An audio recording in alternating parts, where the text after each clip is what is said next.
Bras, panties. First thing that comes to my mind is, pasties, head clamps. I'm not really sure what else you'd use. What have you would be. What have yous? There's no place to escape to. This is the last podcast. On the left. That's when the cannibalism started. What was that? I was watching this new video on this dude who I guess he had tried every drug in the world, and his favorite drug in the world was meth. Oh, okay. And he said the first time that he smoked meth, he came his pants. No way. Yeah, and it just seems like I don't need that in my life. I'm already at a hair trigger.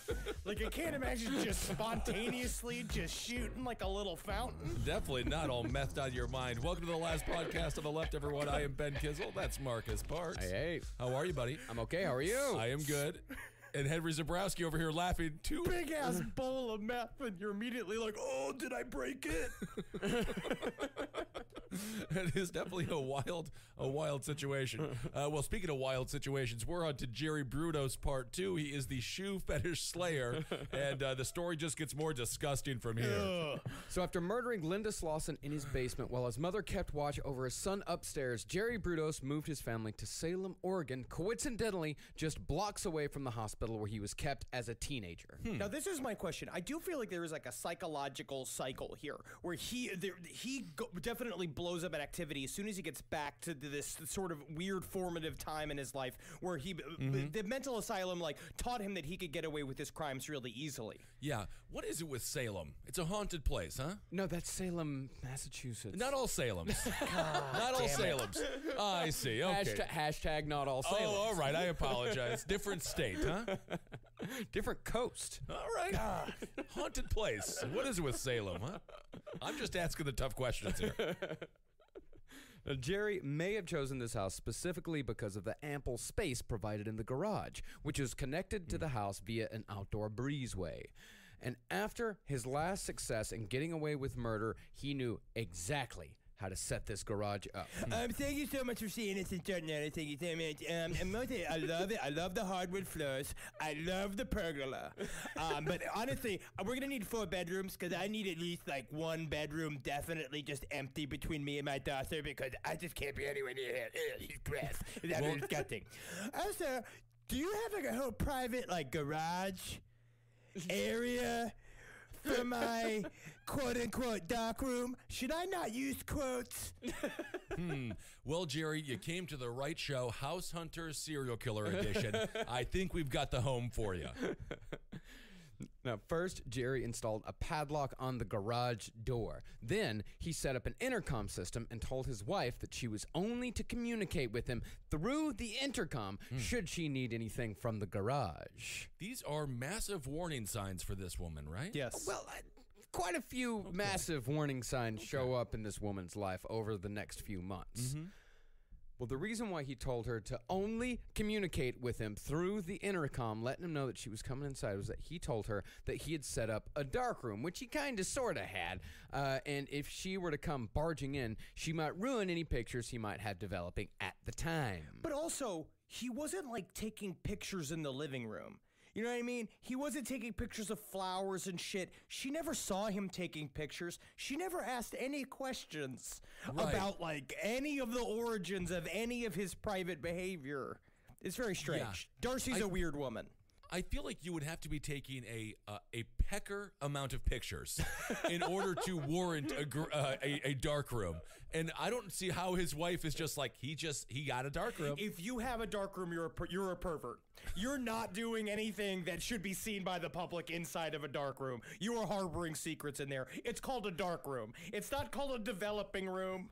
I guess, unless you're a photographer. You know, Ben, it's funny that you mention Pecker. Actually, John Waters based a character in polyester off Jerry Brudos. The one who loved the shoes. Yep. Natural. I figured it out, Marcus. Believe it or not, I got that one.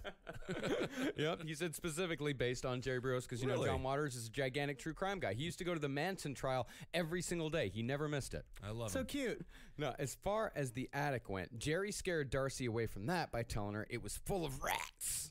Jerry used this space to store all of the bras, panties, shoes, and what have yous that he collected over the years. Marcus, what stands for what have you? When you say what have yous in the script, what do you mean by that? What do you think I mean? The what have yous. Just Bras, panties. first thing that comes to my mind is, pasties, head clamps. I'm not really sure what else you'd use. What have you would be. What have yous. Jerry took it a step further, telling Darcy that every time she was out with her friends, she needed to call home before she was heading back, because even though it was her house too, he always wanted to know when someone was going to, quote unquote, pop in on Red it. flags, red flags. He made a joke out of it after a while, because finally she was like, why are you always freaking out about me coming home all the time? He's like, yeah, I want you to call so I have time to kick the blonde out. I see. Like it was a joke. But in real life, he was never going to kick the blonde out because he was keeping her as a living dead doll. I understand. It seems like he is not possessive necessarily of his wife, but it's a different kind of emotional and abuse, right? Well, he doesn't want to possess a living person. He wants to possess a dead person who has no complaints whatsoever, who has no needs at all. All he wants is to possess a body. Well, I'm just saying the dead people have a complaint. They're dead. Well, the real reason why Jerry got the padlock and the intercom and the freezer was because Jerry was finally going to realize the fantasy that he'd first had as a teenager. He was going to have his very own above-ground pleasure dungeon. Him and George Clooney. Now, this was the low-rent version of Jerry's dream. His most far-flung fantasies involved rounding up women in a big bus, taking them back to a complex dedicated to his own pleasure, an entire complex, murdering them, and storing the dead bodies in a gigantic deep freeze. This is like when I fantasized about sleeping overnight in a liquor store when I was 16. Yes. Where it's just like you get to drink everything. But this is much, much worse than that. He also realized that at this point is that he didn't have the funds that it would need to make as big of a complex. So sadly, this is a budget sex dungeon. And if you can make a sex dungeon on a budget, I mean, that's what what's the most bang for your buck? Well, really, budget sex dungeons are the only ones that ever truly get found. I really don't want to think about it, quite frankly. Yeah, the expensive sex dungeons never get found. No. Yeah, that's true. When we're talking sex dungeon here, I keep on thinking about Toy Box Killer. Yeah. Is it like that? It's a little bit like that, Okay. although it's like that, but it can still pass for a garage. Okay. Like, you can walk in and look at the garage and think like, oh, this place is kind of weird, but, you know, it's still more than likely just a garage, where in the Toy Box Killer, you walk in and you know immediately what that room's used for. Toy Box Killers was made to be permanent. It is definitely for bile, where Jerry Brudos is more like for renting. So you can also turn it into a party room. It's very a la carte. I see. You know what I mean? And also a really good way to hide a sex dungeon is you just put it in the basement of a pizza shop and no one will believe you that it's Oh there. my goodness. Some people will believe you and show up fully armed. I'm getting the feeling that it was like a speakeasy where he would have all the bodies around and then people would come in and he would hit a button and all the cigar tables and all the poker tables would just turn into really nice, shelves for books. Now, not surprisingly, things started getting real weird around the Brudos house. One night, Darcy innocently commented that Jerry had gained a little weight. A little hurt, Jerry got up without a word, left the room, and returned a short while later dressed in a stuffed bra, a girdle, stockings and garters, and size 13 high heels. Now, when I first read this detail, the first thing I thought that he would do is he'd come in and start doing that like that Castilian like board stomping dance that women do with the big high heels. But in reality, can you imagine this big brooding man just walking into leaving, be like, "Excuse me," and then walking out, coming back in. This is Dad, by the way, and then he is in full female regalia, and then he just stares at you for like a beat of the most awkward silence in the world, and then it's like, all right. And then he leaves. I mean, this seems, I'm going to say it, kind of fun. That's kind of fun. How is that kind of fun? Because he went and got all dressed up because he was he wanted to feel sexy again because his wife called him fat. And he said, I'm going to regain my beauty. Well, actually, that is what he said. He came back in. He's like, does this make me look slimmer in the women's clothing? She's like, no. She just kind There's of. always a point to these episodes where I'm like, I can relate to that. She just nervously laughed, and then there was an awkward silence, and then he left the room, went back into his normal clothes, came back, sat down, and they never talked about it again. So I see here that the Mets are playing the Dodgers this weekend. That's a piece of business that interests everyone in the home, isn't it? That is a fun game, huh? So 10 months after the murder of Linda Slauson, Jerry Brudos committed another murder of opportunity. This time, it would be 23-year-old college student Jan Susan Whitney who would fall victim to the shoe fetish slayer. On November 26, 1968, Jan's car broke down along I-5 while she was on her way home back to Salem after visiting a friend in Eugene. A couple of good Samaritans walking by stopped to help, but Jerry Brudos, driving home from work, decided to intervene. Hey, so what's going on here? Seems like your car is like all fucked up. I was thinking of me and my buddy Brian here. We saw you like pulled over and shit. And we're like, what if we just like smoke weed at it? I don't know if that's going to fix the car, but I like the idea of smoking some weed. Yeah, dude. Fix your attitude, man, about the car being broken, dude. Because then you just fucking don't even care that the car doesn't fucking move, dude. And then the car becomes like your fucking clubhouse, dude. Homeless on the street for 7 years. It's more like I'm home more. That's an old Ben Kissel joke. That's a classic bit. Classic Kissel. Well, Jerry told the two guys trying to help that he could take care of the problem easy, but of course he needed to go home first to grab his tools. To lull Jan into a false sense of security, just inching his way along, Brudos took all three in his car, at least at first. And along the way, Brudos dropped the two dudes off, saying he could take it from there. He then drove to his house and parked in the driveway, saying he had to wait until his wife got home as he'd forgotten his keys. And after a bit of small talks, Brudos made his way to the back seat, asking Jan if she wanted to play a game. Ugh, never good. You never say yes. No. Jigsaw is always like, you want to play a game? No. Never play a game. Absolutely not. You're going to end up in a vat full of heroin needles. Anytime a stranger asks if you want to play a game, you say no. Unless you showed up to play a game. Well, Unless yeah. you're in a specific area. You're in the back of a comic book store. You are at a baseball field where there is equipment also. Like, you can't just be an empty baseball field. There has to be balls and bats. Yep. Well, Jerry told her to close her eyes and try to describe how to tie a shoelace without using her hands. And while she tried, Jerry took a leather strip, wrapped it around her neck, and strangled her from the back seat of the car. That's like in those old cars in the early 2000s that would have the automatic like seatbelt thing, and then every once in a while it would like misfire, and then it's like your car's trying to murder you like it's fucking Christine. I do recall being morbidly obese, and that seatbelt did attack me a couple of times. But I think this is much worse than that situation. Yes. Yeah. Yes. This is much worse. Yeah. Yes. Well, this is a morbidly obese man doing the act. Oh. Not having it done to him. Tables have turned. Well, he must be very winded then. I do think it would be kind of funny if there was a morbidly obese serial killer and they just like name him the Windy Killer, the Winded Killer. Like, oh man, you're still making fat jokes about me, huh? Oh man, I'm the Winded Killer. He's the James Gandolfini of serial killers. Well, Jerry, after strangling her, he climbed back forward and raped her as she lay dying in the driveway of his own home. After that, he carried her body into his garage and dressed it up in clothes and lingerie from his collection, trying different ensembles to satisfy his need for the total possession of another human's body, taking photographs all the while. He then committed necrophilia on Jan's body and hung her corpse from a hook in his garage, only a breezeway away from the home he shared with his wife and two children. It's not just a breezeway. We also have a pergola. We have an outside grill. As you can see, it's all made with lovely reclaimed stones.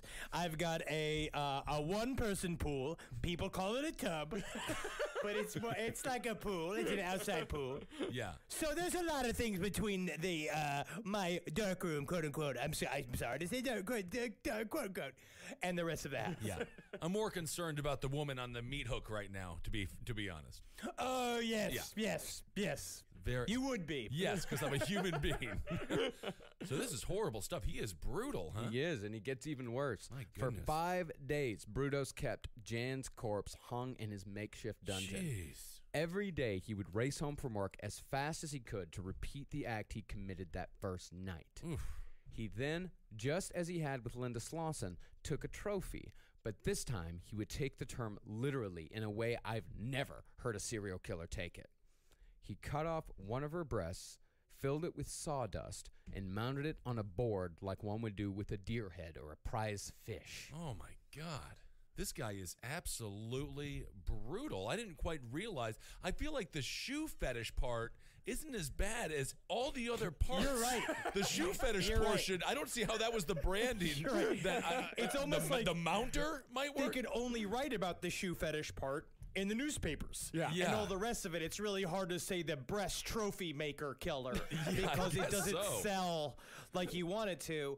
Also, in the transcripts of his, because we learn all this from his confessions, of course, because we're going to learn later on he's super egotistical and he loves everybody to know how Right. evil he is. And so when he made it, and it's him telling the cop about how like he would separate the breast and then he's like, but the problem is that the breast always shrinks down to a third of its size once you cut it off. And so you got to make it bigger with sawdust. And then you just have a bunch of cops that are forced to take notes on this. And I got to say, they are not it's not a pleasant audience. It's not like when you're pulled off the strip in Las Vegas to go watch like the remake of Everybody Loves Raymond and then you can rate it right, for right. television. Most people enjoy Raymond. I like that spinoff.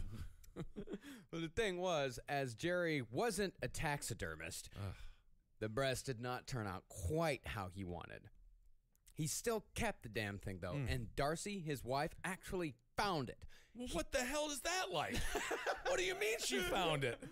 Yep. She just left it lying around. He told her that it was just an experiment for a novelty paperweight. He left a severed. What world is that? He left a severed boob lying around the house? This is Ask questions. Always Yes. never be afraid to ask questions. Like in a relationship, there is a half of your relationship, hopefully not half of your relationship, but half of your relationship is like two investigative reporters being together. It's the hard questions, like stuff like, why are you making breast trophies? Where do the breast trophies come from? And also, like, anything. Just like, but like also like, why are you so mad when we watch Price is Right? it also it's not even conducive for a paperweight. No, not really. I mean, it's just sawdust. Well, okay, well, here's the right. thing about Wait Darcy. a second. That's your problem with I this. have so That's your many problem with this. problems. It's not a good, because technically a foot would be a better paperweight. Yes. A pebble, a rock, anything. Anyway, Well, okay, well, take this perspective on Darcy. In this day and age, most of us would run to the police, especially after Jerry's, the secrecy, the padlock, the intercom, Yeah. all that. But you got to remember, this is 1968. there were still rules. I mean, we had a modern society. Yeah, but I mean, think of it this way, though. Ted Bundy was still in law school. John Wayne Gacy was just managing KFCs, and Jeffrey Dahmer was 8 years old. I love this is how we put time into context on this show with what Bundy and Gacy and Dahmer were up to. I just see it all as a slideshow and hear that song, the time after time. You see all like the simpler days, like Glory Days, is playing over like John Wayne Gacy just making chicken. Good Lord. All right. This is brutal stuff here. Well, the phrase serial killer hadn't even been coined yet. And besides Darcy, she had no job, no skills, no money, and again, in 1968, she didn't believe in divorce. She wasn't even a high school graduate. This woman did not know how to survive without Jerry Brudos. All right. So Darcy, with no real frame of reference and nowhere to go, chose to believe Jerry's novelty paperweight story. And Jerry's carelessness... It's a human boob.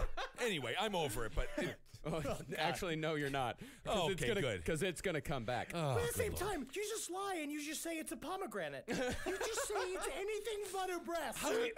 Because he kept blaming college students. He kept saying like, "Oh, this is my buddy's college art project that I have over here at the house." All this kind of stuff being like, what college students are you hanging out with? Is your side life like Revenge of the Nerds? And I didn't realize it, where you're like a freshman in college even though you're 40 years old? right. Well, Jerry's carelessness and arrogance goes even further than that. Brudos actually left Jan Whitney's body hanging from a hook in the garage for an entire weekend as he and his family left town for a little Thanksgiving expedition. Ah, jeez. While they were gone, a car veered off the road and crashed into Jerry's garage door. it cracked open. Wow. The police came and checked out the scene, but somehow either didn't notice or ignored what had to have been the ripe odor of death emanating from inside that garage. And one of them even took a peek inside with a flashlight, but still wasn't able to see a young girl's body decomposing from the ceiling. And again, it's 1968. If they did smell the stench of death, Yeah. I'm sure they just thought it was a dead cat or something. What are we inferring in these Hey, people? Brian, come here. Come over here. Smell this with me, huh? Can you smell that? Yeah, Rodney, come smell this. Come smell this, just like Brian told me to do. Best leave it alone. Yeah. No questions asked. Definitely a cat. Oh my goodness. I mean, this was one of those happy accidents. This car plows into the garage. It could have saved multiple lives if they would have just investigated. Well, listen to this, dude. All It gets right. even weirder. All the cops did was leave behind a card with a number for Jerry to call when he got home because they didn't want to impede on his constitutional rights. To have a sex dungeon garage with human boobs on the wall? Illegal search and seizure, Ben. God, this is not about the Constitution. It always is, Kissel. Well, Jerry did call the cops as soon as he got home, but not before he took Jan's body out to the water pump shed, wrapped in plastic. Honey, what are you doing? Do you have a body wrapped in plastic? No, honey. No, absolutely not. Of course not. This is a dummy because I'm making a kung fu movie. Yeah, where we're gonna use this thing. We're gonna throw it off the roof. And it's gonna like we're throwing a real guy off the roof, and it's gonna be kind of fun and kind of campy, right? With those nerds that I met from the community college. It's me. It's Booger. A guy named Zippy. Another guy named Stanley. We're having a great time. One of them plays the guitar. Well, I believe it then. So there the cops were, in the middle of a crime scene without a single idea of what had been happening there over the last few days with the murder victim's body just a few yards away in the backyard watershed. That was how arrogant Jerry Brudos was. He could have just as easily gotten rid of the body like he had the other one and then called the cops. But I think for him, I think a lot of stuff for Jerry Brudos, it's like having sex in public. Half the thrill is almost getting caught, or the possibility of getting caught. I also think with Jerry Brudos, it's kind of like the H.H. Holmes thing too, because you keep building up the stakes. It's because psychopaths get bored so easily. So every single time, it's just like, how can I make this the most roundabout way to show just how smart and clever I am more than ever? It's this fucking superiority complex is going through the roof. So this guy is treating this woman like the girl in the ring. Yeah. Just throwing her into this well. Shed. The shed. I'm getting feelings of like the Grim Sleeper, where didn't people know what was going on in the community? Was this one of those kept secrets that everyone's like, yeah, Jerry's a little weird? Well, there were some people later during one of the trials, some neighbors did testify that they saw some weird shit, but eventually they decided that these people were just kind of looking for attention. Oregonians are very private and they love murder. And we know that for a fact. And they like it when their neighbors murder other people because they hate when new people move into Portland because they think that they're changing the city for the worse. And so they're like, kill them, get them out of here. I know how they work. A bold statement about an entire state. Yeah. Or a Ellie group of Brown knows people. exactly what I'm talking about. The people that we met in Portland, they are all psychopaths, but very sweet. Oh, yeah. Oregonians are they're a complex people, those people in Oregon. I like Oregon. Well, after the police took a statement and left, Jerry brought the body out, loaded it in his car, and got rid of it in the same river Linda Slauson's body had gone into and came back home. And just like Linda Slauson's, Jan Whitney's body would never be found. Wow. But remember, unlike Linda Slauson, Jerry had taken photographs of Linda, photographs that Darcy actually found. Jerry again had an excuse. Like Henry said, the photos of the dead girl, I'm just developing some photos for a college kid that I know. It's Of still a like, dead even girl. if they were just I photos mean- from a college kid, they are of a nude woman in high heels. It seems like a very strange relationship that Yeah. you have with this child. That Yeah. you're just doing all these weird ass of a scared nude woman, because it's not like she's like fun and happy about it. She Right. looks like a woman that's being held captive. Oh no, she was dead. This one on Jan Whitney. Jan Whitney was dead when they started when he started taking pictures. The live photography would not happen until the next victim. But that's not the thing. nice. We can forgive Darcy for not knowing exactly what a dead body looks like. I don't know. But it's a little hard to believe that she didn't notice the pictures had been taken in the exact room she was currently standing in. Yeah, well, I understand she did not commit these crimes, but my goodness, Darcy, you could have saved some lives here. Today's sponsor for Last Podcast on the Left is Blue Apron. Blue Apron is the #1 fresh ingredient and recipe delivery service in the country. For less than $10 a meal, they deliver seasonal recipes along with pre-portioned ingredients right to your door. We've used Blue Apron in our household, me and Carolina. It's a wonderful little date night. It's a fun thing for couples to do. Work together. Have fun.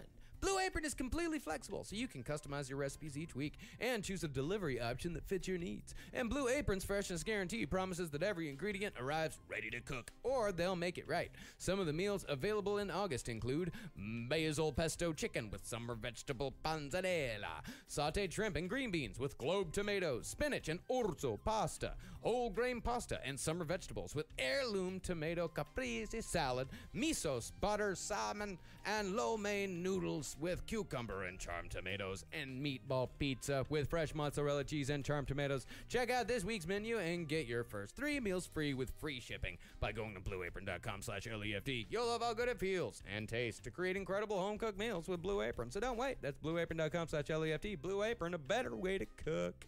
So Jerry's cooling off period was, like it is with almost all serial killers, getting shorter and shorter. While the first was 10 months, the second would be less than half that. It's kind of like when you cook a steak. And then you have to let it sit so that all the juices can get in it, right? That's what serial killers are like. Because if not, you ruin the steak if you let all the juices out. For those 10 months, then now 5 months, the juices are getting sealed up in his guts. So when you carve him open, he's just, molto bene.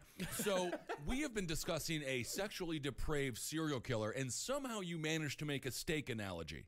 Yes. All right, very So good. you're saying I'm talented. I'm saying you found a way to get to food. Yes, I'm hungry. So Karen Elena Sprinkler was back home for spring break on March 27th, 1969. Her plan that day was to meet her mother for lunch at Meyer and Frank's department store and then spend a nice afternoon shopping. But Karen would never make it out of the parking garage, for there she met Jerry Brudos. Now, Jerry didn't say what he was wearing when he kidnapped Karen, but 2 witnesses from weeks before said that they had seen a gigantic freckled woman wandering around the parking garage, fiddling with her girdle. It could have just been a large lady. Could That be. has been unnecessarily maligned by these people. Well, this is the question now. Was Jerry Brudos transgender? No. Absolutely not at all? No, No. he just liked wearing women's clothing because not all cross-dressers are transgender. Some of them just like wearing skirts. All right. And Jerry Brudos was one of those people where he just kind of liked wearing women's clothing. Yeah, sure. Easy breezy, let it flow. It kind of became a job for him. Kind of like how podcasting was a passion of ours, but now it's our job. Where it's like he went from it being where technically it was a job, it turned into real life, to more of a Mrs. Doubtfire. Yes. Where now he's in a Mrs. Doubtfire part where his passion is becoming what he has to do. It's You know what I mean? interesting. And that's almost yeah. sad for him. It's interesting you mentioned clothing when performing your profession. You're currently naked. Again, That is a Again. part of this job that I am allowed I to see. do. I am allowed to be like that. It's funny you mentioned Tootsie. I haven't thought about that movie in a long time. We watched it as a family when I was like 10 years old. And then afterwards, my father went on a long diatribe about how it's not appropriate to dress like a woman. But then 2 of his sons are gay. Look at that. Yeah. Yeah. No, upon closer inspection, these witnesses that saw the gigantic freckled woman, obviously a man, as Jerry Brudos didn't have exactly what you'd call feminine features. But Disgusting, him- Marcus. How dare you? How dare I say that this pig-faced serial killer did not have feminine features? How dare I? He was beautiful to himself. He And he was. does not need I to may be be. beautiful to anyone else. Well, Jerry dressing up and hanging out in the parking garage, it shows that Jerry Brudos was at the very least scouting, as he was no longer content with just chance encounters like his 2 previous murders had been. Now, his first choice that day had been a cute brunette wearing a miniskirt and heels walking into Meyer and Frank's, but after he parked his car to go look for her, he couldn't find her anywhere. He walked back out to the garage and saw Karen Sprinkler getting out of her car. She wasn't exactly his type, but he decided she'd have to do. Just as she was about to walk into the store, Jerry stood in the doorway and pulled a gun on her. He told her that if she didn't scream and just came with him, he wouldn't hurt her, and so she followed him to his car and got in. And I actually heard that he got this tip from, it's called How to Date Like a Libertarian was the name of the book. And it was very, very... I don't think you know what a libertarian is. I don't know if libertarians know what libertarians are. I know that I'm wearing a libertarian's uniform right now. Again, no clothes at all, except for headphones. So Jerry drove her back to his house, took her inside, and told her to strip. He forced her at gunpoint to model in various lingerie from his collection as he took pictures before tying a noose around her neck. The other end of the rope was attached to a hook on a come-along winch.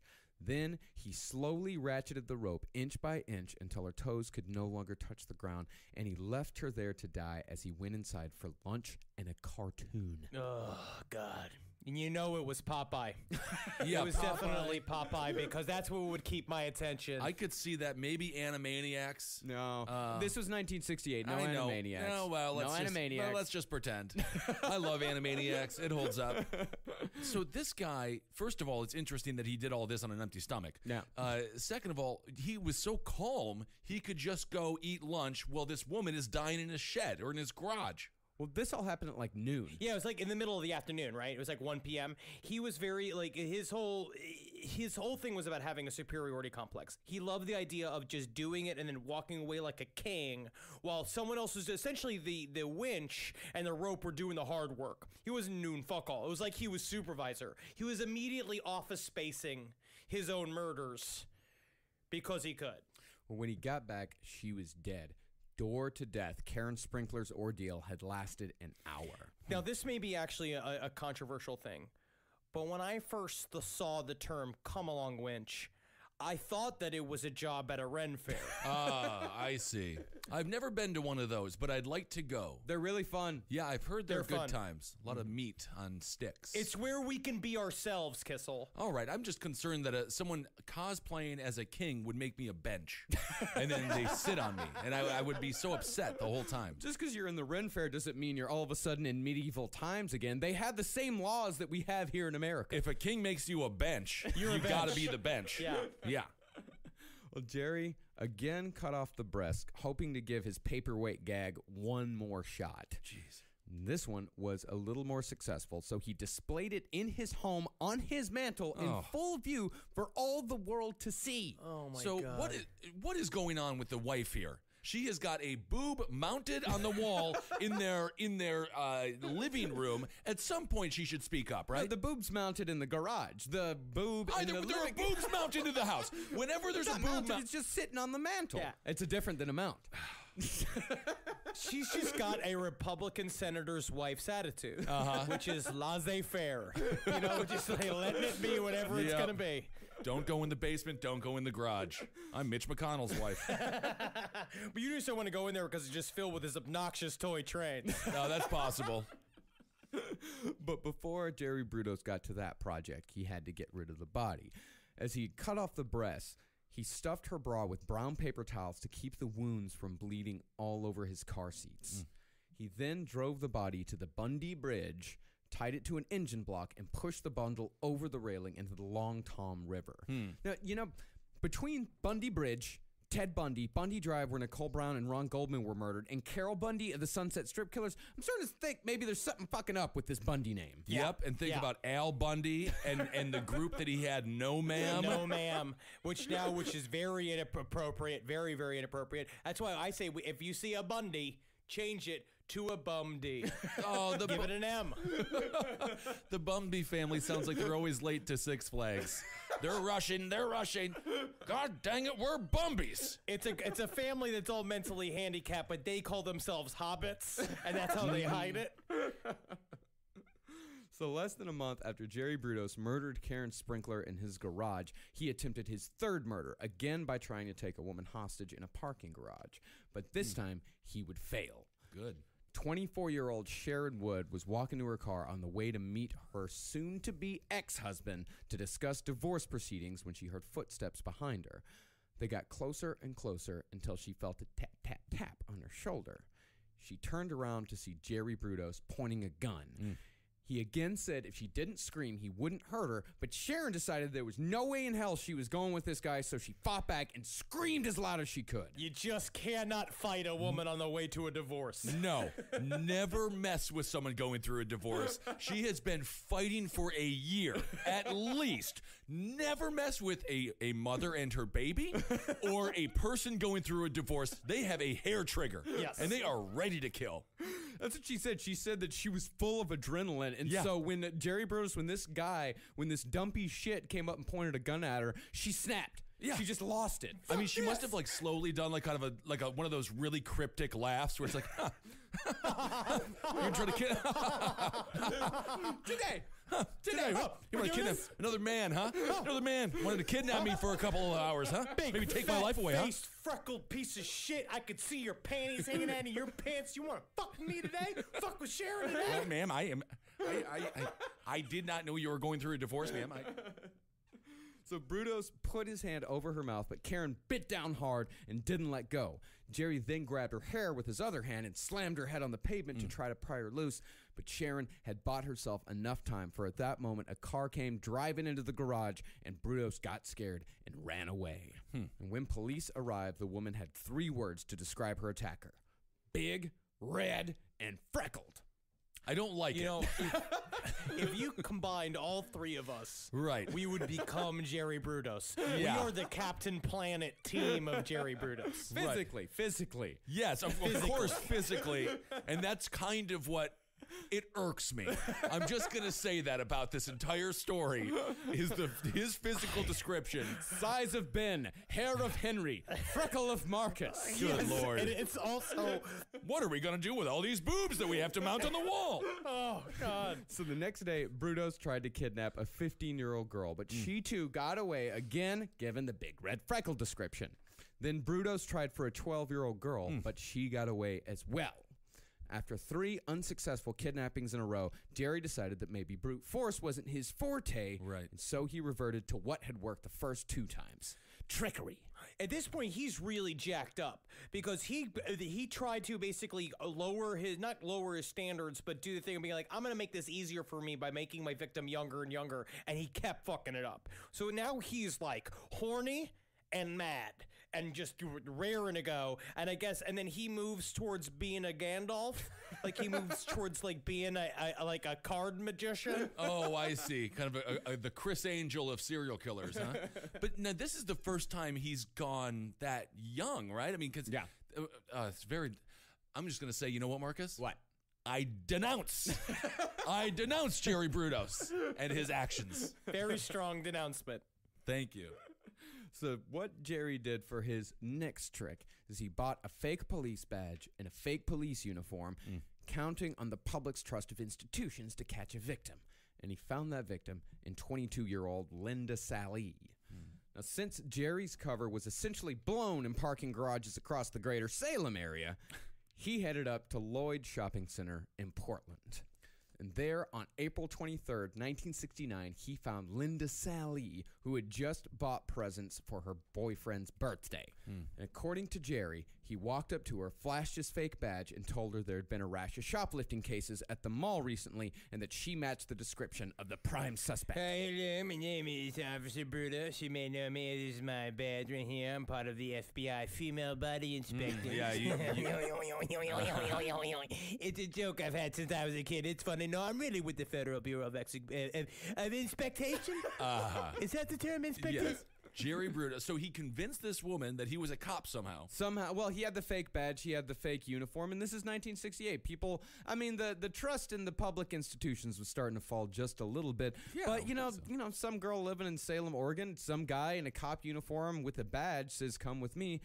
Probably gonna go with him. He has a cop car or any information or understanding of what being a police officer is. Yeah, he did not. But the thing is that at this point, this girl's probably more afraid of getting into trouble than she is of getting murdered. You know, that's a much more reasonable thing to go through her head. It's like, I'd better go with this cop or else I might get in trouble. I don't want to get in trouble. And if I just go with this guy, then nothing bad is going to happen to me. And that's the great irony of it, is her trying to prevent something bad from happening is what actually leads to her murder. Yeah. Never trust anyone. That's right. Never trust anyone. You know, I want to see the cop car. I want to see the numbers on the badge. Yep. If I'm going into an ambulance, I want to you better check them sirens. Yep. Before I believe that this is an ambulance. I do not trust that I am being arrested by a police officer until I am fully beat up, in handcuffs, sitting in jail. And then I say, I think they might have been real cops. You got me. You got me, guys. I trust you now. No, I agree. Don't trust anyone. All we have to do is follow Stone Cold Steve Austin's t-shirts. Which is? DTA. Don't trust anybody. Anything that can fit on a Stone Cold Austin t-shirt, that's all you need. Well, if Linda Sally's fear shifted from getting into trouble to physical harm as they drove an hour back to Salem instead of the police station, she didn't say a word on the entire drive, according to Jerry. And she didn't say a word when Jerry directed her to enter his garage. There, he tied her up and went to eat dinner. He's always doing this stuff hungry. Like you said, Kissel. It was like I was reading about, like, Terry Crews. He wakes up and he works out first thing, and he doesn't eat till 2 p.m. He's doing all this hungry. Really? Yeah. Wow. I guess it's sort of like a Snickers commercial here, the Jerry Brudos edition, which is, it would be a dark line of commercials for Snickers to go down. Today's other sponsor for last podcast on the left is Nature Box. When it comes to snacks, sometimes it feels like the only options are delicious and a billion calories or boring and tasteless. But it doesn't have to be that way. Up your snack game with Nature Box. I'm checking out the Nature Box website right now. They got dark cocoa nom noms. They got salt and vinegar veggie chips. I love salt and vinegar. And they also got, mini Belgian waffles. Sign me up. NatureBox has over 100 snacks that taste good and are all made from high-quality, simple ingredients. That means no artificial colors, flavors, or sweeteners, so you can feel good about what you're eating. Plus, they add new snacks inspired by real customer feedback, the latest food trends, and professional chefs every month. It's so simple. Just go to naturebox.com. Choose the snacks you want, and NatureBox will deliver them right to your door. You can get those mini Belgian waffles, sir. There's no risk. If you ever try a snack you don't like, NatureBox will replace it for free. So you're sure to find your new snack obsession. And right now, you'll save even more. NatureBox is offering our listeners 3 free snacks with your first order when you go to naturebox.com/LEFT. That's naturebox.com/LEFT for 3 free snacks with your first order. naturebox.com/LEFT. Well, after Jerry got back from dinner, he found that Linda had broken free from her ropes. But instead of trying to escape or use the phone that was right there in the garage, Linda was just sitting there waiting. I mean, What is going on here? Well, this might seem a little baffling, It but seems extremely baffling. Just get out of there. well, it's actually a well-documented reaction to kidnapping. I read this article. It was published in the Journal of the Royal Society of Medicine. Sounds like they focus on spina bifidus the most. Very good. Very good, Marcus. Thank you. But these two writers, David Alexander and Susan Klein, they wrote that in some kidnappings, certain personality types will respond with what's called frozen fright.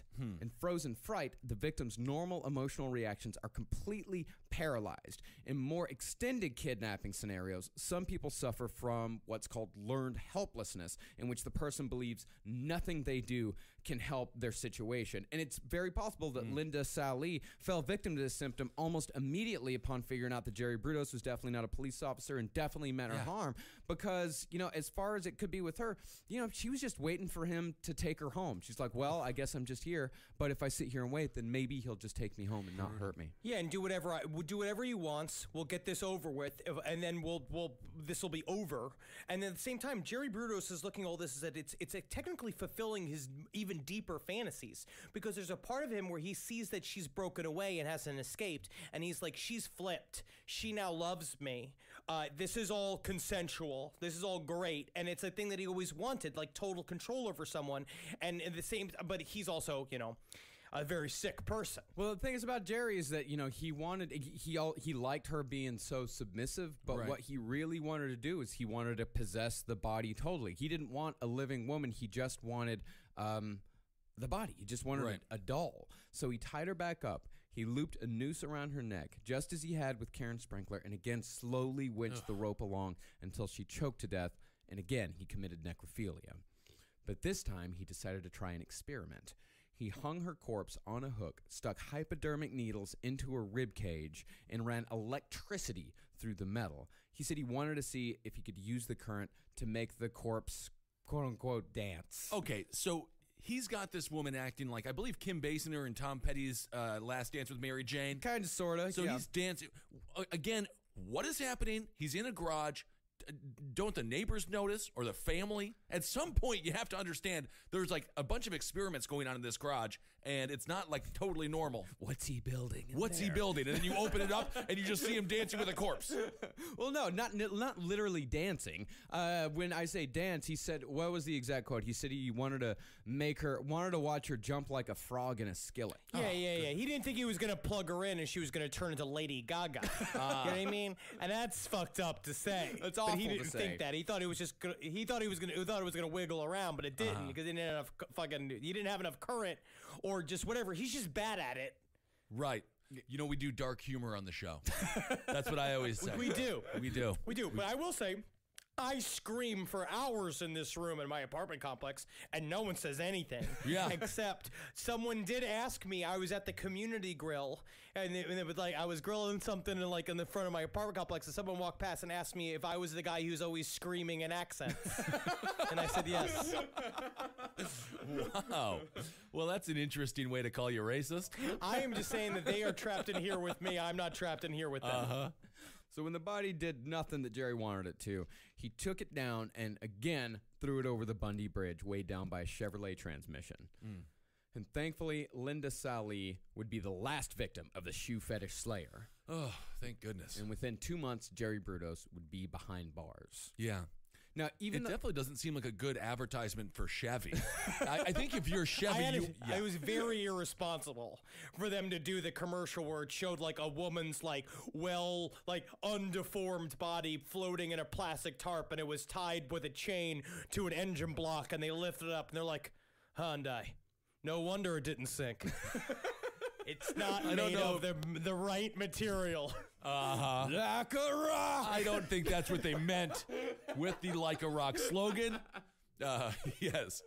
If you are Chevy, you want to distance yourself from this character. You very much do. And you know what? I say that Jerry Brudos was caught within 2 months. We really haven't mentioned it so far, but the cops have been meticulously searching for all of these women this entire time. I mean, the cops in this story are super cops. These guys were one hell of a team.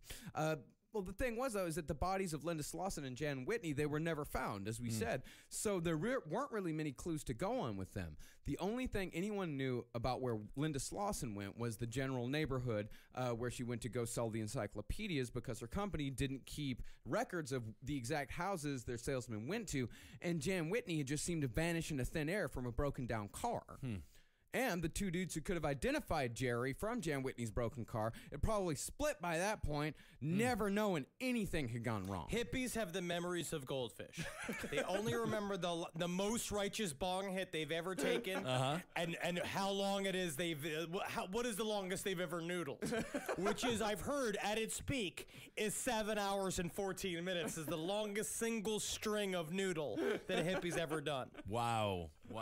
So it's fortunate it wasn't worse, because like you were saying with the good police work here, but these guys could have probably stopped all of this from happening in the first place. I mean, if they would have seen when the pictures of Jan Whitney went up around town, if they would have seen the pictures and like, oh, that was that girl, and she went off with that guy, then they very much could. They very well could have caught Jerry Brudos after the second murder. But unfortunately, either the guys didn't remember it, or they weren't around, or just didn't say anything, just didn't feel like saying anything. I'm going to go with Henry and say they probably just didn't remember it. Yes. Well, all that changed when the body of Linda Sallee was found floating in the Long Tom River. The body had been weighed down, but Jerry had botched the job, so the corpse was spotted by a couple of citizens out on a father-son fishing trip. Nothing brings a father and son closer together than finding a nude, dead woman's body because you can Yeah. see how each other reacts. I guess You know what I so. mean? If you know that something's wrong with your son, if immediately jumps on it and starts chewing on it like it's a cedar wheel in a hamster cage. Yeah, you got some issues with your kid there. I used to go fishing with my father, but we both hated it. So why did you go? I have no idea. He's an immigrant, so he just wanted to do an American thing. And then we hate worms and water. We're not supposed to be on it. No. Banked was never supposed to be in a tiny boat. No. If Banked ever went into a tiny boat, it was only on the estuaries of Uruguay. That's where he belonged. That's where his family was. Thank you, Henry. Beautiful. No, while searching for more clues, divers also found the body of Karen Sprinkler just 50 feet away. When they inspected the knots used to tie the bodies to the weights, they found that whoever had done the knots had used what was called underwriter's knots. And these knots were specifically used by electricians. And so police had their first real clue. After Linda Selly, Brudos decided to change venues and tactics for his next victim. Just simply abducting or tricking women wasn't enough for him anymore. Now he wanted to play with them psychologically. Jerry started haunting Oregon State University, hanging around campus, and bothering women to go out on a date with him. And when that didn't work, he started calling dorms, asking for Pam or Susan or Tanya, just random names in the hopes that he would be connected with anyone. Hi, excuse me, I'm looking for, is La Quinta home? is La Quinta there? You called the La Quinta Inn. We don't actually have anyone named. Oh, yeah. Yeah, maybe it's not so common name there. So do you have a, is there a Howard Johnson there? No, that's a. I mean, that's I'm just looking at lists of hotels. Yeah. Are you These are looking not to? women's names. Now, he was actually successful with this 3 times, and each time he told the girl on the other end, and this is what he opened with, is that he was a Vietnam vet with ESP. Oh my good. Did he mean PTSD? Nope, he meant ESP. Actually, it's more like I'm a Vietnam vet. I should have finished this with ESPN. I have all of the ESPNs. I have 1 through 9. You know what I mean? Because you can watch all the pool that you want to watch, all the billiards on ESPN 6. And then ESPN 9 is just John Madden stuck on a toilet on a camp. Oh man, I think that channel would do fairly well actually. He would then ask them out for quote-unquote coke and conversation. Not cocaine. Oh, okay. Coca-Cola. Well, do cocaine, and then you're gonna have a lot of conversation. You're going to have a lot of conversation. Well, the first 2 girls he called turned him down, but the third said yes. They got together for a date, and Jerry was a creep almost immediately. Because by this time, the murders of Linda Sally and Karen Sprinkler were common knowledge. So Jerry decided, as a lot of these guys do, to talk hypothetically about the murders. So this is his sort of "if I did it" moment. Yes, it is. Well, it's the same thing that Ed Kemper did when he went over to the cop bar and he would talk to them about the murders that he had committed hypothetically. He's like, well, if I was this guy, I might have done this or I might have done that. Or John Wayne Gacy doing the ride-alongs with the cops that were following after the disappearance of Robert Peist. These guys do this a lot. And this is like kind of a psychological flaw in these guys, that it's still like it's another way for them to feel superior. And we're going to see this extend to the police, but it started off with the women and we're saying he is getting off sexually on this, on seeing them being made uncomfortable about him talking about the crimes that are happening. And he likes it because it's basically putting him in a power position immediately where women are kind of already on guard, and now he's needling them, like talking about this very fucking frightening real thing that's happening all around them to girls that look just like them. Yeah, so you got this guy who is like Ignatius from Confederacy of Dunces. Kinda. Just obnoxious, fat, disgusting, hanging around college campus. Again, were there any red flags? There's a lot of red flags here. Yeah. But no one is really picking up on. 24/7.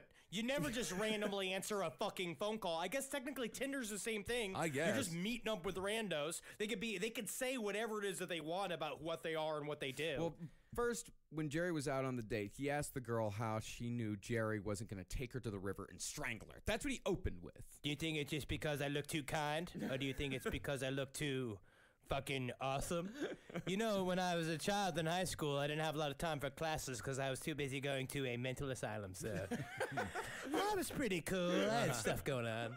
Well, you should have clarified coke and extremely creepy conversation. And then he said, and this is an actual quote from him, this is what the girl said that Jerry told her. Okay, think something sad. Think about those 2 girls that were killed. Yeah, I'll start with that. That was an awful thing that happened, right?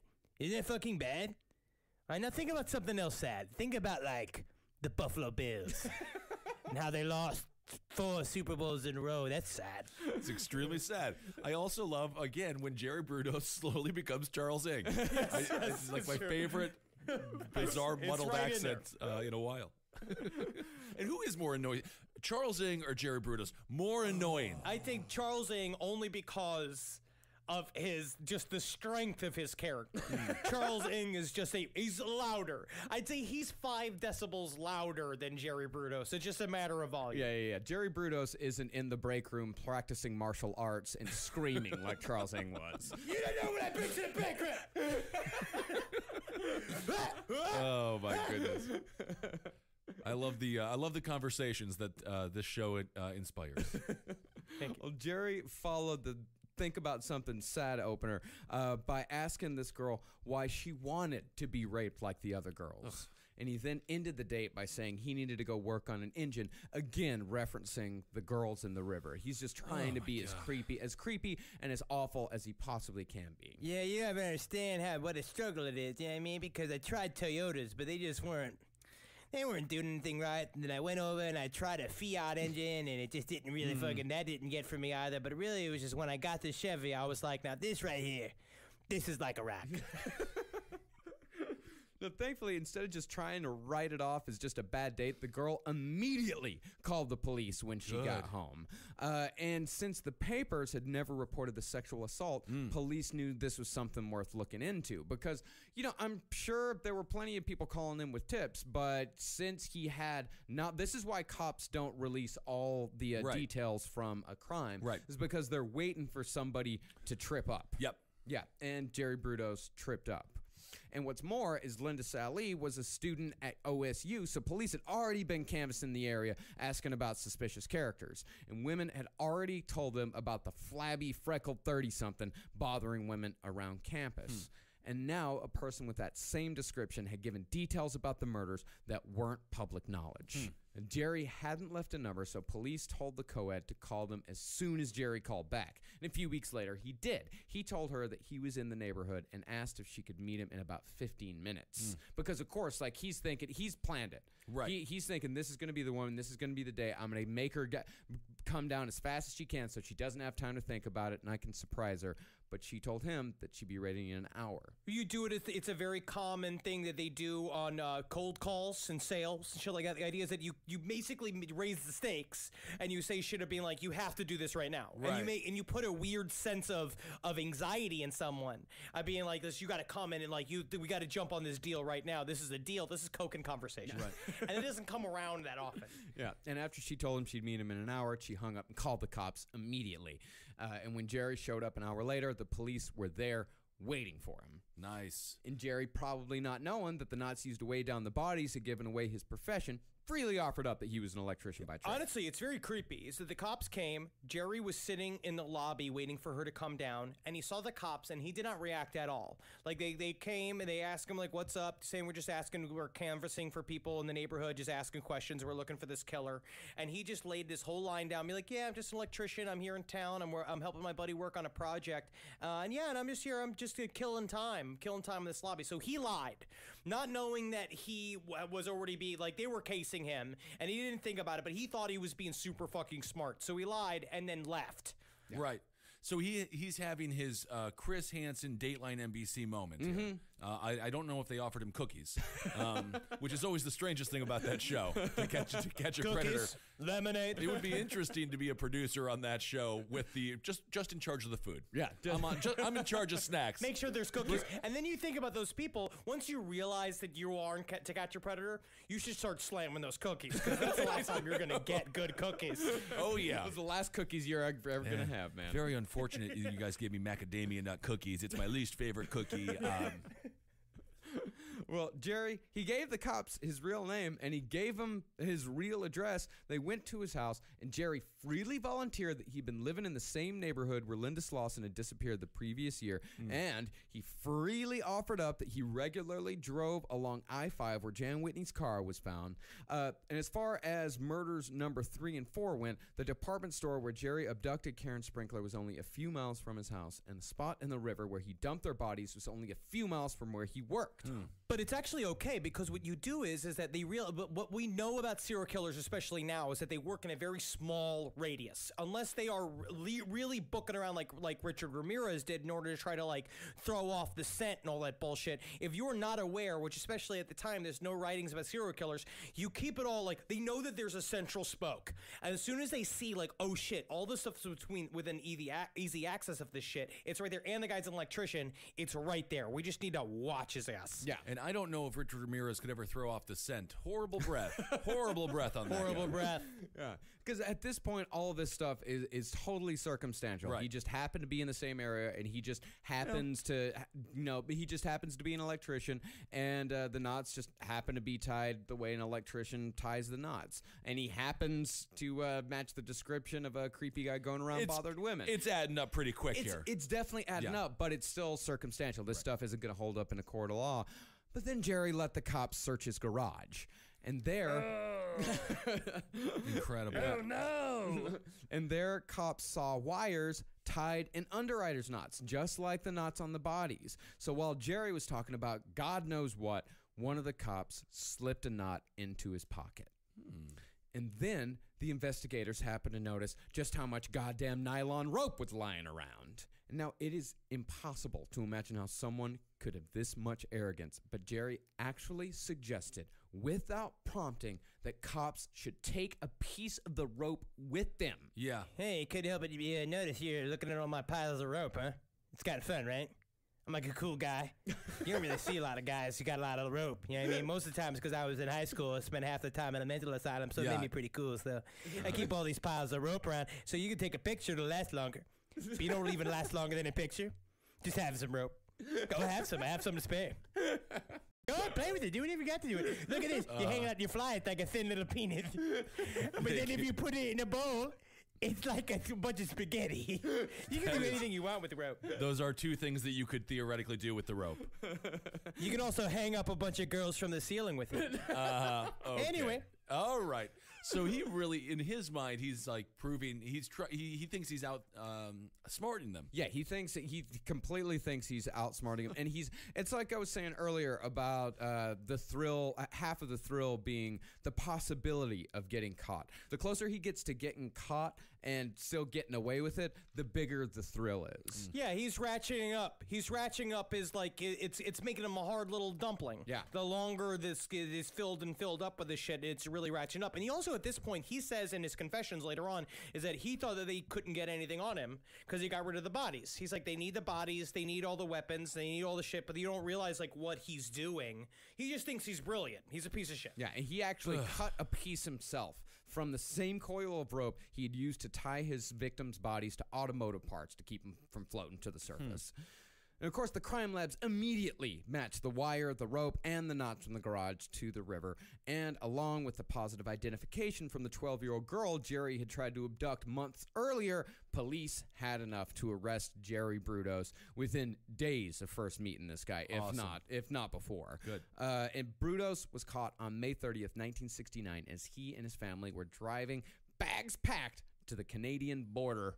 It only took a few hours in the box for Jerry to confess to all of his crimes. And it seemed like he really wanted to. Like, honestly, all of this was him sort of opening up to the cops. He likes being a part of the investigation of himself right. because it fits something with him.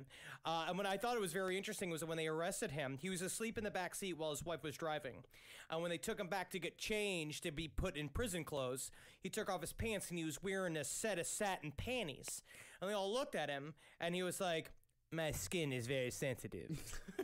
That's exactly what he said. Well, I guess he doesn't get to keep the panties, huh? They did not get to keep the panties. But he's right, though. Honestly, I've looked at it like panties are made out of nice material. They're super soft. The Me Undies are very similar to that. That's a good plug for them because they're very soft and it's very nice on your balls and your butthole because I have very little butt meat. Hold on a second so here, it's nice Henry. to have the soft fabric up against my butthole. Are you wearing panties on a regular basis now? Look. Don't. No, these are boxer briefs. These are boxer briefs.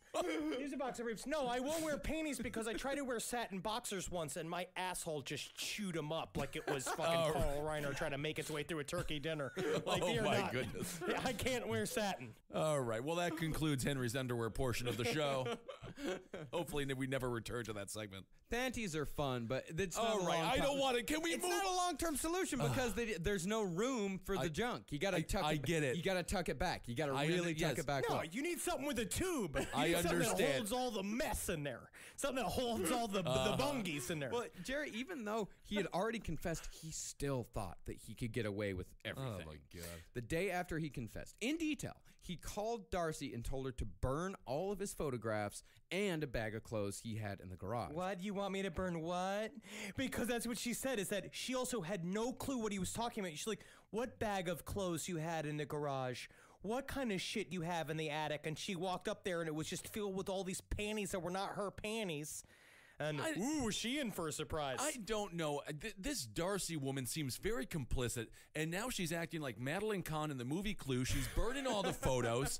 This puts her, in my opinion, in the realm of criminality. Well, she did not burn the most incriminating But she burned photos. some of the photos. She burned a couple of photos, and the general theory is that she only burned a couple of the photos so she could have a bit of an insurance policy in case Jerry ever did actually get away with it. If he How ever is he did getting get away out. with it? Yeah. Anyway, I mean, all at right. this point, you really wonder how Darcy looks at Jerry Brudos at this point. Like, how does Darcy, what do you think, Henry? How does Darcy see Jerry Brudos at this point in her life? He's fun, he's fancy, he's free. I don't think so. that obviously it's just the deepest form of denial in a way, where you've really just to the point where you're aiding and abetting a murderer, where I think that you at some point you have to break through whatever is your comfort zone because it's where she's living in. She's living in a bubble.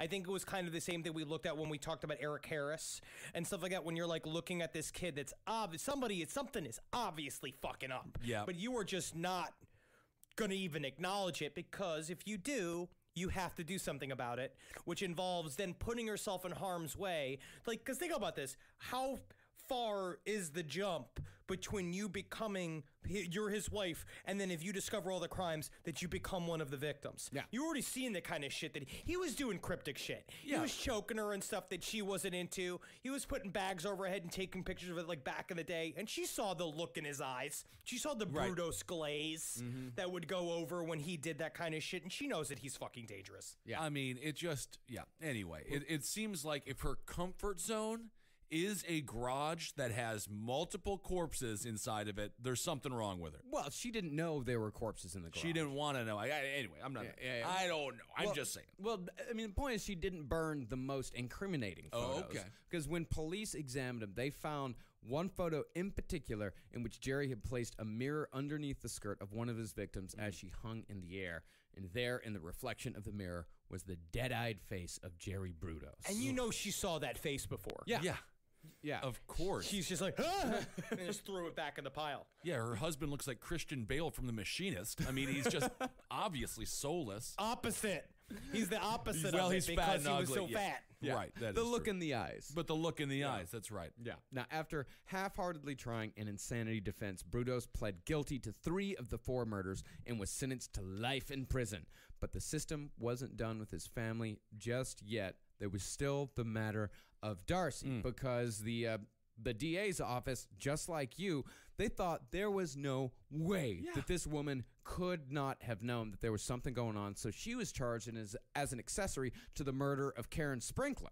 Okay. But after 7 hours of jury deliberation, Darcy Brudos was found not guilty. I don't know. I She don't just get it. sounds like she's a daft woman. She reminds me somewhat of the what's the mom from All in the Family. Sure. Complicit in racism. And we don't know what was the name of the main dude in that? Archie Bunker. Archie Bunker. Probably a killer. We never saw his garage. They never did show his garage, so that's a good point. The only thing he ever killed was a 6-pack and a roast chicken. Love that guy. Darcy and her children changed their names, moved away from Salem, and are more than likely still living their lives out here somewhere in the United States. Maybe they're the Bumpkies. What is it, the Bumbies? The Bumbies. The Bumbies. The Bumdies. You know who else would I think would have been? You know who could have really used a Darcy Brudos? Elliot Spitzer. Stand by your man, yep. As for Jerry's run in prison, he was never particularly popular among the inmates and was actually sodomized about 6 months into his stay on New Year's Eve. Guys, let's listen. I know we're all caught up in the fever. The countdown is happening right now, but just please don't. All right, well, at least let me sing while I do it.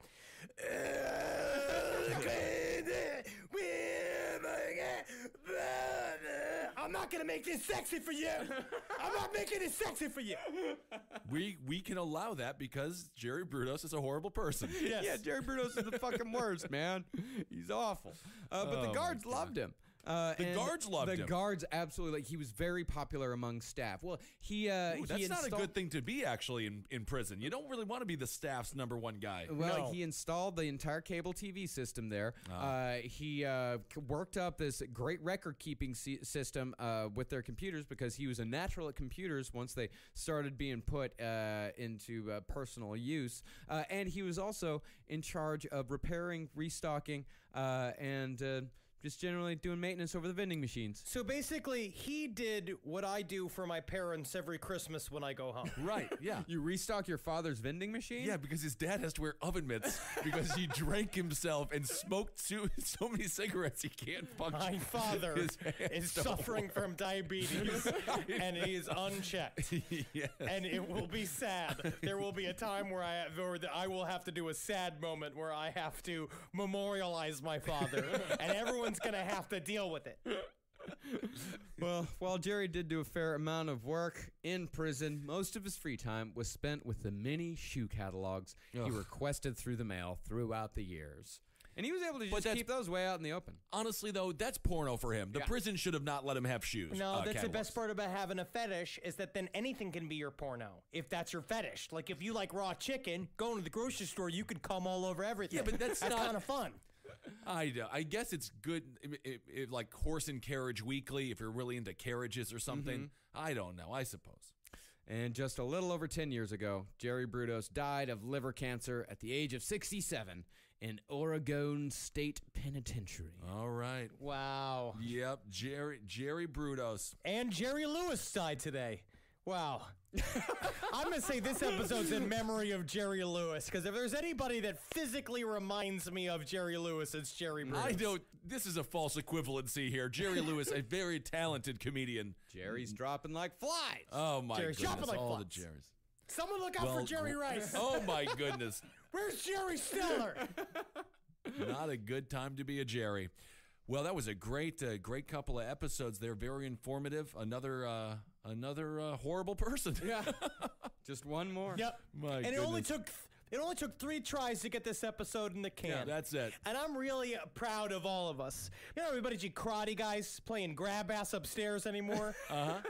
See, thing is, when you rent a studio, when you find a new home. Uh-oh, Marcus is getting his Texas high voice on. So podcast company, if you rent a studio. You don't think to ask if there is a kung fu studio directly above you. Well, what do we learn, Marcus? We learn to always ask if there is a kung fu studio directly above you. I mean, come on, guys. It is difficult to ask them to quiet down. Oh, yeah. Because they have a certain set of skills. Oh, my God. We are podcast comedians. Our bodies are atrophying as we do our work. A key tenet of Kung Fu is grunting. We're getting a lot of the grunts. Yeah, we're going through some growing pains here. You know, things are changing, all for the better. But we appreciate you guys being patient with all of us. Yes, it did take 4 tries to put out 2 episodes here. So it is. We're going through just as much pain as you are. So, But guess what? Yes. Don't. Growing pains leads to stretch marks, and stretch marks make you beautiful. Cellulite Saturday. This is big. I think it's brave of us that we're showing our sweat. I guess so. Celebrating ourselves. I don't like the analogy as a person who went through multiple years of growing pains and has horrible stretch marks. They're ugly. On me, anyway. Look at Well, me, you man. don't like I got them all on my sides. I got them on my sides. I got them on my bum. But you won't look at that. No, I will not, but unfortunately, I am forced to regularly as you show off your rear end on a daily basis. Yeah. All right. Well, thanks so much for listening, everyone. We want to say we're going to Canada. Yeah. We got Canada coming up here, so get tickets for that. Vancouver and Calgary. We're coming on the 24th and the 25th, I believe. That's this Thursday and Friday. Go to lastpodcastontheleft.com. For all of our tour dates, we're also coming to Toronto. We're coming to Pittsburgh. We're coming to North Carolina. We're coming to Omaha. We've got a lot of shows left in this year, man. A lot of shows, and one of the biggest shows that we're extremely excited about it is in October. Yeah, make sure you come to our Samhain Gala, presented by us and Natalie Jean in Los Angeles at the El Rey Theater, October 28th.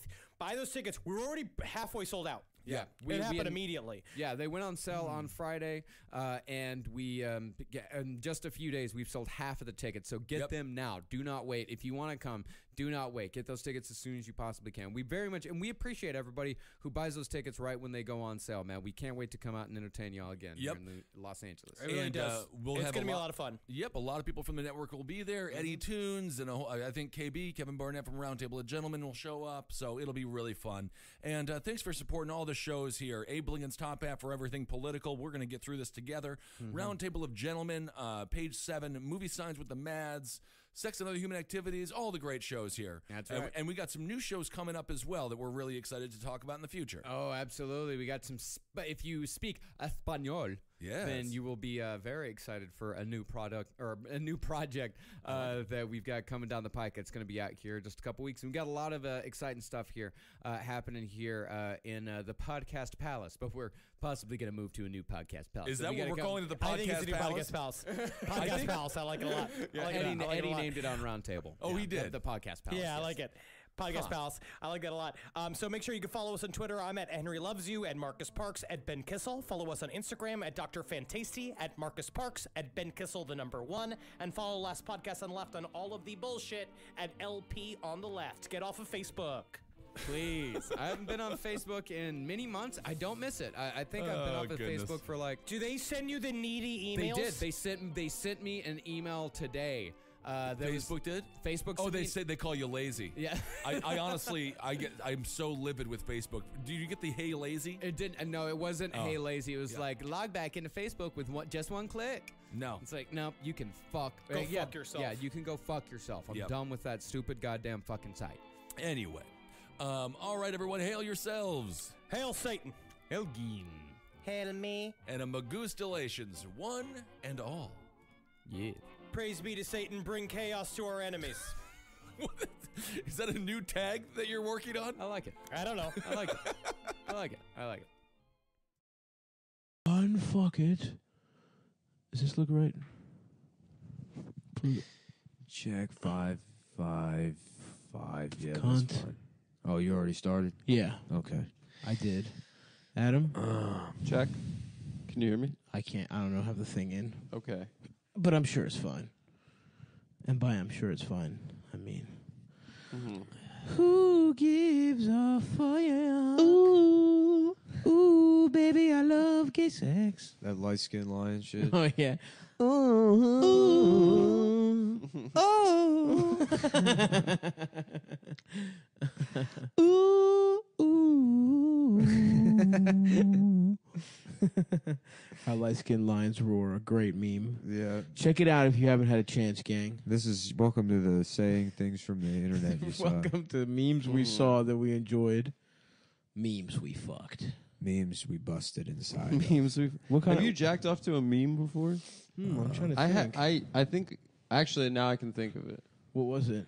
Remember that one where it was the girl holding the other girl's hair in a ponytail That's a good one, and then bro. pouring water in her milk. mouth? It's milk. I It's think. milk. Yeah, it's really good. That's a fucking great one. You can't even see their titties. It's so sexual. Yeah, I just want that girl to fucking eat that other girl's pussy. I love how. Honestly, that's what I was thinking. And then people put words over it like my anxiety. right, yes, yes, Yeah. Finals. right. Going to My a party, grades. my anxiety. Yeah. or something like that. Your anxiety is the girl holding your hair back, probably. Yeah, standing in the corner at a part. Let's do a verbal meme right now. Verbal meme. Okay, the girl getting the water poured in her mouth is. Hold on. How about this? Let's say you're an Indian woman, and Yeah. you can be. They're pouring me. doo-doo in her No, mouth. no, She's me. like, oh, I it's the love same it. pick. No, My favorite no. food. No, you have to take the Hold same on. pick and put An words Indian over it. delicacy. No, what I'm me would be the girl getting the milk, Mhm. and then the milk would be, links to Indian men's dating profiles, Mhm. and the girl would be my parents, Okay. Yeah. something like that. Okay, something that'd be good. relatable. Yeah, that'd be relatable for For like Punjabi a women. Desi person, you know. Yeah. Oh, the yeah, milk yeah. could be I see what you're saying. guys, Indian guys, or trying to get me to marry Indian guys could be the milk, Mm-hmm. and then the girl could be my mom. Why don't we do these kind My of? mom every time I'm at home. Why do we have to do this? Or you wait for Thanksgiving. You say, "My mom at Thanksgiving." Milk Yeah. telling me I should marry, and when am I asking me? Telling me when to I'm gonna- air asking me when I'm going to settle down with a nice Indian boy. a nice Punjabi MC. exactly, and then me, the girl. That we just, dude. I would love to honestly, date an Indian girl we just just to meet ghostwrote her a great family meme. and then like Disappoint them. date the Indian girl for like 6 months and being like, Prinjaya, I love you. Like I want to meet your Dodhead family. No. No, you can't say that to Oh, her. well, you know what I'm just play. It's Well, no, Yeah. yeah. I want to meet Wait. him, and we're gonna. I can't wait to meet your. I just do all of the rituals correctly. Yeah. Mhm. So I show up front door. I've got the sword holstered. Right. You know, the You're ribbon- on an I'm elephant. covered in ribbons. You're on an elephant. covered in You ride it on an elephant. all sorts. You have of diarrhea. Yeah. Uh-huh. And then I get in there. Shoes stay on right up to the fuck. Just going through the refrigerator. I'm like, all this stuff smells like shit. You're dressed like Aladdin. Yeah. So you're staying in that And relationship they're- for 6 months and saying you to love do her. a bit, yeah. Just so you could do what Be you bit. racist, I guess. Where- Towards a yes, woman. be racist where I to a go in, I'm like, family. all this food fucking stinks. We just had Indian food for dinner. I know, but in this story, It's good food. this food stinks. And they're like, why Why your aren't you house dating smell an like Indian this? guy? And I'm like, fucking Indian people are dumb. That's why she's not dating an Indian guy. Yeah. Because she doesn't want to end up like you. If I was that girl, Two doctors hold from on. Harvard If you're, Medical Yeah, School. yeah. if you're that girl, you could make a meme, and it could be like, How about a meme? my with- boyfriend. It could be the girl holding the milk, and then racist stuff, Yeah. and then the girl drinking the milk could be my family. But you know what? That would just make her like me The more. milk is the racist. If I stuff. owned her parents that way, Mhm. I'd be like, why are you judging Vijankia this way? Vijankia's just trying to fucking work in a coffee shop. And that's Yeah. fine. She It's the doesn't want to gig be economy. an engineer. She's not trying to be a fucking, George Clooney on ER? Mm-hmm. That's what Yeah. you want for her? Where's he now? That's right. Married to an Indian woman of his own. So maybe Oh, if you, that's I don't know. I true. think she's maybe if might you be think doctors Persian. are so smart, you should look at the smartest doctor of all time, Mr. Mhm. George Clooney. That's what did he true. do? Amal Clooney. Yeah, A mall. It's Amal Persian, right? she's Maybe George Clooney's Persian. wife. I know. Yeah. Oh, I don't know her as George yeah, I'm Clooney's sorry. wife. You mean Amal's Don't you mean- husband? I think Amal's husband? George Clooney's bitch. Oh, George Clooney's bitch. Yeah. Yeah. Okay, now I know You what know you're her. talking about. Yeah. She's a human rights bitch for George Clooney. She's one of them human rights bitches. How about the meme and it's the guy looking over his shoulder at the other Mhm. girl, but the one he's with is wheat thins, and the one he's looking at is Triscuits. Triscuits. Mhm. That's awesome. Yeah. Rosemary and olive oil Triscuits. Those are really good. Oh, we are on a roll. What other memes? Dude, could why don't we just, you write? instead of doing this disgusting show that we do, why don't we just do Become meme guys? normie memes? No, here's what we do. Get 100,000 retweets on all of them. Here's the thing. That's what we're doing. Now we're doing the shit people have been doing visual memes. Now it's time we did audio memes, Mm-hmm. and that's what this show is. Oh, we're inventing that. okay. Mm-hmm. Okay, let's see. Mm-hmm. It could be like a picture of a hot girl on a beach, Mm-hmm. and there's a seagull trying to eat an ice cream cone that she has in her hands. Mm-hmm.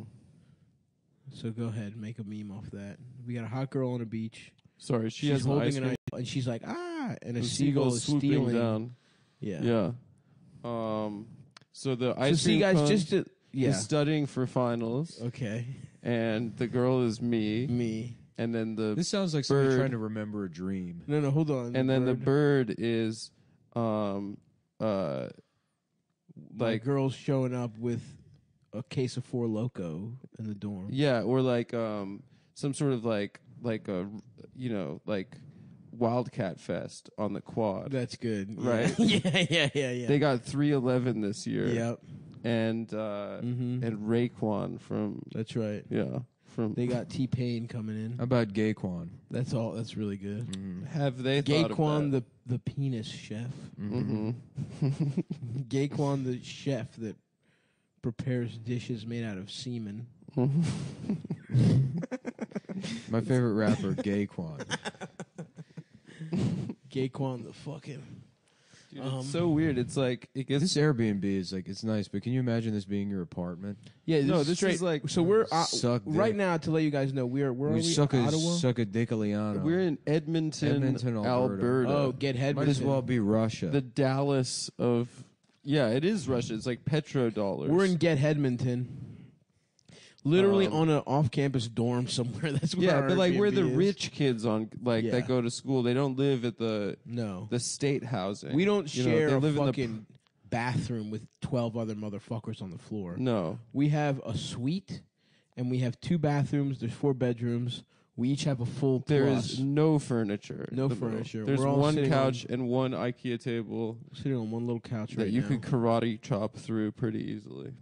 But we're gonna get some pussy. Tonight we're going out to get pussy. We're going bitch hunting. We're going bitch hunting on in campus. Edmonton on What campus. school are we on? Some fake ass Canada shit. Yeah, it's so funny that Canada has colleges too.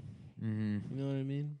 Mm-hmm. It's like, shut up, bitch. Yeah, what are you learning? Fucking leaves? Learn this dick. You Yeah, gotta learn a exactly. Learn a leaf? moose's head. What are you gonna learn? Fucking syrup? Yeah, learn. What are you learning how to be not as tight as us? Poutine. What about you? Why don't you poot my dick in your McEwen ass? University. How it's about called. poutines? And it's a website where Indian girls, No. young Indian Okay, girls. no more Indians. We just had Indian. I was afraid this was going to happen. What? That the spices We were would being stir very up a respectful special kind of at the racism Indian in your restaurant. head. I just, it's that coconut. Once he has coconut coriander, milk. he can't stop speaking in the voice. You Well, give this motherfucker cumin, he doesn't know how to It's act. because we've gone without our Uber drivers for so long. That's true. I don't have access to them. I get it out of my system in those Ubers. Mm-hmm. You know, Well, Canada is a very diverse culture. There's a lot of South Asians here. not a lot of Indians. I've seen Somali guys. There's some. There are a lot of Indians. We went in Canada in general. Yeah, What's the school we're at? McEwen University. McEwen. Let's see what that place is about. McEwen. McEwen. Fun fact McEwen, about McGregor? McEwen, yeah, they invented rape at this college. I don't think that's true. It It was the first mattress. That's not true. Yeah. mattress girl thing happened. I think some caveman with a hard You think the head. Chiquita banana lady was raped in a pile of fruit, Mm. I don't think that. and that's why she goes She around? carried it on No. his on She's her head doing as it. a remembrance. Some guy pushed me into I a do basket not of think fruit that. and raped as an me in there. MFA I do project. not think that. And I now- think it's just a fun. Now I have to go around. I have to carry all this fruit around so people know that he raped me with each piece of fruit on this thing. No, I'm I trying to don't go to think this that. I had Strip club. grapes shoved into my pussy. Oh, this used to be a community college, dude.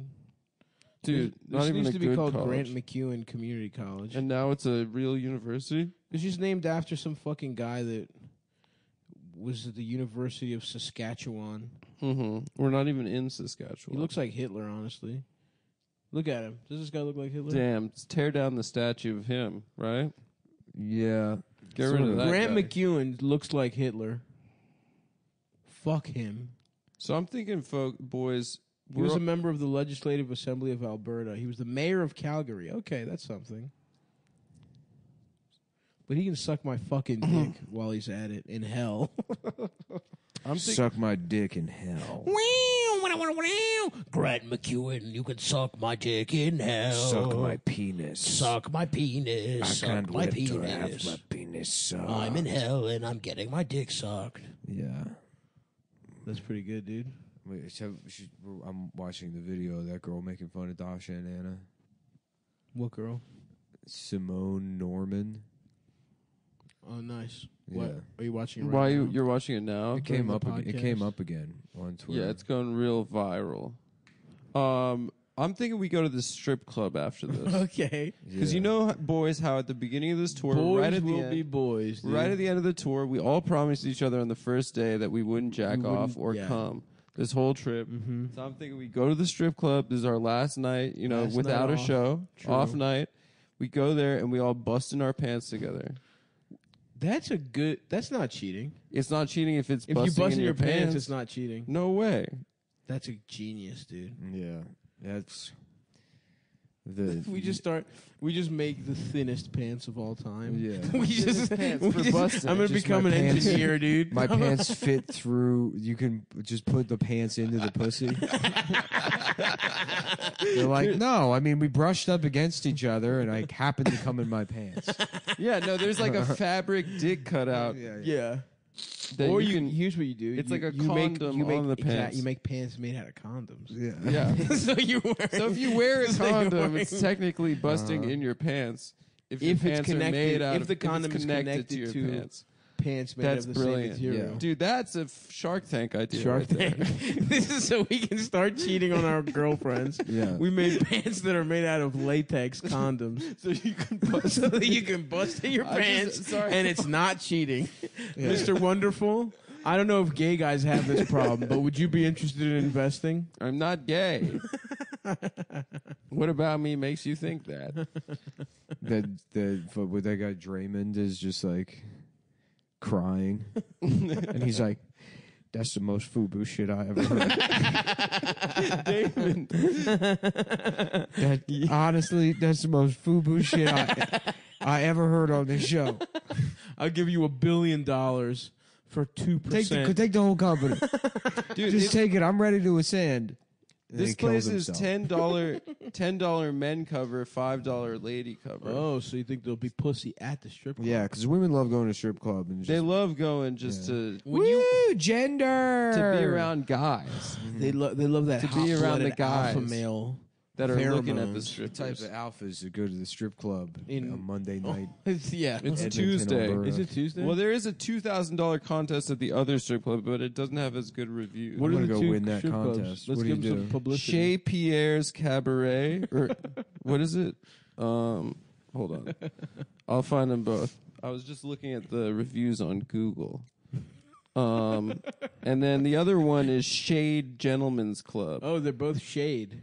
Shade and no Shay, like a Shade and Chez Pierre. Ah, Yeah. Chez Pierre. Chez Pierre. The house of Pierre's house pussy club. But apparently it's Tuesday night. Apparently there's some sort of contest at Shade Gentlemen's Club. Interesting. What kind? Let me find it. But it's a $2,000 There's a cash prize. prize. Okay, Do we have to strip? so it's Tuesday's Filthy Feud, where you can win up to $2,000 if you're lucky and have a dirty mind. Is that all they describe the con? I mean, we have to have. Oh, it's like dirty mind contest. yeah, we have to have the dirtiest mind. It's like Home Alone, but this time they catch Kevin. Catch and They raise. get him. Kevin, all of his toys can't save him. That's so dirty. It's like pranks. Very Yeah. dirty. Because, yeah, and it turns out Joe Pesci fits entirely into Kevin's ass. And the other guy, fucking Daniel, whatever. They his tape a name- dildo to a paint can Yeah.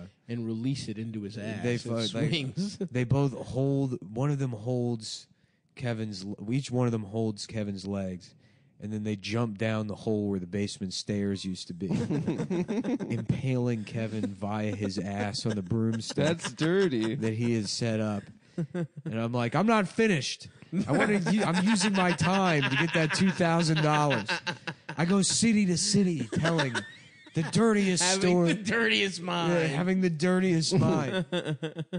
This guy Lex Luthor says, "Shout out to Savannah, the great cis girl. We love her, Habibi."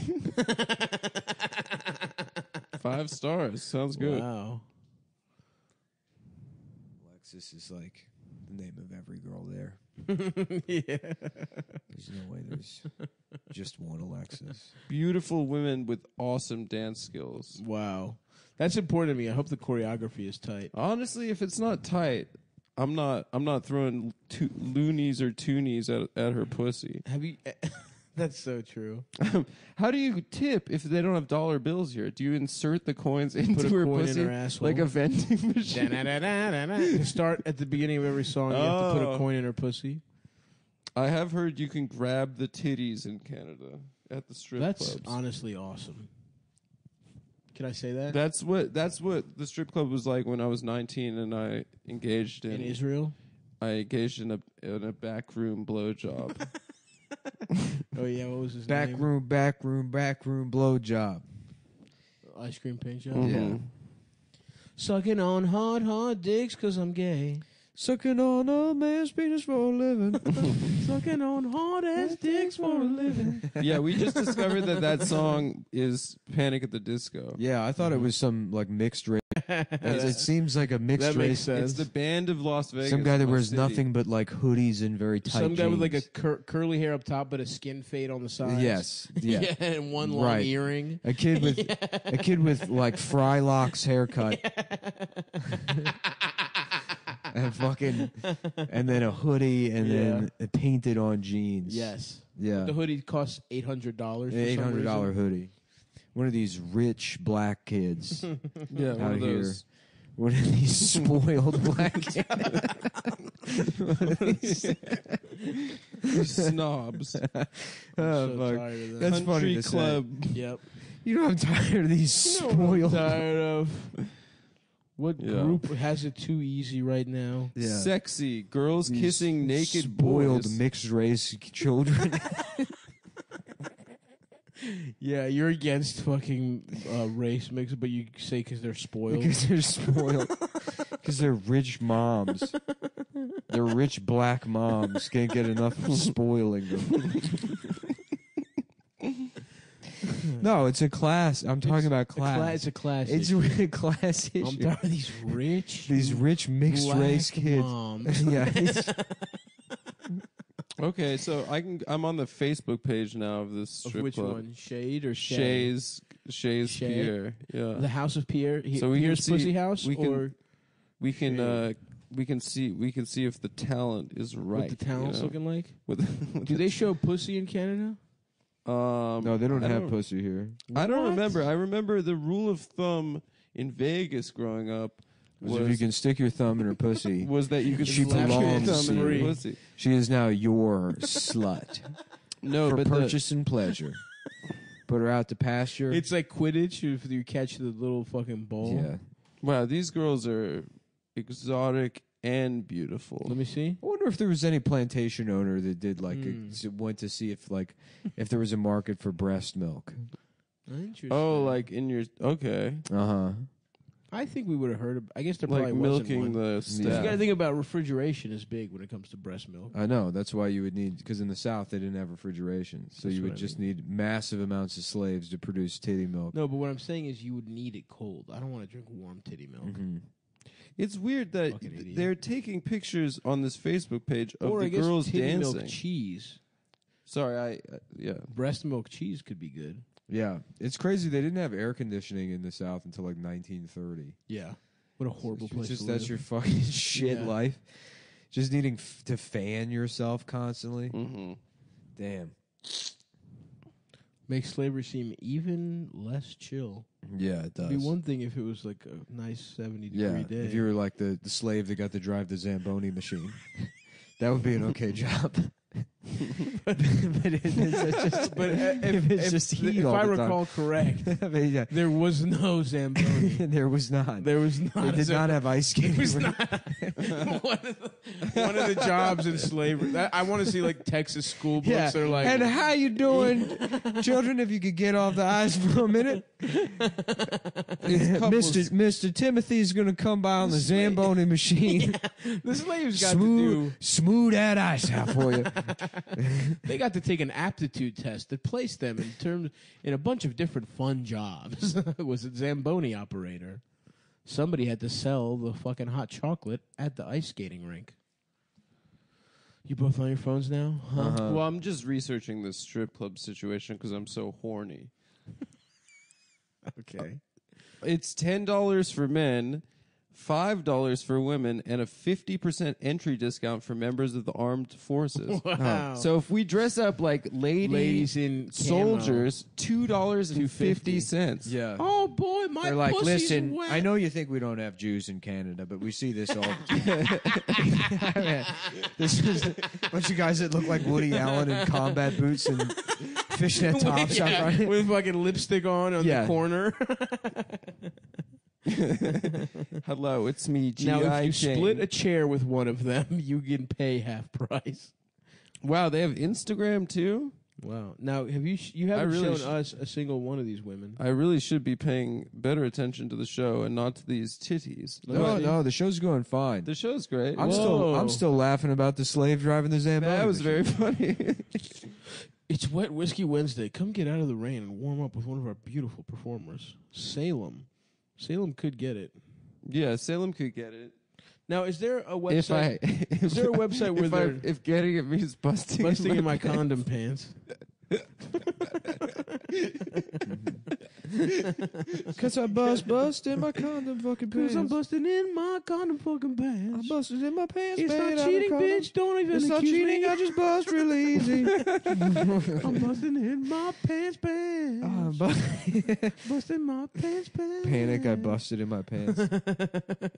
Damn, some of these girls do not look as good. Nasty bitch. She a nasty bitch. Ooh, you a nasty bitch. Damn it! Now they tagged one of the strippers, and now I'm Now on you her gotta go on fucking hers. Let's see. on her account. Let me see. Michaela.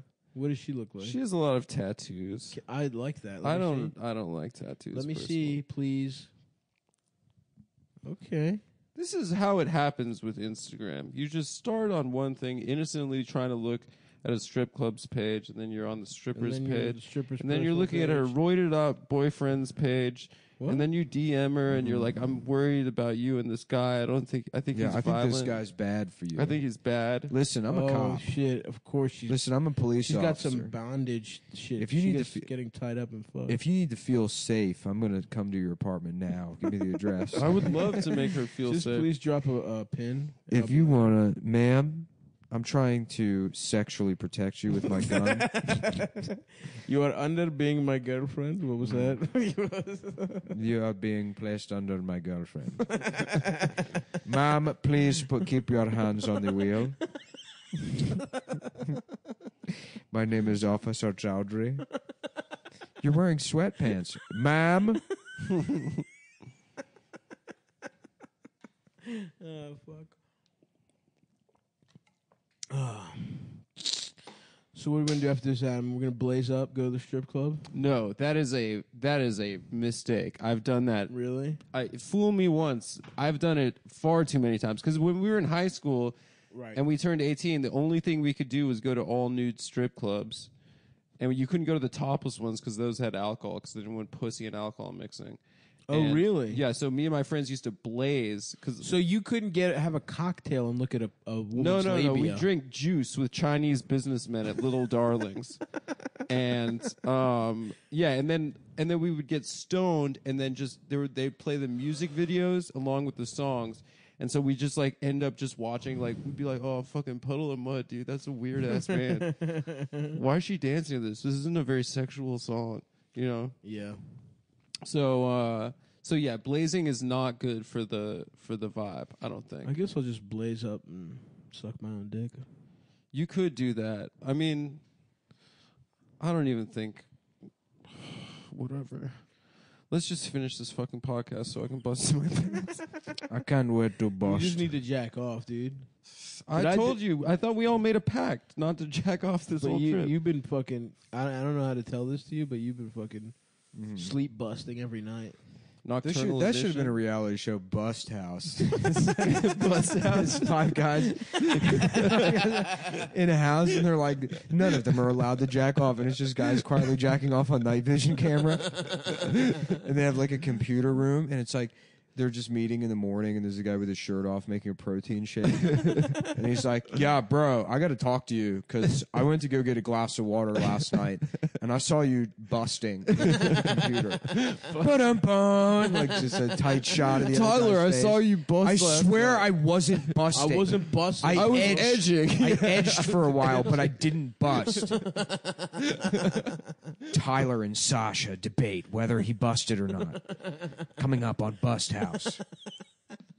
Nah, dude, you couldn't let the bust. You'd have Dude, to, I asked you several times, stop bringing up that girl with big tits we saw. don't say the word breast. Don't, with that girl we saw with big boop. Don't say, and they like blur his mouth when he says tits.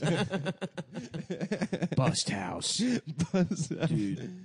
That sounds You great. cannot watch fucking commercials for fucking bikini waxes. You cannot watch a fucking Summer's Eve douche commercial. It gets me too fucking horny, bro. Like Eric has some news to share with the group. The producers found out that I actually have testicular cancer, which prevents me from busting to begin with. So they're asking me to leave the show. The boys go play putt-putt golf to send Eric off. One last hang before Eric has to leave because he lied about his testicular cancer. Bro, honestly, when I found out your nuts didn't work, I felt really betrayed, Yeah. bro. Yeah, You know, he's fake as hell. I just can't dude. wait till we get back to the clubhouse and we can play Wii. God damn. You people would watch it. I would legitimately watch that. I would watch Bust House.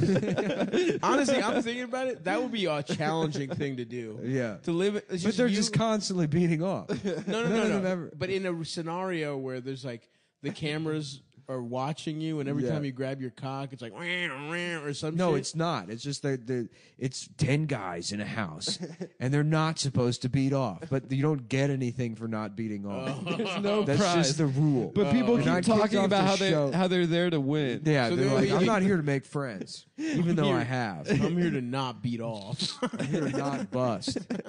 And then they're just constantly beating off. Yeah. Eric, I could tell that you're beating off right now. There was cum all over the spatula. That is honestly such an interesting fuck. We should pitch Bust House because I honestly would watch that.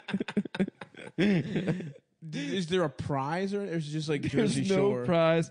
There's no point to it. There's not even. They have to go to work, right? The way all those shows are. No, Yeah, they they're have to work at like a no. They don't have breakfast cell buffet. phones. Oh, there's like challenges. Yeah, yeah. They're like they tried to work at the local burrito fiesta, but Eric beat off. The boys immediately started beating off. But unfortunately, they employed a pretty hot 15-year-old A hostess. 15-year-old girl was working there, and they couldn't help but take turns beating off in the bathroom. just looking at her and closing your eyes because you would have. Bro, we weren't in the house. We all caved. Bro, that's We- my it little was on- cousin, bro. Yeah, they're just standing around in a circle, and there's tiki torches in the backyard next to the jacuzzi. And they're like, we all promised we wouldn't bust at Burrito Fiesta. We all said we wouldn't do it, and we all failed the challenge, and that's on all of us. And we're going to learn and grow from this. Ba-dum-bum-bum, ba-da-bum-bum, Bust House. So does anyone get eliminated? No. You have No, to, you right? you No. just get caught and So everyone's it's just pissed at you. it's Jersey Shore, but it's about beating off, not beating off. There's no rules basically the- other than you get That's what bust. binds these people together. Yeah. Is not busting. And then at the end, they realize that they've made friendships for a lifetime. You know? And it's through showing that masturbation is evil. What you can accomplish by not busting. Yeah, male friendship. Because you know that busting gets in the way of men being friends with each other. You know, you want to throw a We're so catty. You know, you we want to get throw jealous. a fucking a wrench in there. Yeah. Put a gay guy in there. Oh Oh my God. Well, I'll tell you what. It would be cool if one of them, his dick didn't work, I think. Whoa. and he was tricking all of them. But then the show is sponsored by BlueChew.com. Bust So. House. Blue Chew. The Are you official a gay sponsor man of- trying to Yeah. trick straight men into sex? Yeah. Drop some Blue Chew Blue in Chew. their drink. Yeah, if Blue Chew will make a guy's dick hard whether he wants it or not. And if you see a fella you like, mix a little Blue Chew in the GHB, and you can drug and rape him No, Don't the- do Nick, that. don't. with the help of Blue Chew. Don't fuck. We just It's got our first sponsors reads. back. We finally got our reads back. No, we didn't lose. We never lost I him. know. I'm just trying to create a narrative, man. No, all our other sponsors went out of business. Thursday Boots doesn't exist anymore. No, because they found out they were selling boots to cops to kick Oh right. yeah, That's kick in Doing some police Antifa brutality. skulls. I Oh. forgot about that. Yeah, no, yeah, that didn't we happen. couldn't do that to the. Then we probably shouldn't even mention. Yeah, it. we shouldn't measure now. they're, different they're still in brand. business. It's what happened was it's not winter anymore, so they didn't want to buy ad read. Oh, that makes Oh, sense. it's for the winter. Well, it's winter in Australia now. Yeah, That is we have true. a lot Call of them back. we have a lot of fans there. I guess they're probably advertising an Australian podcast. They talk like fucking they wear idiots. Yeah. in Australia even during the You're summer. listening they to wear- the Dingy Fucko podcast. I'm Fucko Dingus. I'm fucking gay Tom. I'm shit ass faggot shit. Blingo. There he is. Blingo, blah, Blingo, shit ass. From Australia. I'm Marky And I'm saying I'm Wazoo Cockface all the way from down under, and I need Blue Chew to make my bitch dick work. Oi, when I'm out on the outback, And when you're on the More outback, cookies, it's too fucking hot to soup. get your danglo stiff. yeah, You that's got to true. take a Blue Chew. blow chew, Blue Chew. blow chew. And- Yeah, there's and- only a 5-degree range that I can get hard in. It's between 68 and 73 degrees. Yeah, I Oh, need Predator to be temperature-wise? looking at my dick for it to get hard. I need to tempt a pit viper with my dick. Make sure it's the exact right temperature, that its IR sensors go off and it fills my dick with sweet venom. And that's actually what Blue Chew is made out of. The ingredients in there, it's the same active ingredients as Viagra and Cialis, which was, a lot of people don't know this, it's snake poison. Snake poison. And how they discovered that was by spending some time in the jungle. Yes, that's right. Bob Dole went to the Amazon. Got his cock absolutely He was punctured. like, well, if I can't be president, I guess I'll get my dick sucked by snakes. He said that was his campaign trail promise. If I don't become president, I promise I promise I will get my dick I sucked will by go snakes. down to Brazil and I will defile their I'll rainforest. stick my dick into the Amazon River until one of those kangaroo fish injects its spines into my dick, and I painfully have to rip it out.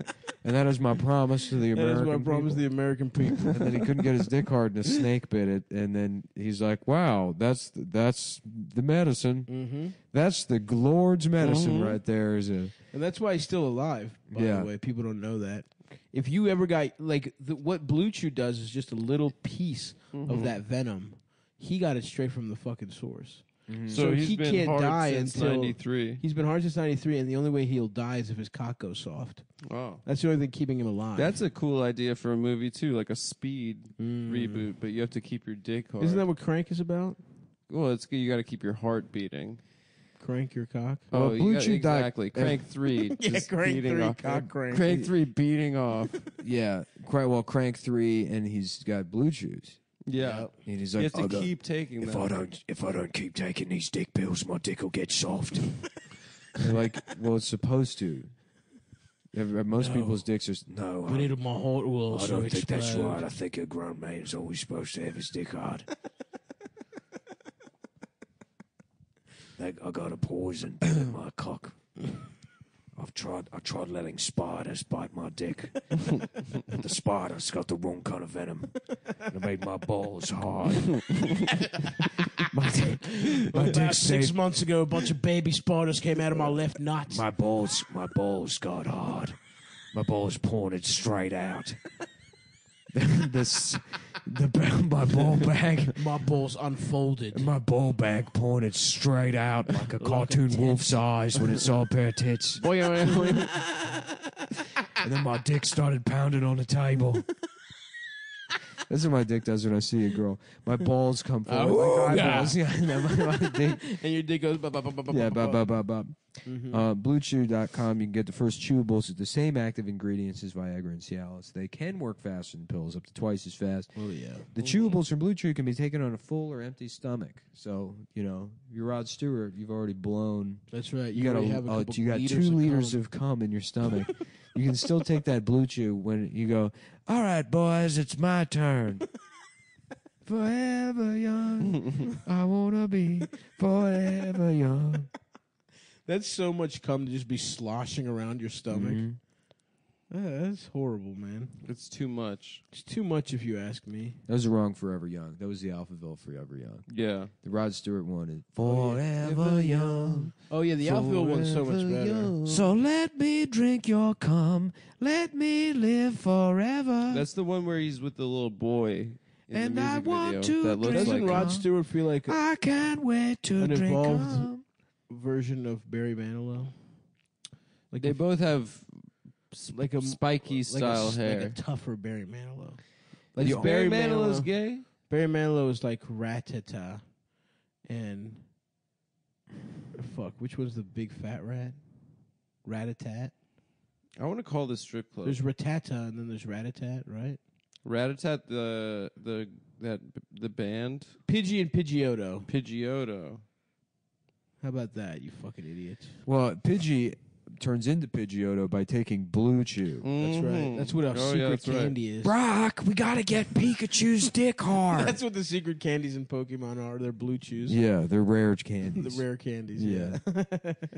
Dickmander. Cockmander. Cockmuncher. Cockmonker. Yes. So if you want to be like, it only takes a few minutes to connect with a Blue Chew affiliated physician. If you qualify, you get prescribed online quickly. That's right, and do not lie. No in-person doctor visits, no awkward conversations, no waiting in line at a pharmacy.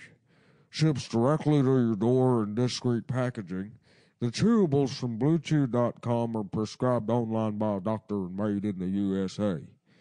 As an 85-year-old man who has a podcast, I could not give a more full-throated endorsement. Who are you doing? Fred Thompson, I don't that know. senator? Yeah, maybe. Oh, yeah, Wilfred- Fred Thompson, who was on Law and Order. He was an actor, too. And then he tried to run for president. He was a Republican There's a lot of senator. guys that just sound like that. Yeah, yeah. That was like, well, That sounded like Fred a Thompson. grown man now, so I guess I have to talk like this.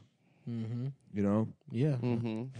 I know, brother. Blue Chew gives you confidence in bed every time. You and your partner will love it. Or you can just take them for beating off. Absolutely. Mm-hmm. You know? I love that shit. I love it. I like taking Blue Chew and then masturbating to the covers of books. That's right. I don't even need pornography. I'm a fucking sapiosexual bitch. Yeah. I jack off to book covers. I got the bookmarks that I'm jacking off to. A fucking candle. Your tits do nothing for me, bitch. Yeah, I don't even need that shit. I'm going to be over here. I'm jacking off to a semicolon. I'm over here masturbating to the wainscoting. Oh. Just staring at the wall. Like one of the aliens in Legend. I Am Legend. Isn't that that's about vampires? It's about one of the Aliens. I don't know, man. They're monsters or something. Chew it and do it. Here's a great deal for you guys. Visit BlueChew.com and get your first order free when you use promo code CUMTOWN. Mm-hmm. That's C as in Chinese, U as in Ukrainian, M as in Muslim, T as in trans, O as in Oriental, W as in woman, N as in... No. Okay. That's done. You know. All right. All right. Just pay $5 shipping. That's BlueChew.com, BlueChew.com, promo code CUMTOWN. And we're back. And we're fucking back. Sucking off 8 guys and drinking their cum.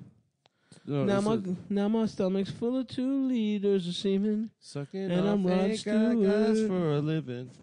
And I'm Rod Stewart. Yeah. Man, I can't stop looking at these lovely ladies. Which website are you on? Their Instagram page. It's just women with the Mercedes logo tattooed on their breasts. These some of them have really ghastly Dude, tattoos. I want just to settle down with a Dominican lady with a really shitty rose tattooed on her butt. Oh my cheek. god, I would love to date a Dominican lady that was just verbally abusive to me Yes. all day long. Yes. Call me stupid. Say my dick is little. Yeah. That would be cool. Tell me that I'm not man enough. Mm-hmm. I would love that. Just to be demeaned by an 18-year-old Dominican girl. That's what Nick needs, dude. You need a Dominican lady to yell at you, dude. Yeah. Mm-hmm. Yeah, you don't have your priorities in line. To be honest with you, I'd get pretty tired of that pretty quickly. I know. I know. You would You'd be hate like, it. shut the fuck up. I really don't respond to that kind of shit very well. Sucking off guys' dicks because I'm fucking gay. Sucking off a man's penis because I'm gay. Sucking a hard Panic, where'd the dicks go? Where are they? Where are they? Simon, chill out. The room's still filled with dicks. Oh, I had a nightmare that all the dicks were gone, and I couldn't suck all of them. In my band, Panic, where'd the dicks go? Fuck. So what do we do? So at strip club in Get Tonight? Edmonton. In Edmonton? Is that where we are?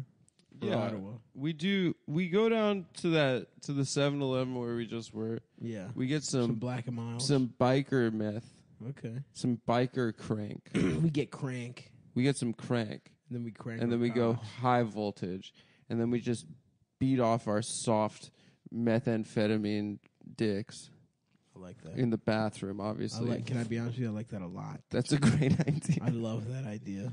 Not busting. We do not bust. Mm-hmm. We have a code. The Buster's Code. I promise not to bust. Our Father, who art in penis. Ramirez Hallowed be told his me cock. that if I become a Highlander, I am never Oh allowed yeah, to we watched bust. Highlander the other night. If you want to live forever, you just can't beat off. You have to come into my mouth. Wait. That's the fountain of youth. The movie's about a Spanish guy that goes around the world tricking guys into gay sex. Yes, you have to understand, Not even a McLeod. You're an Spanish immortal. guy. A Scottish guy Scottish pretending to be pretending to be Spanish. Spanish. Where everyone else in Where are the you movie from? is Ah, Scottish. Egypt or Spain. From Egypt. My name's Juan Carlos de Santos de Ramirez. The only Scottish person in that movie, which is a movie about Scottish people, is playing an Egyptian who is named Spanish Ramirez. guy named Ramirez. Dude, Sean Connery playing a man named Juan Ramirez is so fucking awesome. Just, I would like it if that character becomes a day laborer later in his Highlander yeah, right. immortal life. McLeod, because he's resurrected in Highlander 2. Oh, he is. Yeah, He came back for that franchise. he did. It was a hit? That's the only franchise other than Bond, or the only movie he starred in a sequel other than like. Wow. He Was it a hit? so much. Well, yeah, because he's a fucking Scottish retard, and he's like, we have to get our culture out there. This is a Scottish culture. He's a guy playing with swords because he wants to live forever. Yeah. And his wife was raped by a monster from another planet. From space or something. A space alien who raped his wife. And now he lives What a forever. retarded movie, dude. And I love how. Why does he teach him? Why is Because all the other Highlanders are chill. They're all friends. Everyone's nice to each other except for the scary guy. except the Kurgan, who kills the rest of them because there can be only one. And the Kurgan's right. Like, they all understand there's only supposed to be one of them, because then if there's only one, you get the prize. Which is eternal So knowledge. the Kurgan's the only one. He's like, listen, we're supposed to be doing this. He's a reasonable But not person. necessarily. If everyone just hangs out, gets pussy forever, you get to get a bunch of like.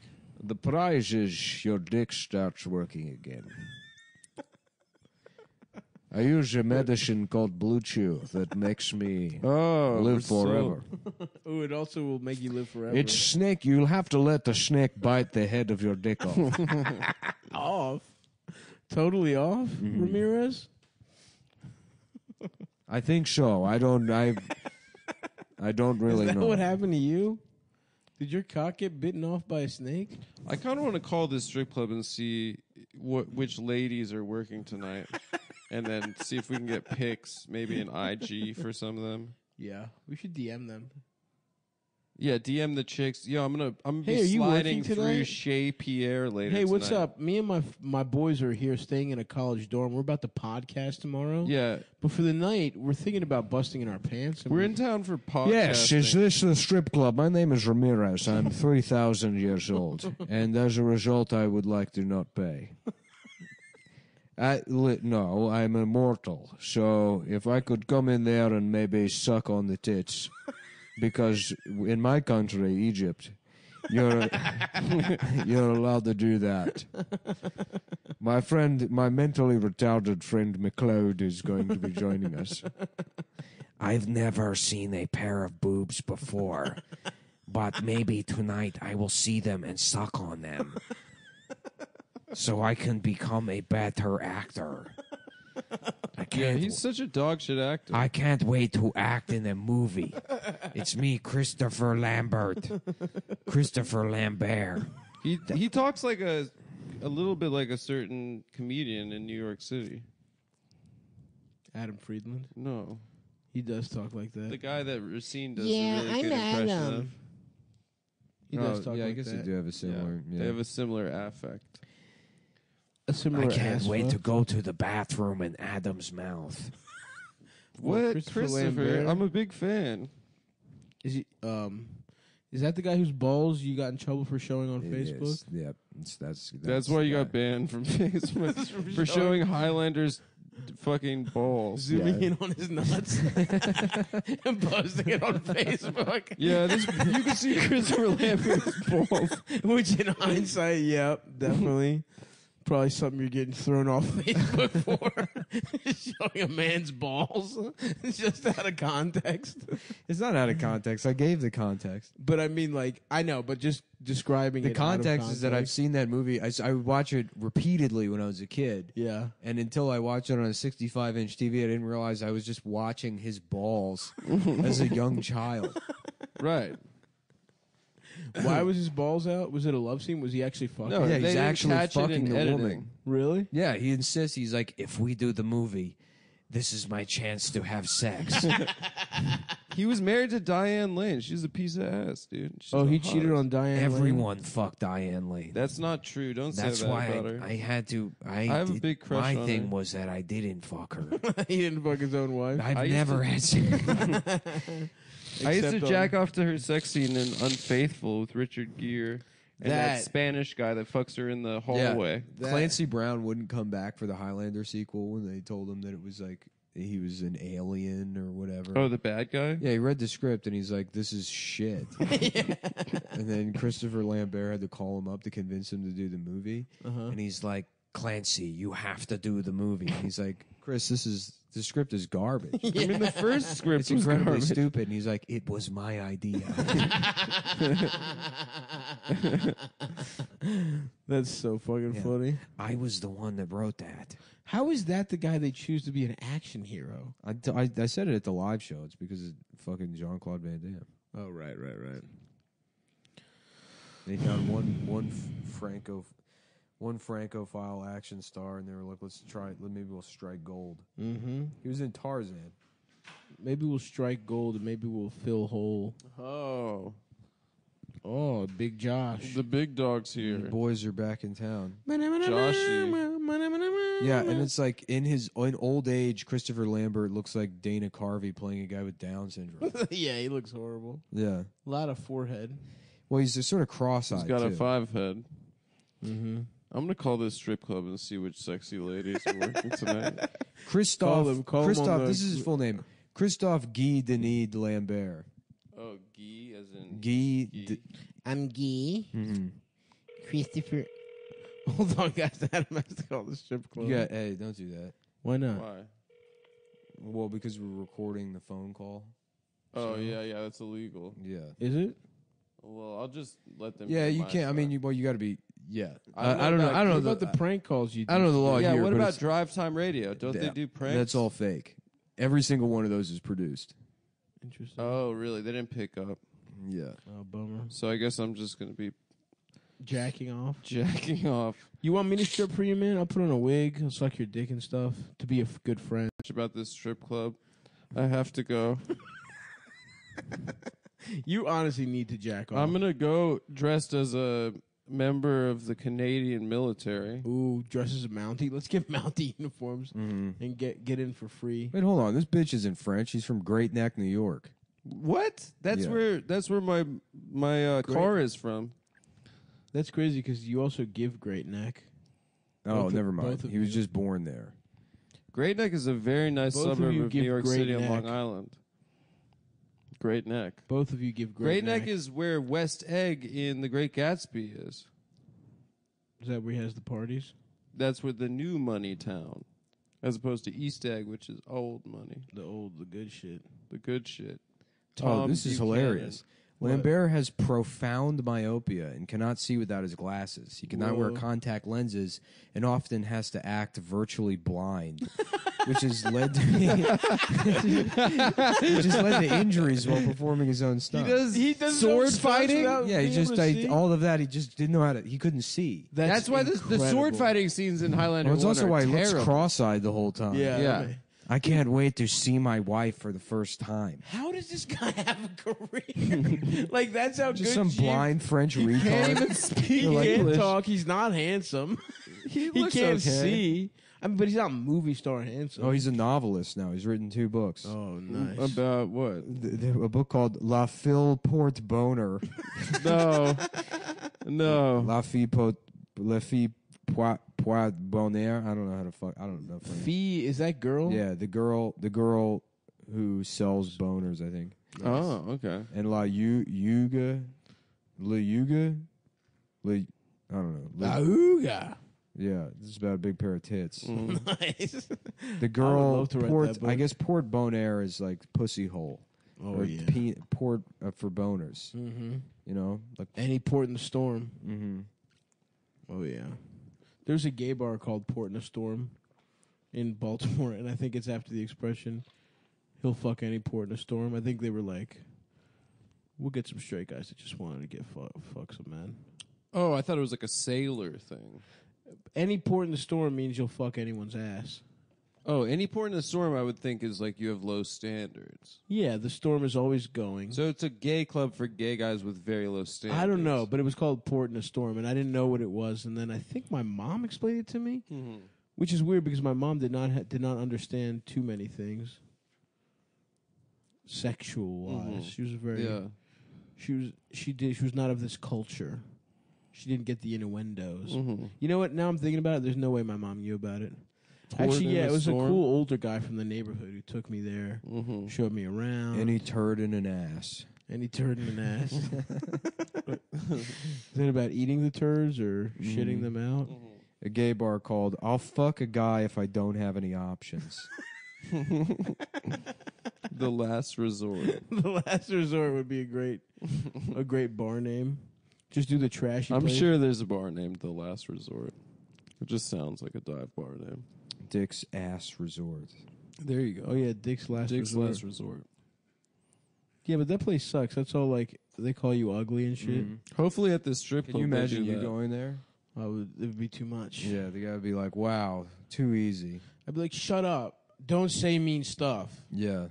That's fucked up. I'm just gonna. I want to hire severely disabled people, like just At Dick's people Last with, Resort? Like, no, like you get them on Craigslist. Someone with like neurofibromatosis. Oh, yeah. And you bring them to Dick's Last Resort, And then they're just... and then just watch the waiter. You don't laugh at anything. You just watch him as they. Yeah, deal with this schmuck. Don't even say that.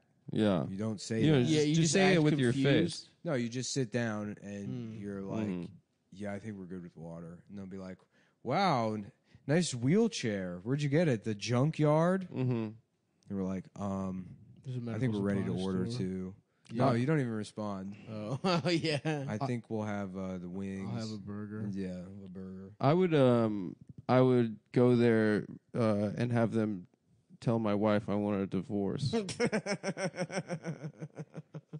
That's good. I'd write down some material for them on my wife, and I'd be like, That's "Whoa, good. what the fuck? That's the mother of my children." Mama Mia. Mamma mia. What's a good way to divorce your wife? By gun. At Through gunpoint. gun kata. Do you mean By doing gun kata like an equilibrium.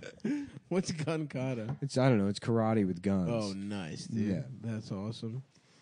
Would you shoot the gun and it would, instead of bang, it would say, I want a divorce? Or would you threaten to kill her with a gun? I don't know. They use fireworks or something. That's oh yeah, it just spells out. I want to get divorced. Yeah, divorced by skywriting. Get a plane to write it out. Sucking on hard ass dick for a living. I'm a fucking gay man and I'm gay. I'm a fucking gay guy and my penis looks like children. Your penis looks like children? No. I'm a fucking guy and my dick is the size of children. We got to come up with a better on. backstory for the strip club than podcaster. Venture capital? Saudi billionaire. Saudi. Yeah, we're fucking from Saudi Arabia. We're fucking rich as hell. We're Honestly, here for the oil. I bet I could pass for if you dress me up. If you gave you a what do you call it? A keffiyeh or whatever. Is that what, yeah, if I wore that white dress or whatever. If you wore the dress and then and the cool scarves. Yeah, the checker thing. You know, if it's red, if you've been on Hajj to Mecca, and it's black and white if you haven't been there yet. Oh, really? Yeah, that's how you know. What if you do anal? What color is it? Oh, it's like a hanky code. Yeah, it's like the hanky code. In like old gay culture. Yeah. Yellow for Nice. piss. Yellow, yep. Yellow. Brown for yeah, for water brown for sports. Greek. Yeah, Greek. Brown if you do Greek. I love that we got that, dude. You got what? Greek. Yeah, at butt sex. fucking. Yeah, that's the slang for your culture. I've never heard that. Oh, dude, that's like a stereotype. Greek people fuck in the ass. Well, they invented it. We didn't. Well, they say it on like ads on Craigslist for prostitutes. They say no Greek, No Greek. No Yeah. ass fucking. which is not there anymore because of Sesta Fosta or whatever. Yeah, how are you supposed to get a whore these days? You have to do it the old-fashioned way on the streets, going up to every single woman you see until one of them is a prostitute. Did we ever tell that story about Eric, Nick? What story? Nah, Nick's looking at his phone, but What are you looking at? we were on the train and there was this girl. We were like, I guess, drunk, and there was this girl who was clearly Selling pussy. selling pussy, and my friend just thought she was a hot girl, and he was like, "What's up? You fucking partying or what? Like, what's going on? What's up tonight?" He had no He idea. was soliciting a prostitute. We were like, didn't know "That's it. a professional." How do you know that? I was Nick and I were pretty sure that she was. She was just on the train. Yeah, She was titties out. Yeah, her ass and titties were out. She looked pretty cool. Yeah, she was completely naked. She Did was Eric naked. pay her to have sex? No, he didn't. But he just didn't. Yeah, it was a very funny He was interaction. trying to holler at her. Yeah, he was. It was pretty funny. We were on the train going to the West Village. Damn, dude, that's gotta be just fucking strangers. What do you mean? Being a prostitute seems bad. Yeah, they need protections. That's our opinion. We should become pimps. No, not pimps, benevolent- dude. Benevolent pimps. Yeah, but yeah, excuse me. All my sex workers. All my sex workers is unionized. I want all y'all bitches to unionize. That's my bottom bitch. That's my foreman. Yeah, that's. Oh fuck! Oh, you spilled water. I'm gonna spill water all over the place. Well, what's up? Y'all bitches got health care. Get y'all pussies checked. Yeah. You got bennies? All my bitches got bennies. You feel like sick still or no? I think I'm getting out of it. Yeah. You guys are now getting too sick for the strip club? I'm just going to bust I'm my not going to the pants. strip club, man. I hate to break it to you. Yeah, no one was actually ever going to the strip. I think you were serious, but I was not going. I was doing it as a bit, obviously. I wasn't going to go. Clearly. You've been doing this for an hour prior to the podcast. Well, it was a long bit. It was a 2-hour bit where I was joking around about how I want to go to a strip club. All right, we'll go to the strip club. Hold on. We got a show today coming out. Yeah. This is our last show, so if you're hearing this on Wednesday, buy tickets and see us in Get Hedmonton. And then also come see the July 2nd. I am doing a show called Fat Tuesdays. It'll be every Tuesday at the Stand. That a boy. Please come out to that motherfucker. I'm gonna have that, be working on you stuff. It'll be fun, have really good lineups. Tuesday will be Gary Goldman, Sam Morril, Emmy Blotnick, Yamanika Saunders, Real Murderers Row. That's a great lineup. It's a great lineup. Trying to start off with a bang. And then July 8th, Funny Mom returns. So come on, We're everybody. coming back. We're back in the habit. Trap. We're back in the trap. And then there should be some dates.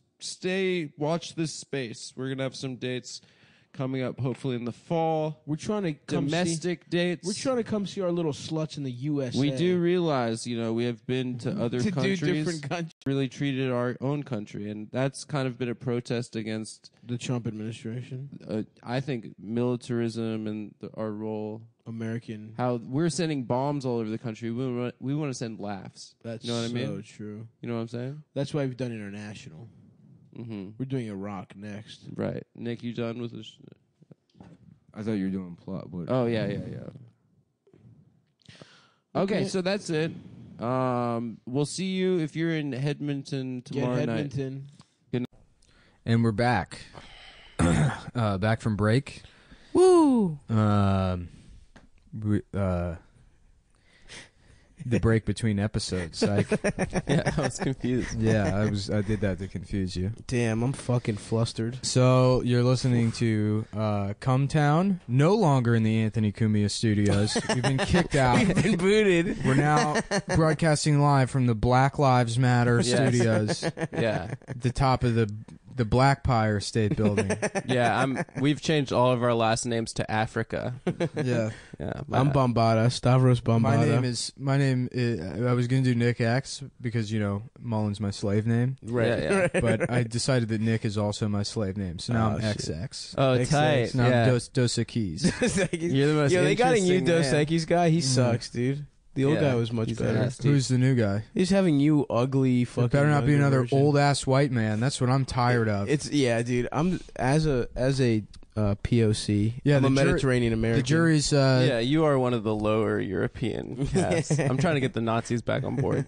You're not like a Romany gypsy, but the Greeks are like a couple rungs above. Yeah, that. we fucked the Nazis up actually in the fucking World War II. No, you didn't. No, we what'd you did. do? We You threw fucked feta both at them? Italy They and slipped on feta. No, fuck both. The only you people that guys. actually beat the Nazis were the Russians. Everyone else thinks they did. No, we held The those pieces of Russians shit off beat them by for months. throwing 20 million No, bodies. you at guys them. can suck my dick. The Russians beat the Nazis. And no one else helped or did anything. We helped, bitch. Suck me off. D-Day was not really. Nah, we held off both Italy that's and the getting Nazis. France Italy back, couldn't but that fuck our doesn't- ass, and Germany had to come in. They had to do a two-front war on Greece while we were throwing rocks and shit at them. We fucked them up with superior big dickery.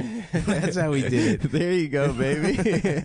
Also, fuck both you pieces of shit, because I was right about means and averages. Shouts out to the listeners. Oh, yo, shout out to my friend Hadas who played that part of Come Town for her middle school math class. And then got us all laughed at by a group of affluent Brooklyn middle schoolers. It's like, why you need to learn First this, of all, why you need to fuck pay a attention. child. I Like, wasn't you know, really they- even listening. No, when shut you up, guys were Shut arguing. up. I was right. You were both wrong. And you your don't dicks are need to little. know the difference between means and Look at this pivot, dude. Look at this fucking pivot. I'm right. I'm right in this. I've been right about everything. No, when it comes to social sciences, like what things you need to know or what's going to happen to 4 teenagers who commit a hate crime, I'm usually right. And I'm fucking right. I was right in that instance, and I'm right in this one. You don't need. First of all, why do they have 2 words for a thing? You don't need 2 words for a thing. Things have one name. It's a who cares? The point is, I'm right, and we can move on now, boys. That's fine. Well, what were we talking about, anyways? What was the income? I don't fucking Yeah, remember. Who cares? it doesn't matter. Who cares? But yes, the Greeks held off the Nazis. I'm a mathematician, and you're both. Really, it was the Jews who held off the Nazis. Yeah. They did. They were a little Yeah, I preoccupied. like you We played the a long Russians. game. The Russians threw a bunch of people at the Nazis, but you should see what the fucking Jews did. Now that is a war of attrition right there. Listen, we played the long game. Yeah, that's just. It's like how much different if there was like a Jewish army. How much different would their participation be than what actually happened? That they just can't hold the guns and they're dropping them. There was 3 years later. There was a Jewish army that did.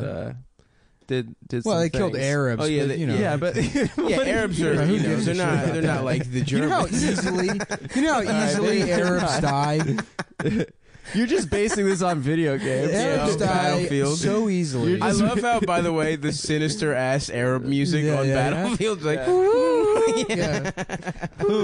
Yeah. Anytime that Arab music is playing, you know something bad is about to happen. Well, I think the way the Jews beat the Arabs is they had a flute player go da da da da da da. Oh, wow. Then they were all hypnotized. That's a theory. I think that's what it was. That's a theory. Yeah. Well, their only weapon at the time was a snake that comes out of a basket. Right. Exactly. Yeah. Yeah. I think that's true. Probably. Yeah. PolitiFact says that's true. What was the rhyme for that? Wasn't there like a childhood rhyme? There's just something where and then there's a place. Yeah, of sin, and then the dick goes in. Something like that. Yeah, exactly. Yeah. Wait, is that talking about ass fucking? I don't know. There's always a song. There's always a song about killing your teacher. Right. Yeah. It's always something like that. Also, the Jingle Bells Batman. We never hit on that on the holidays. Jingle Bells Batman. The Batman smells. version. I think Robin Patty laid an egg. Mo did big numbers on Did a he? tweet about that. Yeah. Do you think DC Comics was the originator of that rhyme? Yeah. That was a viral It's like marketing Smirnoff Ice. campaign. It's like It was like an icing yeah. people. Yeah. Like an old Jewish ad man, like in a Yeah. in a We're gonna filled do a with papers. song. It's gonna be a song about Batman, but look, it's gonna make Batman seem bad. That's how you get people to sing it. And this is part of a long 50-year campaign that we're Jewishly calling the War on Christmas.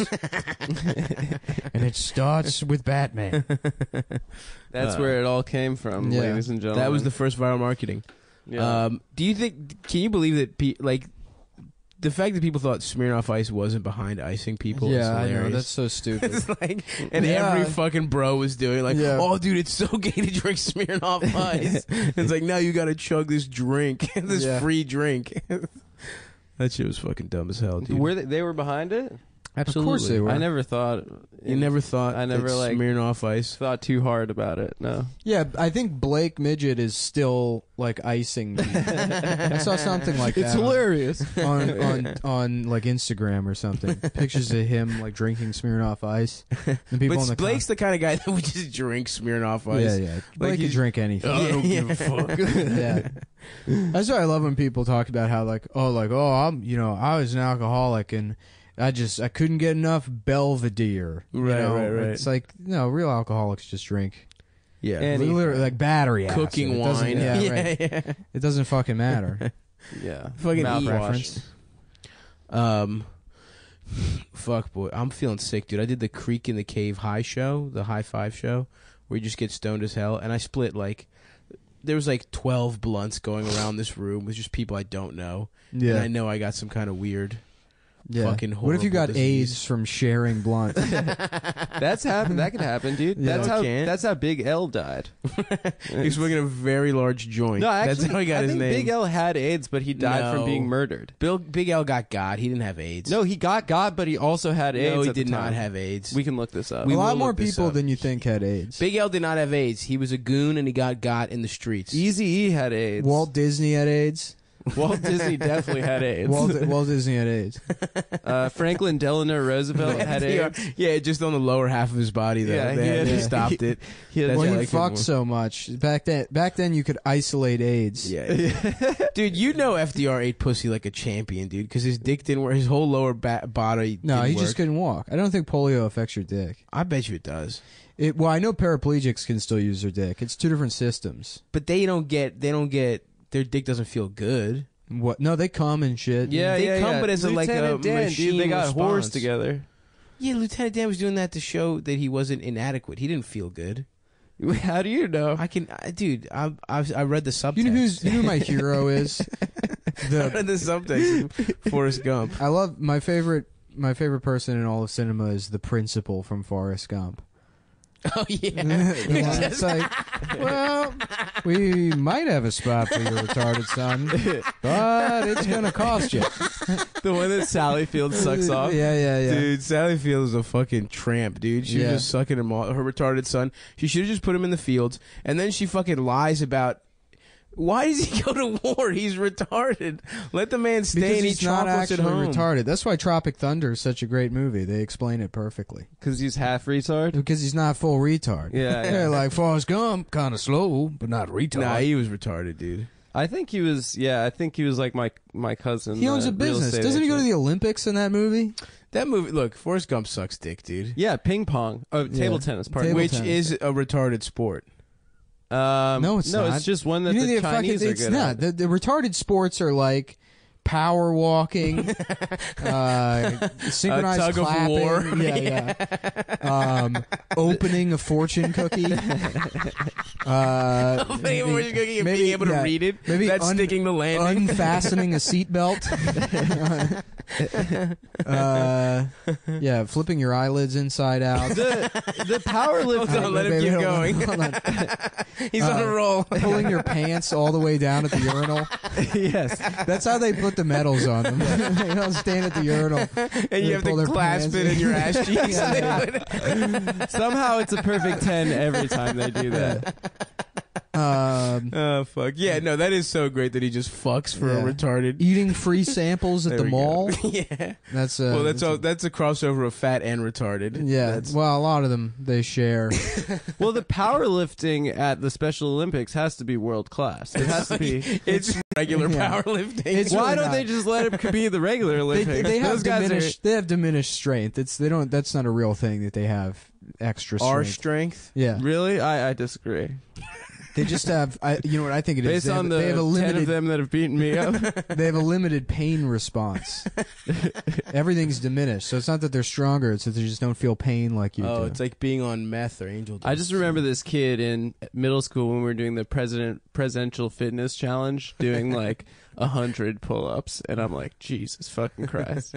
And then in the locker room, we used to make him pull down his pants to show us You've this told this story. giant monster. So you molested a retarded kid? We didn't molest him. We No, were just that's like with your molestation. eyes. Robert. Did show- anybody touch his dick? Ever? No one even as touched a bit? it. No way. Even as a He bit. thought it was cool that we all laughed. I mean, we all laughed that because it was is so. the precursor to molestation. You There was understand no that, right? molestation, and I was not part of it. I was just. Oh, now, wait, 30 seconds ago, it's we used to get him to show us his No, I used to obviously always tattle to Mr. Pryor, our British gym teacher, who we found out throughout the year had testicular cancer, and we made so many ball jokes to this poor gentleman. dick. Is he dead?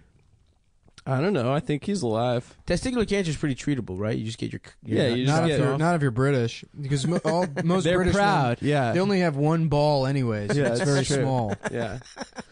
Testicular cancer for That's part of like their circumcision process. There is they have the other ball removed and the other one shrunk with tea. Yeah, it makes sense. Testicular cancer for the British, they're very proud. So it's like a British naval captain going down with his ship. Yeah. You know? Oh, I The If my bollocks are inflamed, I'm going to die from it. I will not elect for surgery. Yeah. This is my one bollock I've been given. They insist bollocks. They insist on dying from testicular cancer. They insist. The number 2 disease in Britain is of course bad posture. Yeah, and gingivitis, number 3. Yeah. Gingivitis. Scoliosis is basically it's terminal over there. You just loop over till you're Yeah. sucking If you your own can't dick. stand up straight, you know, Yeah, they put you to death. Oh, so that's an execution type situation. Sort of.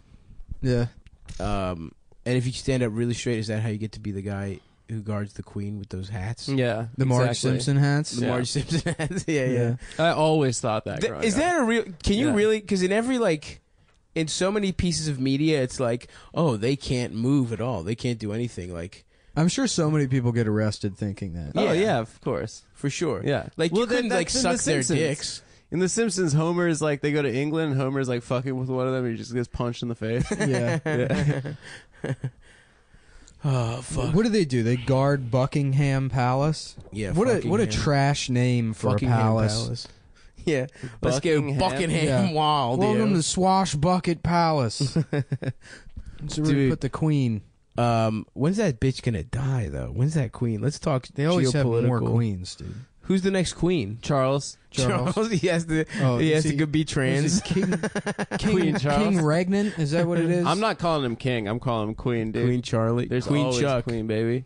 Yeah, I've always been Team Chuck. He got cucked by that But- tramp Diana. With some like Muslim guy, Yeah. right? I was and then they killed him in that tunnel. We don't know what happened in that tunnel. Dodi Al Fayed. Dodi Al Fayed, is that his name? Yeah, yeah, Damn, that's yeah. a good pull. Yeah, well, I'm a huge Princess Diana expert. Actually, I had the Princess Diana Beanie Baby, Yeah. the purple one. Which came out the day before she died, yeah, by the way. that's nuh-uh. really interesting. That is true. Whoa. Yeah, they knew. Dude. I think that TY, the Beanie Baby company, Yeah. was behind it to The goose murder. sales. Yeah. Because they were seems going like, downhill. That seems like the plot of like one of the shittier later Pierce Brosnan James Bonds. It's like with did you see Tomorrow Never Dies? Yeah, where they get that might the be the worst Tomorrow's James News. Bond movie of Yeah, all. it's pretty bad. The only good news, Mr. Bond, is bad news. I don't think I've seen. Tomorrow Never Well, Dies. basically, It was- the plot of Tomorrow Never Dies is James Bond has to stop Gawker. Essentially, that's who the bad guy in that movie is. Just Nick Denton. He's like a weird gay British guy that just loves bad news, and so he's like starting some war with Wait, China. who played that guy? Malcolm McDowell? No, not Malcolm McDowell. Andy Daly. Fuck. Andy Dick. No, I Andy- can't remember that actor's name now. Fuck. Whatever, it doesn't matter. It doesn't matter. Andy Serkis. He was a I knocked gorilla. you off course. He was a CGI gorilla. First Yeah. of all, fuck Andy Serkis. What are you talking about? He's the That best shit actor in Hollywood. Sucks dick, dude. Anyone can do that shit.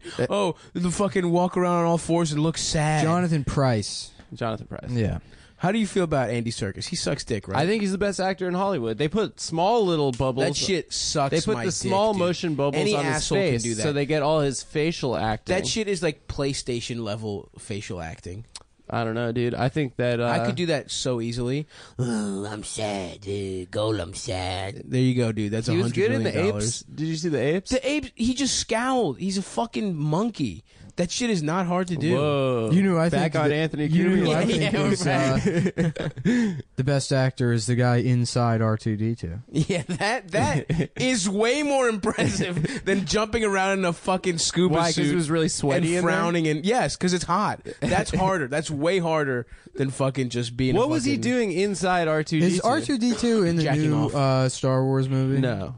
No, but they have a fucking that They have a bootleg droid. C-3PO. Yeah. He's just like jacked. He's an autistic C-3PO. C-3PO. Wait, there's yeah. a jacked C3PO. Yeah, he's just Yeah, a yeah. big ass fucking black. C-3PO. Dude, I fucking, But he talks the same way. yeah. No, Oh, he's okay. not- So he's he's not like like- the guy that plays Elmo. No, C-3PO is like... Like a big black guy that just has some weird gay voice. No. This guy wasn't like a gay British guy. He was just more of like an emotionless... No, he was a gay British guy. Was he? Yeah, he talked exactly like C-3PO. C-3PO talked like someone was Maybe always pulling his he pants turned up. it down a little. Yeah, he's oh, not right now. C-3PO is just talks like he's just like you're 30 seconds too quick into gay sex. He's just like, give me a second. I didn't know they had a black C3PO now. That's so funny. I mean, he doesn't not talk black black. at all. He just Dude, colors black. That would have been cool if he talked I'm black. sorry, that Gamergate shit is fucking real.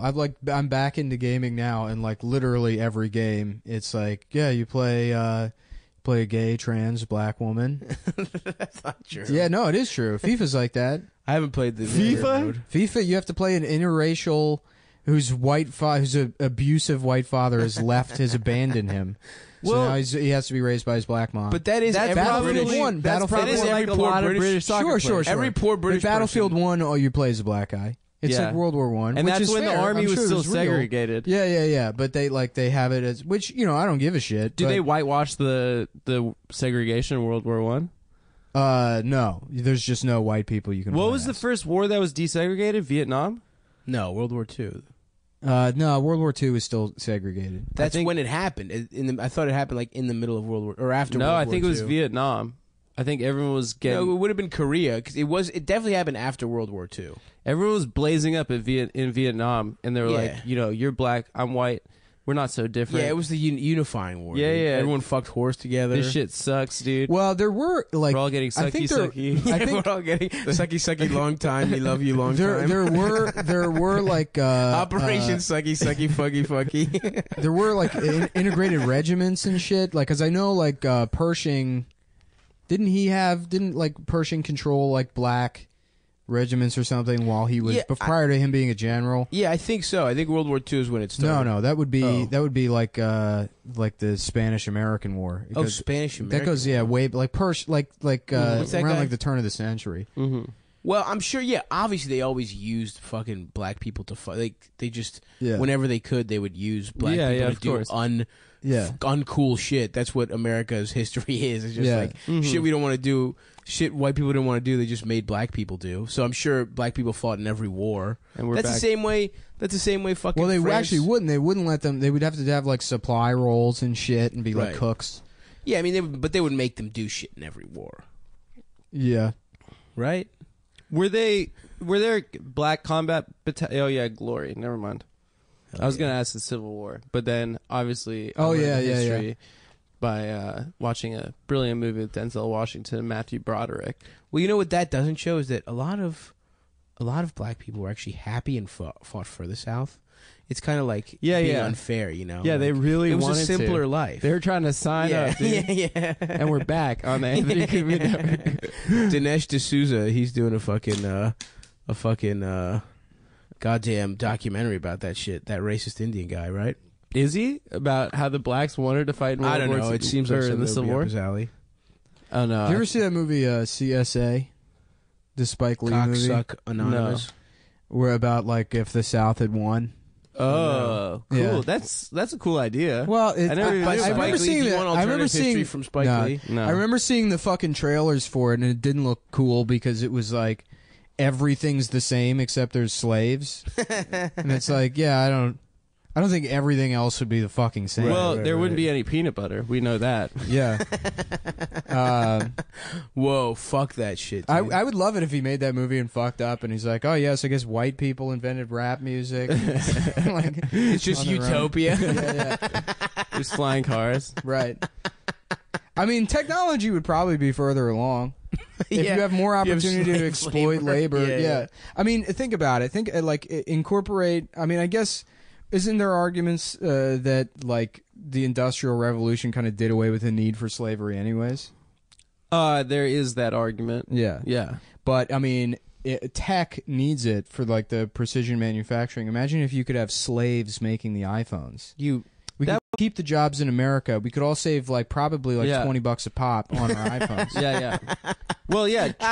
Trump. You know how many You know people what would sign up for Yeah. slavery again You know, if they could you know what'd be save great is you $20? keep them in cotton, but you get slaves really into screen printing, and then you get on-demand custom T-shirts whenever you want. Literally any idea you think Oh, of. You have a that's big awesome. plantation, and you get a T-shirt So plantation. it's Yeah. vertical You know, integration. I want a shirt, and it's got Tony Danza, and it says "Who's the boss" on it. I have a specific idea of how. Or I want how about the shirt, this? And Hold it's me just made for closer, me. Tony Danza. Oh, I like that. Yeah. But yes, that's great. Wait, you get rid of all copyright laws too for these t-shirt No, it's not factories. copyright infringement if the slaves do it. Okay. Because they're yeah, not people. the slave will be sued and They're executed. not making any money. That's how you do it. They get all the legal Well, I think that this consequences. is a very decent concept. We should actually try to pitch it to the new Attorney General Jefferson Beauregard Beauregard Sessions. yeah. PGT. Is he? Did he get The confirmation's happening today, right? Or I the saw first hearing. I saw there was a tweet that people were making fun of today that said, calling him Jefferson Beauregard Sessions is exactly the same as calling him Barack Hussein Obama. Oh my No, it's God. not. It's a reference to so like a Confederate general. They're not making fun of him for having an ethnic name. It's so fucking funny. retarded. I hate, dude. They're that like, shit listen, sucks. he's bad, but using his full name, Liberals that's are just fucking pussy ass They're the worst. motherfuckers, dude. They're the worst. Let's go after these pieces of shit. They're never gonna win. No, again. the argument against calling him Beauregard is that it's like literally will do nothing. Did you learn nothing from the Trump thing? right. It's because it's weak. You sound Absolutely. like a fucking retard. Exactly. You know? That's the argument. Beauregard. Check out this bumper sticker slogan I'm going to run with for the next fucking 4 years. Right, it's not some kind of idea of decorum. Yeah. Like Republicans give a fuck. They're trying to take everyone's health care away right now. They're trying to just fuck. They don't give a fuck about you. Oh, Fuck, man. Beauregard, but hopefully that motherfucker doesn't get in. I don't fucking know. He's actually like Satan incarnate. You heard scary, you heard dude. the KKK quote, right? No, I didn't. That was my favorite. Oh yeah, the one about weed. About weed. His big beef with the KKK was that they smoke weed. Yeah, well, he's like, well, it's not like they're smoking weed. No, he said Wait, what he did he thought say? he thought they were like decent. He knew some KKK people. He thought they were decent until he found out they smoked weed. Like that was the fucking deal breaker for this hate crime group. Oh man, he's actually like that's the definition of the worst person in the world. Yeah, right? it's scary, dude. But whatever, dude. Yeah, we're gonna podcast through this. We're gonna be here for the. We're part of the resistance, right? Yeah, We're gonna help Hillary. yeah. Is Hillary gonna be mayor or is she gonna be like? Hillary's mayor would Governor? be great. Hillary. They dug into that on the last Chapo, so I feel like Oh, did we they? missed the boat on that one. Damn. I would start taking shits on the subway. Yeah. With Tom Myers. Well, I was saying that's who she's gonna Clean it lose. up, bitch. That's who she's gonna lose the election to. Is the guy that takes shits on the subway. Some homeless guy named Dangerous Eddie. she literally. I got 2 teeth and I got a shit to take. And if this damn bitch thinks she's gonna keep me out of the mansion, she can suck my cock. Listen, everyone's like, he can't talk about women that way. He's like, you're goddamn right I can. You fucking cunt. I like Dangerous Eddie because he says what's on his mind. Absolutely, dude. You know? You know who I want to see back? When is he the, used is the that Rent. knife to threaten that Starbucks barista, when he That brought knife that, made out of squirrel bones, sharpened squirrel bones. when he brought that penknife into that Starbucks and threatened people, it made me feel like, you know, this is a New Yorker that I can relate to. It's true. Nah, dude, I want the Rent is Too Damn High guy back. Yeah. That guy fucking ruled. What's he up to, dude? I don't know. Because you know what? The rent Not is... paying rent, huh? That was Apparently the rents are dropping. that They're was dropping off in New York. Yeah, There was it's a no rent- longer. It's no longer a seller's market. I was told that. But yeah, I think that there was a rent freeze like 2 years ago where they like, I think De Blasio said you're not allowed to raise rents. Blasio, yeah, baby. that'd be cool. That was his. That's how he said his name. If he just changed the shit to De Blasio 420, blaze it up. That's why I voted I'm for him. voting for him. Well, he already did. That's not his name. His name isn't De Blasio. What is it? It's like Walter fucking McLean or something. Wait, that's his Malcolm X? He has some. Yeah, he No. he adopted like an Irish or an Italian name because it sounds more New Yorker or some Get bullshit. the fuck out of Yeah, here. his real name isn't fucking De Blasio. What? Yeah, hold on, let me look it up. His real name is Talib Kweli. Yeah. Yeah, what if he's just like the Adam, I can't have you going to the phone while Nick's going to the phone as well, dude. Sorry. Come on, man. What's in there? What's in there? Nothing. You tell me. No, I want to know. What was Nothing, that dude. notification? It buzzed. I looked at it. Yeah. What was it? It was Yeah, my Twitter. Bill De Blasio, born Warren Wilhelm Jr. Wilhelm, yeah. So he's a German? Yeah, he's like a German. Goddamn crowd. Yeah.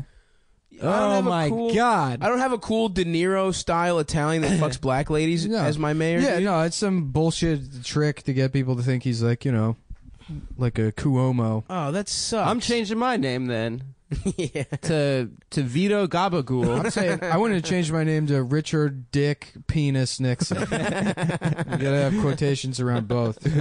It's a 4-word, all hyphenated name. Yeah. Fuck, man. I gotta change my name, dude. For show business. Dude, we are real New Yorkers now. We've been here for over a year, Yeah. all of us. Oh, I guess his mom's name is De Blasio. Oh, His what a father was pussy. of German ancestry, and his maternal grandparents were Italian immigrants. Did he grow up with them? His grandfather That was a piece of Giovanni shit. was from the city of Giovanni de Blasio is a great name. Sant'Agata de Gotti. God, fucking Italy, man. All Guess how many fucking apostrophes are in the name of this fucking town? Four. How many vowels? 1, 2, 3, 4, 5, 6, 7. They love vowels. Sant'Agata de Gotti, Benevento. Wapolini.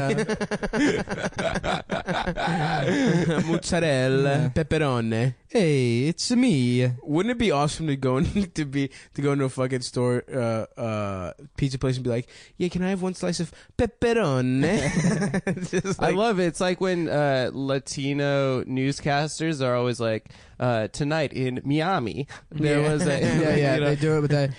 Problems facing that Latino community, but they never do it when it's like earlier this morning, an illegal immigrant from Mexico ran over an entire field trip of children while drunk off tequila. They don't do it in those situations. It's always when they open a foundation for battered women or something. Why not do it across the board when they're embracing the other parts of their culture that don't obey, speed limits or I think that have insurance. Yeah. That'd be a really funny. He was drunk driving. In his El Camino. Illegal immigrante was drunk driving. The other newscaster's like, what the fuck are you doing? It's like, I'm trashed. I got drunk with the weather girl trying to fuck her again.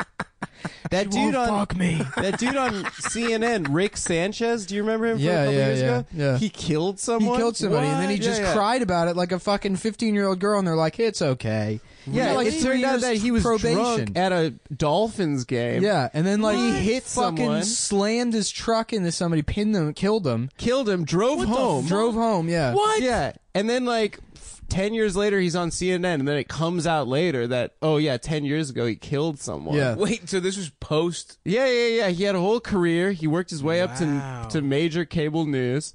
Did he get fired or anything, or no? Well, he's not around anymore. No, man, if you're rich, you can do whatever the fuck you But want. is he even rich? I mean, he's on TV, which complements being rich. Right. It helps. You really can.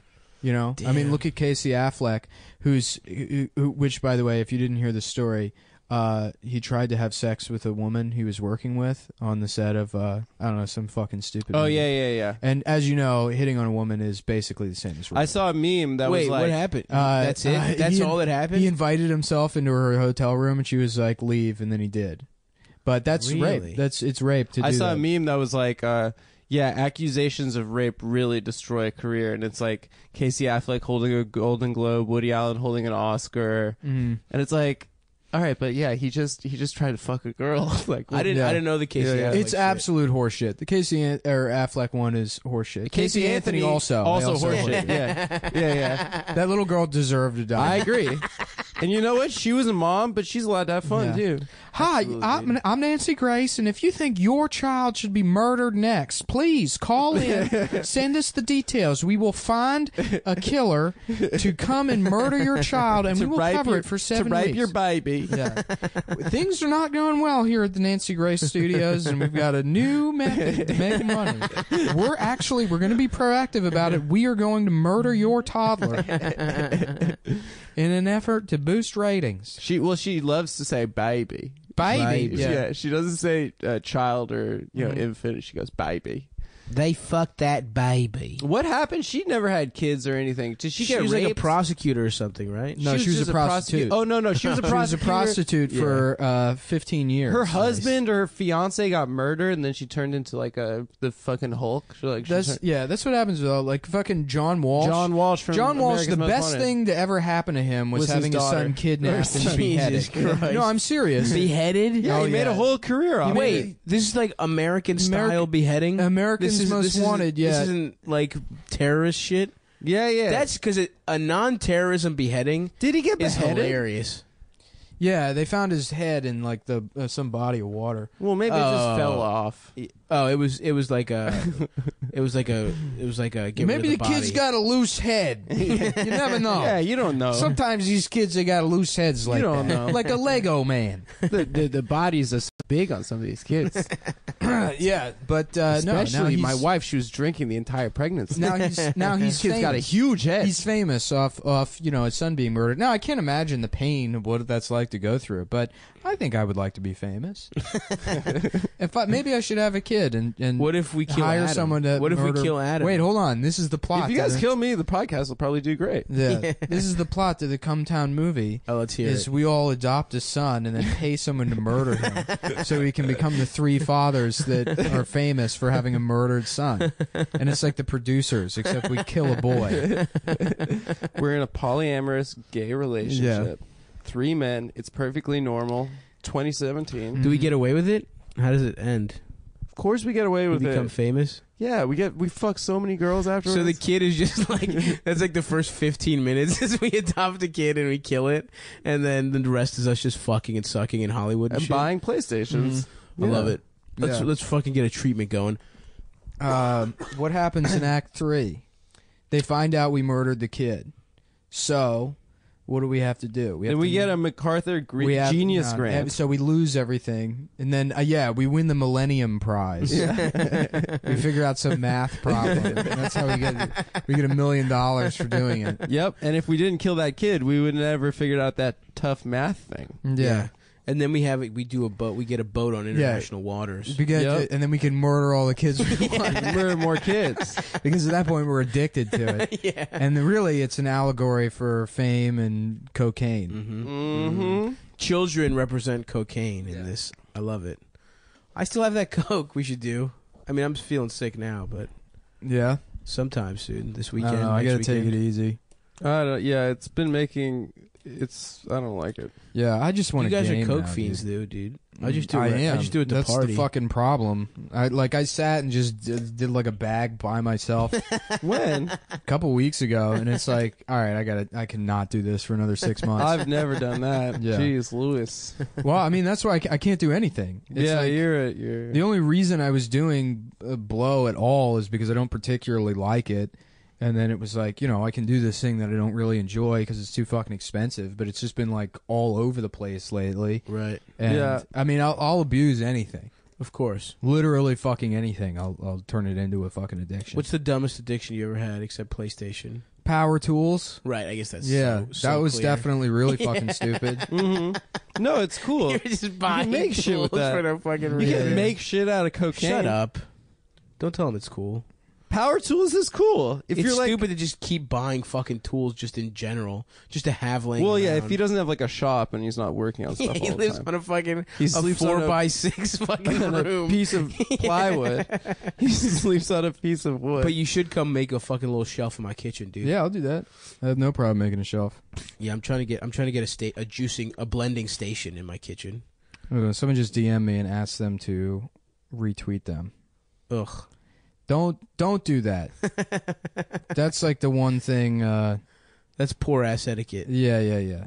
And it's not like oh, well, I'm worried about my fucking brand or whatever. But people are gonna be like, why are you fucking retweeting this person? Right. well, And is also, it is funny? it good? Is it funny? I don't know. He didn't even show me a specific tweet. He just asked me to retweet them. Is he cute? Do you want to fuck him? No. Would Well, you then trade no. retweets for head?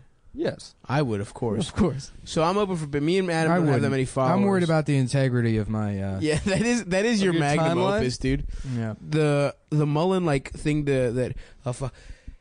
Oh fuck, dude. Yeah, it's good. Just sneeze directly on the microphones that aren't fixed to any one of us. We all No, share he's not them. sick. He's not sick though. I'm not Yeah. that sick. I'm a little sick. You really, I mean, you just couldn't move the mic away to. I did. I went like. He No, did it you- on his hand. You sneezed It was directly mostly on on the his hand. fucking I microphone. did it on my hand. Yeah. All right. Oh yeah, but well- anyway, we will trade retweets for head. Me and Adam. We don't have that many followers. Well, but- I'll trade less for head. I mean more. Actually, I don't know. I don't know how that works. What's the most you would trade for head? The most I'd trade for head? Yeah. A jewel, a ruby. Yeah. For one Precious blowjob? coin. Yeah. Yeah, I do like a one of those fancy nickels from A buffalo nickel? Buffalo nickels. What's that called when you're into Prostitution. When you're into coins Being gay. or stamps? They have like weird names. Being autistic. Whatever. I don't even know why I brought that up. Stampers. No, there's like a stupid fancy Liquors? name for people that collect coins and stamps. Collectors. No. American Pickers. No. You guys ever watch American Pickers? No. What is that? It's like just Storage Wars? It's two guys going around doing Storage Wars. Doing Storage Wars. They type do Storage shit. War. Yeah, they just go to basements and shit and try and get fucking like poor hoarders to give them the most prized possession for less money than they know it's worth. Mm-hmm. It's pretty cool. I'm looking up. I found diamond encrusted menorahs. How much? This one's $2,300. Yeah, I can get you That's better. not bad. I can get you better. You get me better? For you, I can get you better. Dude, let's buy a diamond encrusted menorah. You know what I want? I want a menorah that's diamond encrusted, but all of the diamonds are all in the shape of like dollar signs all over the menorah. That'd Is be there cool. a Jewish rapper with a menorah chain? Now that's something. So they're a Jewish rapper. There was Modest Yahoo. There's Modest Yahoo. Modest Yahoo to me is like Eminem. Modest Yahoo and Bill Maher are the two most embarrassing people. Modest in the Yahoo world. stinks. Yeah. Yeah. He stinks. I I remember my parents like came to me with a CD one day. I was like in high school. They're like, "All right, Adam, bear with me. Don't interrupt me. Bear with me. It's a reggae guy, okay? But Yeah. he's also a rabbi." And I was like, "Get the fuck out of my room right now!" You know. And then I go to school and like kids are listening to it. Like He did at have a public run. school. He did have a run. Yeah, just He had regular kids were listening to it. He had that one non-Jews. song that was just like kind of okay, but yeah, that I was thrown for a fucking loop. I was like, I had no idea how But my he's also mom got not- that one right. he's also yeah. It made no sense. They just lucked into it. Jews will claim everything Jewish is cool. That's like that's a fucking that's their go-to move. Claiming anything Jewish is cool. Anytime a Jew is in anything, My friend they'll claim sent me it's a cool. picture. Ben Shapiro's pretty cool. Years ago, my friend sent me this picture. It was some Drake. like some Israeli like tourism board promotional poster. Oh my god! From like You showed me that. 1991, and so like anything from 1991 isn't gonna look cool. Right, but right. it's these like really just sort of crusty looking Jewish girls, like At the Dead Sea, in right? the Dead Sea, and Yeah. they're floating in the Dead Sea, You and they know got this one, Adam, tivas huh? on. You showed me it. They got tivas on, and they're floating in the Dead Sea, and then on the bottom it just says "Being Jewish is cool." Oh yes! Can we get our hands on that? I wish I can't even find the picture anymore. but I There's fucking like died laughing. when I there's saw like it. these new Damn, I want that. this is super fucking embarrassing, but there are these new like Hasbara Facebook pages that like try to fight the Israeli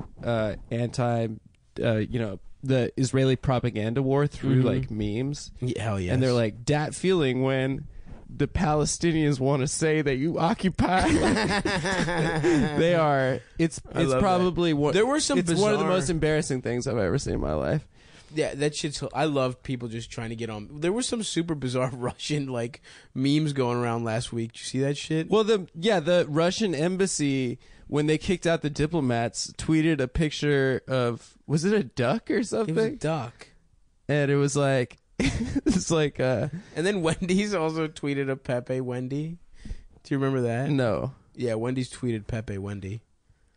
Just fucking, and then apologized because it's racist. Yeah, this is like the word, like, the DNC fired their entire, like, video production staff, like, on congressional, like, video production staff, and they're like, we need to refocus on memes. Oh god. They, like, people thinking that, like, that's the future. I mean, I can't wait just till fucking Wardell doomed. is a political consultant. Just- Probably is, dude. Probably I already hope is. Wardell gets killed by the Russians. That would be such a fucking. Tries good to movie. work with them. Oh, he would switch sides so quick. Yeah. Wardell would, if the He Russians doesn't offered have him- a side. Yeah. He's devoid of any kind of allegiance to anything. That's what I mean, though. There's no sides. He's He not would a guy you become have like to a worry Putin about fan. being like two-faced or whatever. He doesn't even have one face. Right. He's like a ball of putty. Yeah. Yes, constantly tweeting things. Yeah. You can't really be mad at Brandon because it's like being mad at a fucking GIF. He has no personality. It's this repeating loop of something that was stolen from some other thing. For black people. You don't even understand the underlying reference anymore. Yeah, because it's Friday and you ain't got no job. Yeah. Fuck, man. And Debo coming. Whatever. We love Brandon. He's our friend. Stop harassing him, guys. No, please continue harassing him. See, that's the thing. I don't give a shit about harassing Brandon because Brandon doesn't care. He's also a public figure, too. Yeah, he's a public figure now, and he's got plenty of money. So let's rob Brandon, dude. I think he does care, though. He cares. Yeah. But we should rob him. Oh, yeah, we should definitely. Oh, we should, dude. Ski we should mask. make him think it's somebody else too. Yeah, we should yeah. set him up and rob him. Hey, Brandon, you got booked for this DJ set about 9 blocks away from the train station. It's in an industrial area. It's Yeah. like a warehouse kind of party. It's real underground. It's like very industrial warehouse. Don't bring vibe. your phone though, because it'll fuck up the DJ equipment. That is how he DJs. Yeah. He plugs his phone into an aux. Fuck. So what else is going on with you boys, huh? Nothing. I've been getting a little bit of that seasonal affective disorder. Yeah, you getting know? sad? Woo, getting sad, boy. I feel you. Sat on my couch this weekend. 14 hours of some quality NFL football entertainment. I watched a lot of RuPaul's Drag Race, which is an incredible show. That's probably better than what I was doing. It was 4 terrible games this weekend. Yeah, the wild card they were round all was really terrible. Although, did you guys watch the National College Football? I watched was that a last fucking night. killer game. Yeah, and I don't Wait, give a fuck about. You know what I college found out football. last night? The coach of Clemson is this guy Dabo Sweeney. Dabo Sweeney, dude. What a Dabo name. Sweeney. Okay, so I looked up on his Wikipedia page how the fuck his name got to be Dabo. When he was born, he was a baby. His older brother was 18 months, and he was trying to say Dat Boy. Really? Yeah. So his name, which is already not how the way you say those words. Yeah. So his name. So is he was literally- trying. He was attempting to say something incorrect. Yeah. And then made it another level further. So his name is literally Dat Boy Sweeney. Dat Boy Sweeney. Sweeney. That boy Sweeney. It's not even Sweeney. It's Sweeney. That's awesome. Yeah, dude. it's sick. Dabo. Yeah. That's a great name. Also, Oh shit! What up, dude? yeah, he's just a guy from the South, right? Where's Dabo from? Some shithole. Yeah. North Florida or something. I Hell don't know. yeah, dude. Some piece of shit. I want to be place. named Dabo. Dabo. Yeah, it's a sick name. Dabo sounds like a rapper's name. It sounds a lot like Quavo. Dabo and Quavo could be friends. Raindrop, drop top. Yeah. So you getting sad? Did you Muddy? guys watch that Golden Globes? I didn't know.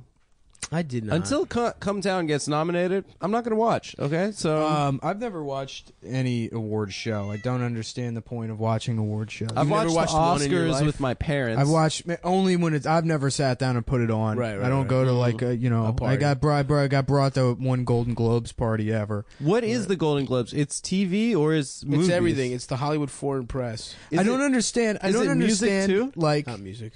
the like why I would Musicals. sit there and watch actors do the one thing that makes me fucking like completely hate actors, like the part of their personality that I'm trying to ignore when Like I'm watching not a the movie. acting part. Not the acting part. The thing Right. that they're the absolute worst at, which is fucking humility. Humility. Yeah. Why would you do that?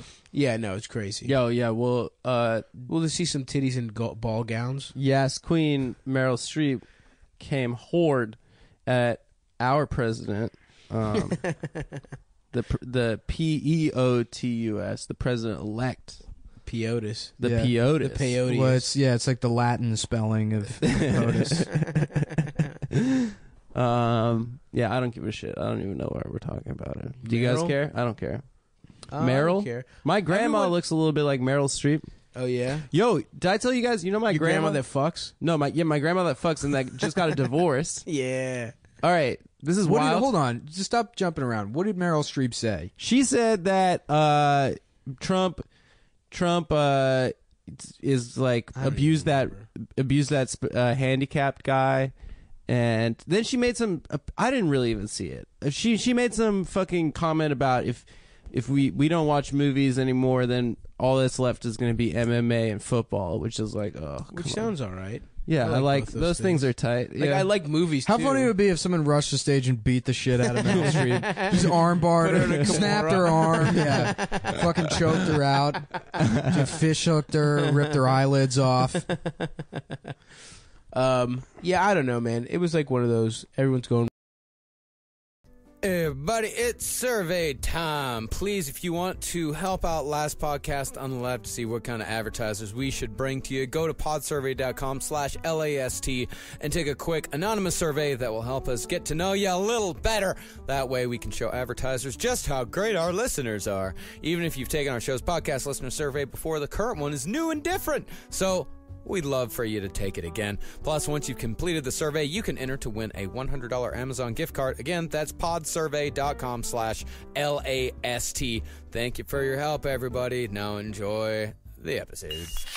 There's no place to escape to. This is the last podcast. On the left. That's when the cannibalism started.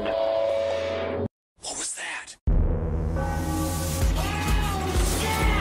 You should never be nice to nerds. Shinrikyo. Basically, the whole Manson thing is, well, no, they weren't. I guess they weren't nerds. No, they were horny and fun. That Yeah, was they a were cool group of people. Yeah, they were. Yeah, but Heaven's Gate, also nerds. Nerds, yeah. Yeah. Yeah, But totally you do nerds. understand, the more you say that you don't like the charm of L. Ron Hubbard, the more you sound like, ugh, I can't stand the look of that Bruce Willis at the beginning of Moonlighting. What do you mean? It sounds like he repulses you so much that it's sort of like he's pushing against the boundaries of what you find attractive, and maybe in the end, he's got what it takes. I'm just saying he's not charismatic. All right, we're good to go. We're good to go. Welcome to the show, everyone. I am Ben Kissel, Marcus Parks. I'm staring at that beautiful face right now. How are the teeth? Teeth are good. Okay, absolutely wonderful. And then we got Henry Zabrowski as well. Half a thumb lighter. Henry sent us you sent us a picture of your thumb yesterday, and it looks like an enchilada just covered in mole sauce. Yes. Well, because the problem was that I chopped the whole top of it off, right? Oof. And so the blood just kept coming and coming and coming, and the doctor had to cauterize it, which is just burning it close. And I'm not a brave man. I don't You know what I mean? believe it.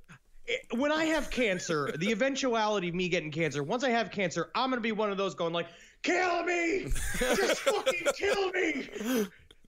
All right. So it was rough, but yeah, it got Yes. covered in hardened blood, which is the reason why it was hurting so much, because it was like I didn't realize when I took off my big little my thumb sock that the blood had gotten all the way around the knuckle, and it made a hard little net, like a evil little Spider-Man was inside of my bandage. I would have loved to see you during the Civil War era. Just, like, I can't go into battle today. Wouldn't you believe it? I was cutting garlic. Well, for those of you who don't know, the reason why we haven't had an episode in about a week and a half is because I first had to get a tooth yanked out because I Yes. had a big abscess, and then Henry cut off half of his thumb while chopping garlic. Yes. So what's going to happen to me? Who knows? A I kidney think the stone blood or clots something. are going to travel up to your brain. Yeah, maybe. That's death. That is. So I don't want to wish that. All right. Well, today's. But also, yes. while I'm in the middle of doing this, I'm reading Dianetics, right? Mm-hmm. And so Dianetics is supposed to fix you physically. Right. I'm going through it. Nothing's working. Oh, I can't believe it. Today's episode, absolutely thrilled to finally get to the subject of L. Ron Hubbard. Yeah, people have been asking for this one for years, and we're finally going to tackle it. Of course, L. Ron Hubbard is the creator of Scientology. Full name, Lafayette Ronald Hubbard. I think he made a smart decision going with the L. Ron. Yeah, well, I mean, as we'll get into later, L. Ron is much more scientific. Sounds like a robot. That's true. But Scientology is without a doubt the most successful and insidious cult of the 20th century. L. Ron Hubbard was described by one of his most ardent followers who got wise to the scheme later on as, quote, a mixture of Adolf Hitler, Charlie Chaplin, and Baron Munchausen. Ooh, I'd like to see that Mount Rushmore. Yeah, strange combo. Honestly, if my name was Lafayette, I would have went as Laffy. Oh, that's nice. Actually, L. Ron Hubbard's grandfather sometimes went as Laffy. I don't like it. Because he was named after his grandfather, Lafayette. I am so excited to dive into this man. I watched a lot of videos on YouTube, and I don't see the charm. Yeah. But we will get to the bottom of it. Again, it sounds like you're about to fall in love. I don't know. You sound like Princess Jasmine, and you're talking about Aladdin. Oh, my goodness. Now, in this series, we will explore the life and lies of L. Ron Hubbard and follow the story of one of the, frankly, most impressive con men of all time. For, as they say in Going Clear, the fantastic HBO documentary, to understand Scientology, you've got to understand L. Ron Hubbard. Because the whole thing is an extension of his mind. Once you get to the very bottom of who L. Ron Hubbard actually is as a human being, you start to see that he just wanted to create millions of little hymns and then eventually a gigantic country filled with little hymns. And guess what? They've all got disgusting teeth. I mean, it's every man's fantasy, I suppose. Yeah, I suppose so. Now, the primary text for this episode is the book Barefaced Messiah by Russell Miller, which seems to be the definitive, actually true biography on L. Ron Hubbard. Definitely recommended reading. It's really thick, it's really huge, and we can't cover everything in there. So if you're interested in this episode, that's a really expansive look at L. Ron Hubbard's life. Also, I gotta say, if there was an entire nation that was L. Ron Hubbard, the toilet paper shortage would be through the roof. He looks like a guy who uses a lot of the TP. So I was thinking, instead of just getting the super soft teepee for the PCs, instead what we could do is have one big block of just kind of a square of cotton that I can rub myself on. Attach it to a stump onto a little boy. Horrifying, L. Ron. Horrifying. Oh. Now, the legend goes that L. Ron Hubbard started Scientology on a bet with sci-fi author Robert Heinlein when Ron claimed he could make a religion out of science. It's a good story, but it never happened. The truth about the origins of Scientology is much more fascinating and much more complicated than that. Also, we're going to find out, too, as I was researching, not only did he not just say it just one time, that religion is how you make money. He said it at least 4 or 5 times, the entire way of growing up before creating the first version of Dianetics. This has been on his mind since the very beginning. Right. He's always been obsessed with money and power. He was very frank about it to his insiders. Because in the end, he said it all, the end justifies the means. That once I become super powerful, then I can help the whole universe. Well, and I'm sure we'll get into this, but what stopped him from just going the route of a Joel Osteen and just attaching himself to a religion that already exists? Because certainly that's $1 billion industry in itself. I mean, really, to answer that question, we got to get into his life, because this is a man who really used what tools he was given. And he was also a master at making it up as he went along. He was a master at just following the road that was laid in front of him. Now, which is what all cult leaders do best. Yeah. They're all like fucking jazz men. You know, like, so when the drummer goes, boom, doom, doom, doom, doom, doom, doom, doom, you got to be able to make sure you go, because if not, you get killed by the drummer. Yeah, kind of reminds me of the Children of God cult, of course. Yeah.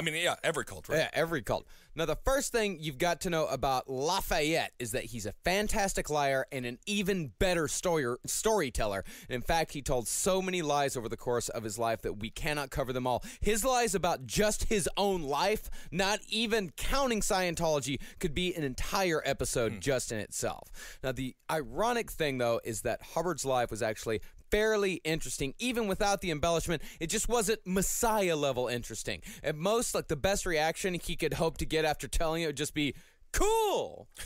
I mean, does that stem from an insecurity in your own reality? Absolutely. Yeah, that's the whole idea, is that you see he had a very intense superiority complex since he was a little kid. He started lying to himself within his journals. He would write about adventures and shit that he was doing, lying to himself from a very early age, which is actually a weird primitive form of chaos magic, which we'll get into later on as well. And it's very, he couldn't stay. He believed he was better than the life he was born into immediately. But he would also be practicing for pretty much charismatic cult leader status, because while he would be creating these ventures about himself, he would always be referring to himself in like this self-effacing manner. So like Buffalo Bill looked in the mirror with his penis tucked and was like, "Oh, fuck me. Would you fuck me?" And he was just like, "I'll follow me. Would you follow me?" Yeah. Pretty much. Yeah, absolutely. But the thing is about L. Ron Hubbard, from a young age, he could not separate the stories he wrote from the stories he told about his own life. And if you ever called him out on it, you get some of that red-haired temper that Hubbard was famous for. Like I'm famous for, too. Henry, you're gushing blood out of your thumb right now. I'm mad about it. Now, before Hubbard wrote Dianetics, which is the book on which the entirety of Scientology is built on, he was one of the most well-known science fiction authors in all of America. He got his start in the pulp magazines, writing everything from pirate stories to detective tales to westerns with vaguely homoerotic titles like Six Gun Caballero, Ride 'em Cowboy, and Hot Lead Payoff. Hey, Barb, leave me alone. I'm reading Hot Lead Payoff. You know I like my westerns, Barb. Leave me alone. Barry, just for a second, could you put some pants on, maybe conceal the erection? The mayor's coming over for an inspection of the backyard. Well, Barb, if you want another child, sit on it really quick. This is my favorite page. Sit on it really quick. And all that is in addition to his first novel, Buckskin Brigades. Now, what's interesting, too, is that during this time period, so he got married really fast. He had a fun little childhood, but he was also traveling back and forth from New York and where the sci-fi community was back home to California to his wife, and disappearing more and more, just hanging out with these nerds. But he was lying about how much money he had. He would go to New York, tell them all these stories about how successful his books and his stories have become. Meanwhile, he would go to homeless shelters and pose as a homeless person getting feet. And so they said when he sold Buckskin Brigades, they owed so much money to the grocers that they had cut them completely off. And so finally he had all of this money. He was supposed to come home. He could finally get out of debt to all the various weird local businesses that gave him a tab for some reason. And then he shows up. His wife was immediately like, "Oh, it's amazing. Let's go pay them now." And he's like, I'm sorry to tell you, honey, I bought a boat. And he literally bought a boat that they did nothing with. It just sat in the front yard. Well, like David Crosby. Not bad. Now, eventually, L. Ron would move on to science fiction, and in 1937, Ron began work on a book called Excalibur, which 12 years later would become Dianetics. And Excalibur was described as, quote, a summation of a life based on his analysis of the state of mankind. And came from Ron's quote, discovery that the primary law of life was to survive. Like, how do I survive with horizontal teeth? Oh. Brilliant. I have teeth like little parallelograms. I have to eat nothing but hot soup. Homeless hot soup, it sounds like. Oh, there was another trick that he did with the hot soup. He met up with this writer, and the writer was like, here's how you get free tomato soup. You go down to the automat, you get a free bowl of hot water, and then you take that nickel you were going to put into the machine to get this powder for the tomato soup. You put that nickel in your pocket. Then you go over to the table. You go over to the free ketchup on the table. Dump half of that ketchup bottle into the bowl of hot water. You stir it up. Presto, free soup. Tomato soup. Wait a second. What was your name again? A young Gordon Ramsay. Lovely to meet you. Why is it the people who have life all figured out live like an 1820s hobo? They're just like, no, we got to figure it out. If you lower your life standards, we have it all figured out. At your lowest standards, life is really easy to figure out because all you got to figure out is how to turn hot water into tomato soup. It sounds like ketchup soup, which is a whole other thing. It's just a half bottle of ketchup and a bowl of hot water. I think I had that in college a couple of times, actually. Now, about Excalibur, the book that would become Dianetics, it was said that the first 6 people to read the manuscript were so overwhelmed by the content that they were all driven insane with knowledge, with one person throwing the manuscript across the room before jumping out a window. damn. Yes. Now, That's what I'll say. What ages are we talking about for L. Ron here? This is, what is it, like mid-30s, I think? Okay. Like early to mid-30s, somewhere around there. Around our age, actually. I will say this. When I read 50 Shades of Grey for the first time, I shoved a spatula up my ass. But that was just because I was looking for a thrill. I was bored and lonely in Toronto. 50 Shades of Grey for the first time. How many times have you read it? Good catch, Ben. If you put a number in the title of a book, that's like a bet to me. How many times can I read it? You know what I'm saying? Yes.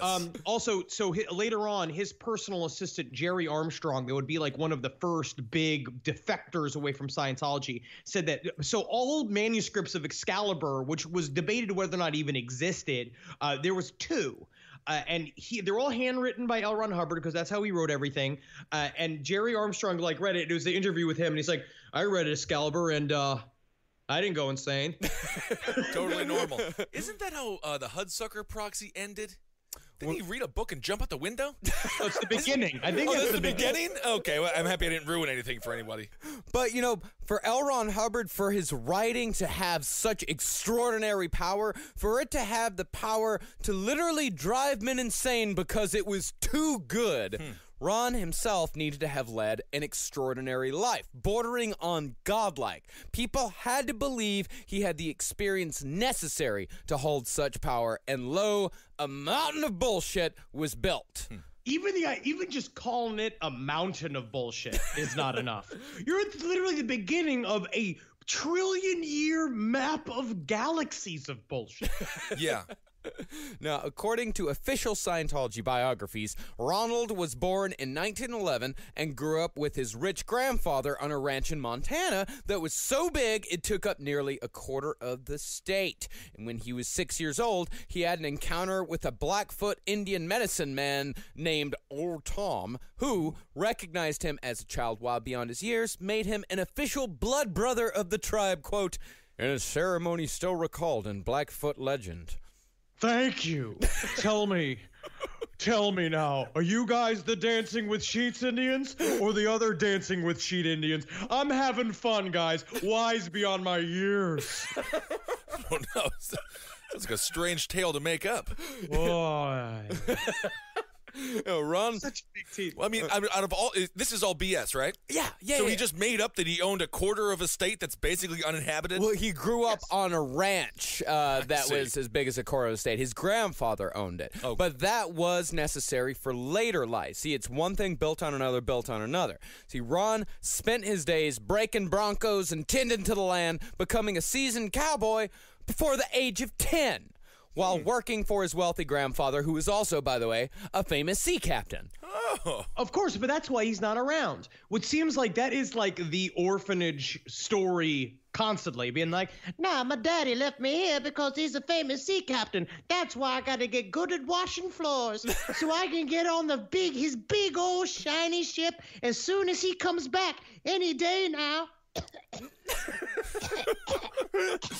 He sounds like a kind of a Lemony Snicket character. Yeah, I mean, it's just making shit up. Sure hope it's any day now.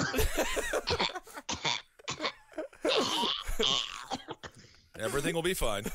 Now, after his childhood ranching career, Ron rejoined his parents, and soon after, his father enlisted in the Navy. And on a boat trip from the West Coast to Washington, D.C., Ronald befriended a U.S. Navy Medical Corps psychoanalyst named Commander Joseph Snake Thompson. Ooh. You know, something about meeting a psychoanalyst named Snake alone on a train. Right. A young boy and him. No, alone on a boat. On a boat. It's like, why did he... Which is even worse because it's the Always Sunny thing where it's about like you take a woman out on a boat and it's about the implication. Implications, yeah. And Snake can be a really cool nickname if he's like a G.I. Joe or an undercover agent, but if he just has a really long tongue and strange eyes. He was called Snake because he really liked snakes. Oh, that's sure. What? Oh, yeah. Just call him Heating Lamp then. I mean, who cares? That's not a reason Call to him get Joe. Just call him Joe. That got my buddy Joe who likes snakes. You don't get the nickname Snake because you like snakes. No, Snake had been a personal student of Sigmund Freud, or so L. Ron Hubbard said, and taught Ron all about the mysteries of the mind on that magical trip through the Panama Canal. And when It's kind of Freudian. He called him Snake as well. Yes, as it opposed to very much is. as And opposed to also- oysters or something. Snake and a boy traveling through a big old canal. Interesting. And when the family arrived in Washington, D.C., Ron stayed friends with Snake, who, in Ron's word, took the opportunity to, quote, shove my nose into books at the Library of Congress and then do something weird with my ass. Did it make you feel weird, Ron? It made me feel, what's the word? Complete? It's a disturbing voice, to say the least. And highly accurate. I know. It's completely... That's why I said I don't see the charm in this guy. Again, you're falling in love with him. Every second we go, you're falling in love I'm with falling him. in love with your impression of him. Now, around this time, L. Ron also managed to become the youngest Eagle Scout to ever exist. His father was then transferred to Guam, and this is where Ron began his, quote, travels in the Orient. Yeah, covered in orange sauce. Isn't it funny to say? It sounds like the imagination of the old man from the movie Up. Yeah. This is literally just going to find the golden peacock or whatever the heck they were looking for in that movie. Well, this is why it was necessary for him to have a rich grandfather on a ranch in Montana, because his rich grandfather funded his travels in the Orient. I see. Because it was still necessary for him to have somewhat of a working class background. His father was just a simple Navy shipman, but his grandfather was the benevolent family member who funded the travels in the Orient. So he had it both ways. Right. He could, So we can have the mixture of the two. He can so connect he has with anyone. understanding of the common man and then Right. understanding of the truly wise. And so he can put them together. He's And like the Barack truly- Obama. and the truly wealthy, because Yes. then if he had that, oh yes, my grandfather was also very rich, he has that blue blood connection, which enables him to snake a lot of fucking money out of those people. Now, in China, L. Ron said he met an old magician, and he met a Hindu who could hypnotize cats. And in Tibet, he lived with bandits and made friends with the warlords of Manchuria by demonstrating impressive horsemanship. Ooh. And I'll tell you this, as a chubby, red-headed man, there's nothing any foreign people likes to meet more in the wilderness than a lost, chubby, red-headed little boy who thinks he's very smart. They make nothing but friends. No. Elron also said he slept with primitive tribes and learned the language of the Igoroti people in just one night by lantern light. And all of this supposedly happened before Hubbard had reached high school. Now, the thing is about that huge chunk of bullshit, there is some truth to every single one of those stories. Yeah, like little threads, tiny little beginning eggs of truth. Little tiny things. See, Hubbard was a master of embellishment and even better at making people want to believe his stories, because why else would this nice, charismatic man lie about such things? Right. And for money and power. But why? Money and power. But why? Why? Well, I mean, I guess it is more fun to believe him, right, than not. All of this shit, it's so much more fun because he makes you feel special. And if you feel special, it is because this special man is making you feel special. So the bigger of a character L. Ron Hubbard is, the more of a character you are. Also, are you going to sign your whole life over to Toby from Burger King who runs the Fry-Later? Or are you going to sell your life to the man who's been all over the world and knows all types of girls? Do I get free fries? From Toby? Either way. Either way. Oh, I do? Okay. Well, then I'll go with L. Ron. Now, in reality, Hubbard's childhood was a little unorthodox, but nothing particularly special. Compared to what a lot of cult leaders we cover went through, Hubbard's childhood was fantastically easy. He was well loved and completely overindulged by his entire family, particularly his grandparents and his aunts. By the way, that wealthy grandfather that owned an entire ranch, veterinarian. Oh, so yeah, just literally the sweetest people on the face of the planet. And I'm sure at some point he saved a snake. So it's all coming together. Yeah, when Elron's mother washed his mouth out with soap one day, his aunts retaliated by holding Ron's mother down and washing her mouth out with soap. Because how dare she? How dare she do anything to little Ronald? My mother used to wash my mouth out with soap, but I just decided I'd love it. And then they stopped doing it. Chaos magic. That's right. Chaos magic flipped it on her. What if Snake was just his penis with a little face drawn on it? You'll teach me everything I need to know, won't you? Stand up and be proud. Now, sit down. Like a little solitary confinement puppet. That's sad. Now, all of this stuff, compared to Charles Manson getting raped by older boys in juvie, or David Berg sleeping in the same bed as his mother and wanting to fuck her the entire time, all this is pretty tame stuff. Yeah. What? That's crazy. I thought it's pretty normal to always be sleeping in the same bed as your mom and always talking about wanting to grip on her breasts and suck on her breast. Didn't Holden McNeely make an entire comedic persona about that for a number of years? He's changed.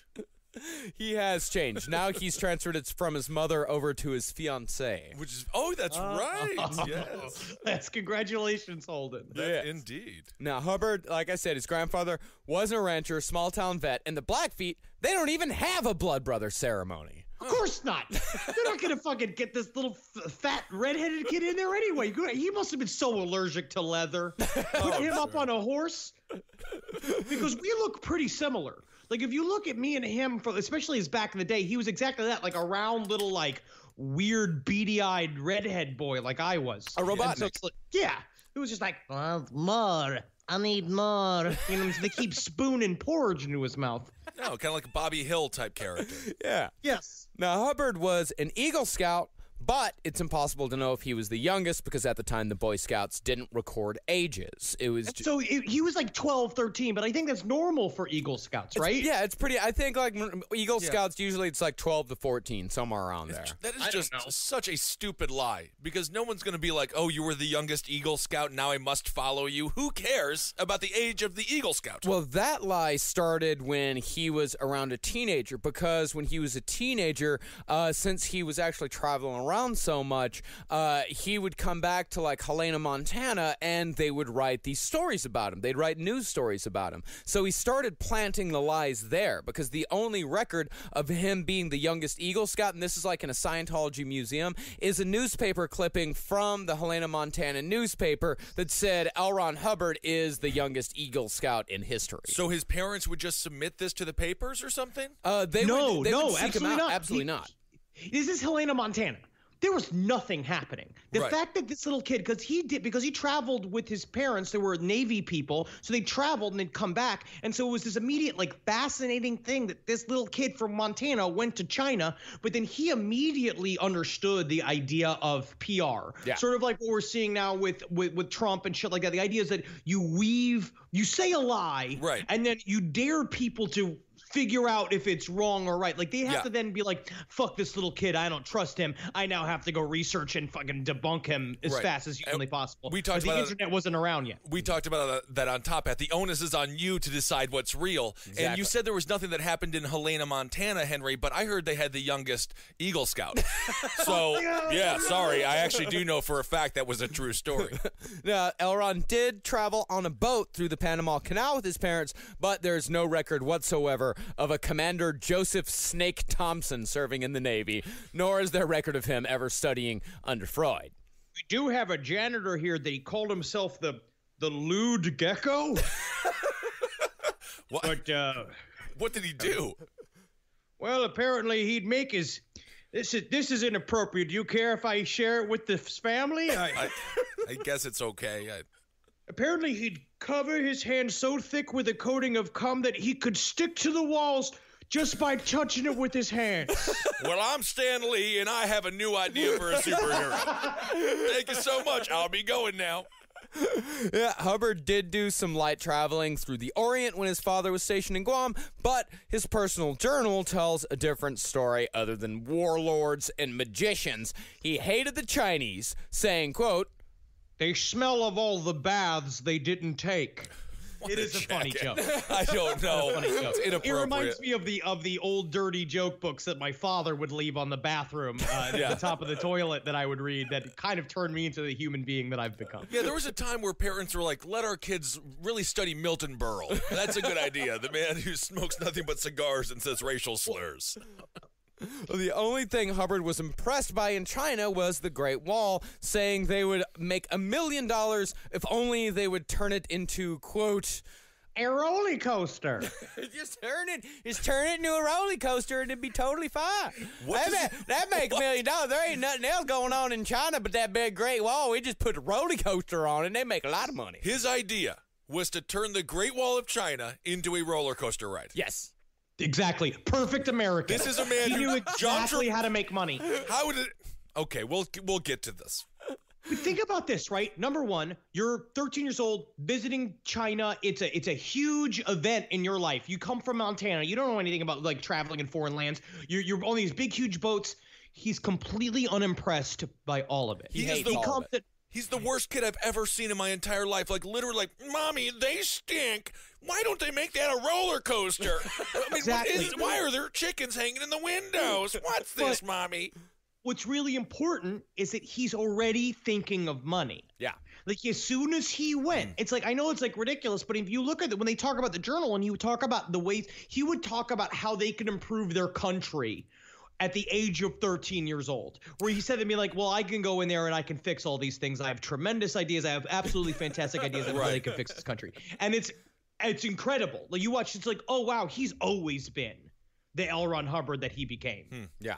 And that's the thing, is that the entire time he was doing these trips, he was writing. It's just page after page after page, constantly writing in his journal. And after Guam, Hubbard went back to Montana, where he tried to get appointed editor-in-chief of the school newspaper, which was called The Nugget. I remember my older sister's first husband had a whole stack of magazines called Nugget, but it was trucker porn. Oh, is that right? I thought Owen Hart. It was a nickname for a former pro wrestler, Owen Hart, as well. The Nugget. Yeah, derogatory towards him. But L. Ron Hubbard, as a newcomer, he was not made editor-in-chief. He was instead made jokes editor, a position he had to share with a girl named Ellen Galusha. Oh, I would have turned that around. If you had made me jokes editor, I would have put Helena Montana on the fucking map. Absolutely. But, I mean, there is no denying he was actually motivated. He did write a lot. So he was talented to some degree. He was absolutely. He was amazingly talented. Like at what he did. Okay. The temperature in my little pot's starting to get a little hotter. This little frog's about to boil. Hubbard soon disappeared from Helena, saying he had to leave town because he beat a guy half to death for throwing a baseball at his head. But other people say that Hubbard was running away because he had been expelled for, quote, putting his butt in a waste paper basket. Yeah. Oh my God! Now I remember me and my friend Jared did that. I used to roll him around in the recycling bin, of course, on a regular basis. Man, you're right, Henry. I am learning to love. This is what I'm telling you. I am going to change. Slowly reeling you in. Wow. He's reeling you in bit by bit. Now, in 1931, Hubbard directed what he called the Caribbean Motion Picture Expedition, which was supposed to be a seafaring trip in which he would explore and film pirate strongholds of the Spanish Main. And then it started with a big fantastic pitch, and then he's like, but we'll also get scientific little bits. Like, we'll travel on a thing, we'll collect plants and rocks, and it's this whole, it was all a validation in order to get all of his kids and friends on a boat, and they would roll down to the Caribbean, which sounds like a great idea. It does. Yeah, I mean, what they were going to do, they were going to get like 50, like they were going to rent like a big schooner. They were going to get like 50 kids together, which that's also a testament to how he could get people together. He got it together in like a week. Yeah. This guy, he could motivate people, he could get them gathered, and he could get them to give him money. And apparently, they said that even at this age in high school, Ron was never not surrounded by groups of people. Yeah. Wherever he went, he was surrounded by people because he just knew how to bullshit. Like he keeps people engaged. Well, do you want to be around the editor who smells like yogurt? of the Nugget, or do you want to be around the jokes editor? You want to be around the jokes, the fun. Exactly. He's the Jimmy Fallon. That's the Jimmy Fallon of the Nugget. Exactly. Now, the Caribbean Motion Picture Expedition did indeed happen, but it was a catastrophic failure. The man who, Captain Fred Garfield, described it as, quote, the worst trip I ever made. Sir, you don't have a leg and you're missing an eye. How is this the worst trip you ever made? Children. That'll do it. It's like the movie Hook, except none of the kids were as attractive as in the movie Hook. I don't know if we watched that movie for the same reason. Yeah, they didn't film a single thing. They never made it to the Spanish Main. They barely made it off the American coast, and they spent the entire time arguing about money. But, of course, when L. Ron Hubbard talked about the Caribbean Motion Picture Expedition later, they went to the Spanish Main. He did a full mineralogical survey of Puerto Rico. They had done dozens of surveys for gold all across the Caribbean. But, of course, it was all bullshit. And in 1933, Hubbard met his first wife, Polly Grubb. Yeah, the old Grub. The old Grub Hubbard wedding. that is Making the lasso stand. No. Old Grub.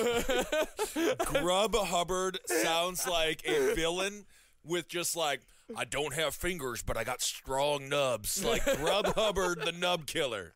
Grub Hubbard sounds like a food app on your phone that when the delivery comes, it's just food tied to the back of a dog. Yeah. That somehow has to get to your house. Order Grub Hubbard. All we got is ketchup packets and mayonnaise jars. Come on down to Grub Hubbard. We got condiments and uneasy ways for you to eat them. Yeah, and they are expensive. Today's episode of Last Podcast on the Left is brought to you by AdamandEve.com. Go to AdamandEve.com. For a limited time only, you'll get 50% off just about any item. When you select your one item at 50% off, you'll also receive, you're going to get 3 free adult DVDs. You're going to get a free mystery gift. Top all that off, you get free shipping on your entire order. That's AdamandEve.com. Use code LEFT at checkout. That's LEFT at AdamandEve.com. Use code LEFT at AdamandEve.com. Now, by this time, Hubbard had started his writing career, having sold 3 articles to the Sportsman Pilot magazine and one to the Washington Star called Navy Pets. I like that. Navy Pets are fun. I mean, that's fun. If he would have just kept writing articles about pets, like little dogs on boats, it would have been great. I'm just a pug on a boat trying to get a bone. Versus the horrible Nazi cats of the U-boats. Full steam ahead, young mittens. We must destroy the USS Good Boy. Meow, meow, meow. Full pug ahead. Meow, meow, Full meow, pug meow, ahead. I do like it. Now, concerning the pilot articles, this part of Hubbard's life was actually true. By all accounts, Hubbard was an extremely talented glider pilot known for daredevil antics, which earned him the nickname Flash Hubbard, although it is suspected that he gave that nickname to himself. Because the only person that called him Flash Hubbard was himself, talking disparagingly about how I've somehow earned the nickname Flash Hubbard, which is you making up your own nickname. Yeah, Flash Hubbard also sounds like a superhero who can run really fast, but he constantly steps in hot tar, so he just really never gets going. Well, Flash Hubbard just sounds like a fat redheaded man who's showing people his cock. Also another possibility.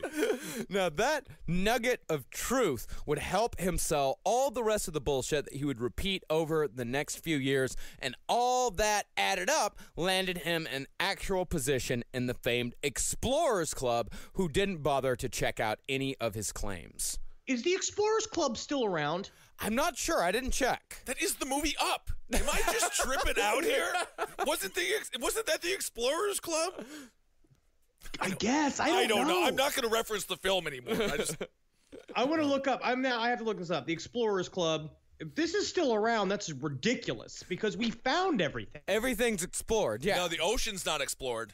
I mean, okay, yeah, I guess it would be the ocean isn't explored. Absolutely. Oh, now it's like explorers, like they use their brains to explore. Like I'm looking at this now. Yeah, this is dumb. Well, the Explorers Club used to be like I mean, it used to be this organization where there would be these rough and tumble men that would get together and they would tell stories and they would go on expeditions and trips together. Yeah. No, it sounds like super cool. Like they had it a sounds like a great way to secretly have sex with a bunch of other leather-clad men in a fancy club in the middle of New York City. Ha-ha! I'm sorry, young Reginald. I seem to have gooshed all over your fine moustache. Different kind of gold mining, I guess. Right? But the Explorers Club was a big deal. It was very well respected. And now L. Ron Hubbard was a part of it. And with his reputation as an adventurer fully established, Hubbard's career writing stories in the pulp magazines took off with the publication of 3 stories: Fear, Final Blackout, and Typewriter in the Sky. Ooh. Now, while pretty solid for pulp writing, the stories were still full of embarrassing lines like, "Peel your peepers," and "By gad, he's got spunk. It's in his pants." What was the first? Peel your peepers? Peel your peepers! Peel your peepers, you young savage, and learn how to skateboard like that little girl does. I don't know. Strange. Now, one of Hubbard's most useful skills that would take him far into the cult game was his ability to not only sell bullshit, but to get others to sell it for him. And when World War II broke out, Hubbard convinced a congressman to write a letter to President Roosevelt extolling Hubbard's virtues as a worldly adventurer with considerable influence in the Caribbean and Alaska. Now, that congressman turned out, that was originally just his neighbor, and they were like drinking buddies, and they would go out and play darts and get drunk all night, and L. Ron Hubbard would sit and talk about all of his ideas and his past and stuff, and he's like, oh, this guy's got a crazy bunch of ideas, and this guy's goes just like, wow, this guy's really lived a life. But L. Ron Hubbard, that's the first man that he said to him, if you want to make money, you got to start a cult. And then he went on to be elected a congressman, which is how shit gets done in this country, is that you get hammered and share secrets to someone who eventually starts to get into the government. Kissel, I'm looking at you. And then that's when you can really start getting things done. Well, there's no way that this show isn't going to hurt me at all. No way. Everything is just fine. Yeah. This relationship with the congressman who sold his line of bullshit to the president of the United States is how L. Ron Hubbard, with no experience, was commissioned as a lieutenant in the U.S. Naval Reserve during World War II. Good. Just that easy, huh? Just that easy.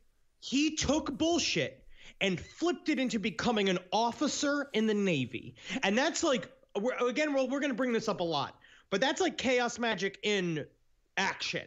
That is the idea of generating reality. Right. It's insane.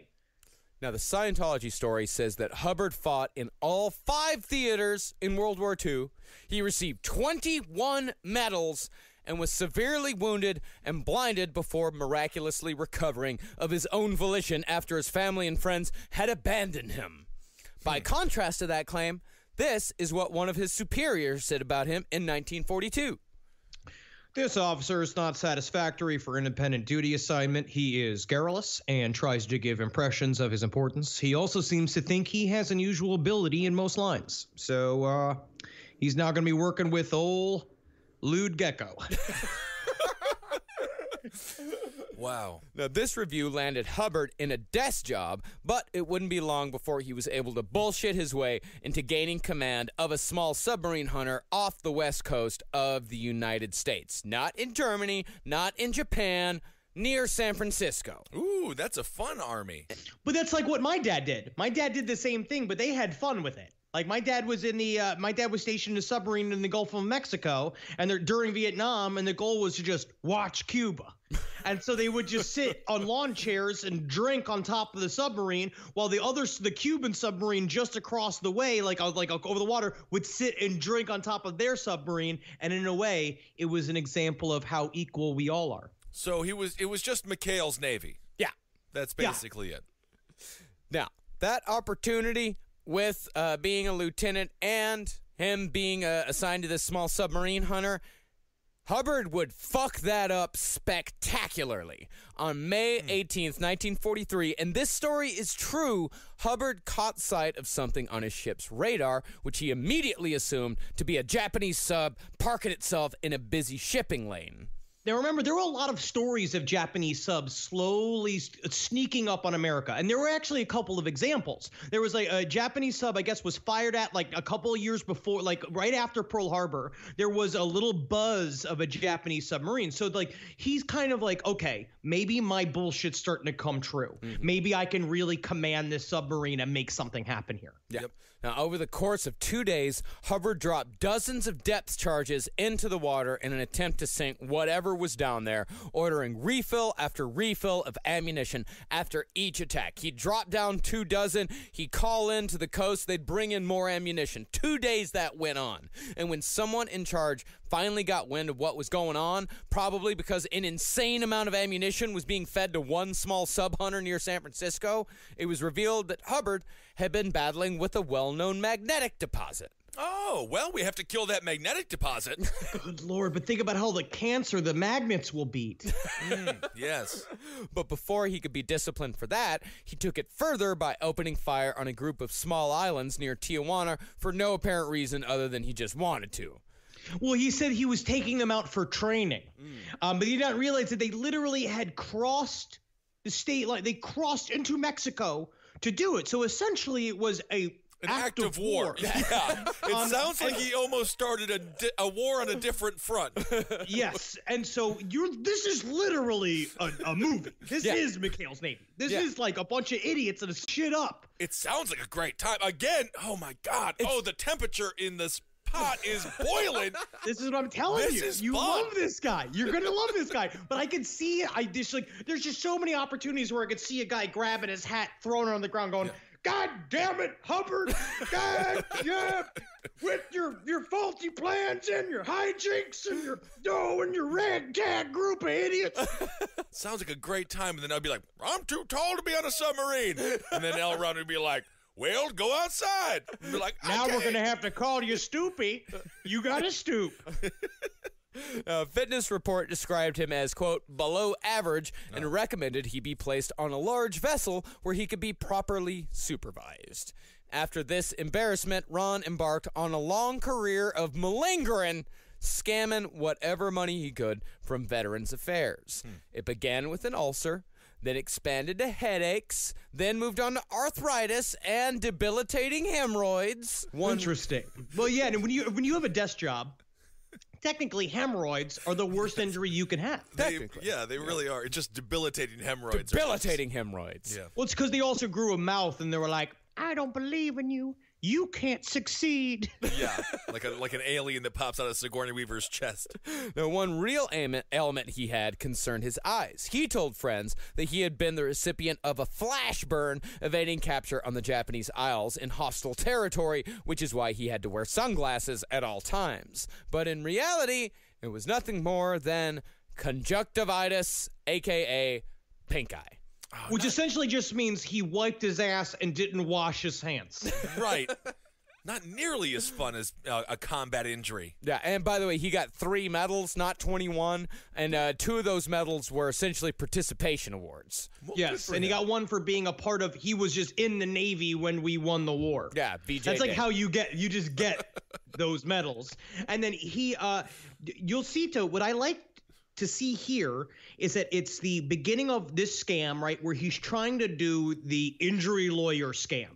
Right now in this beginning here, he's starting to learn, well, I can make money just by coming up with bullshit. I could not string together the miraculous, courageous military career that I wanted to. So now it's like, how do I get free money?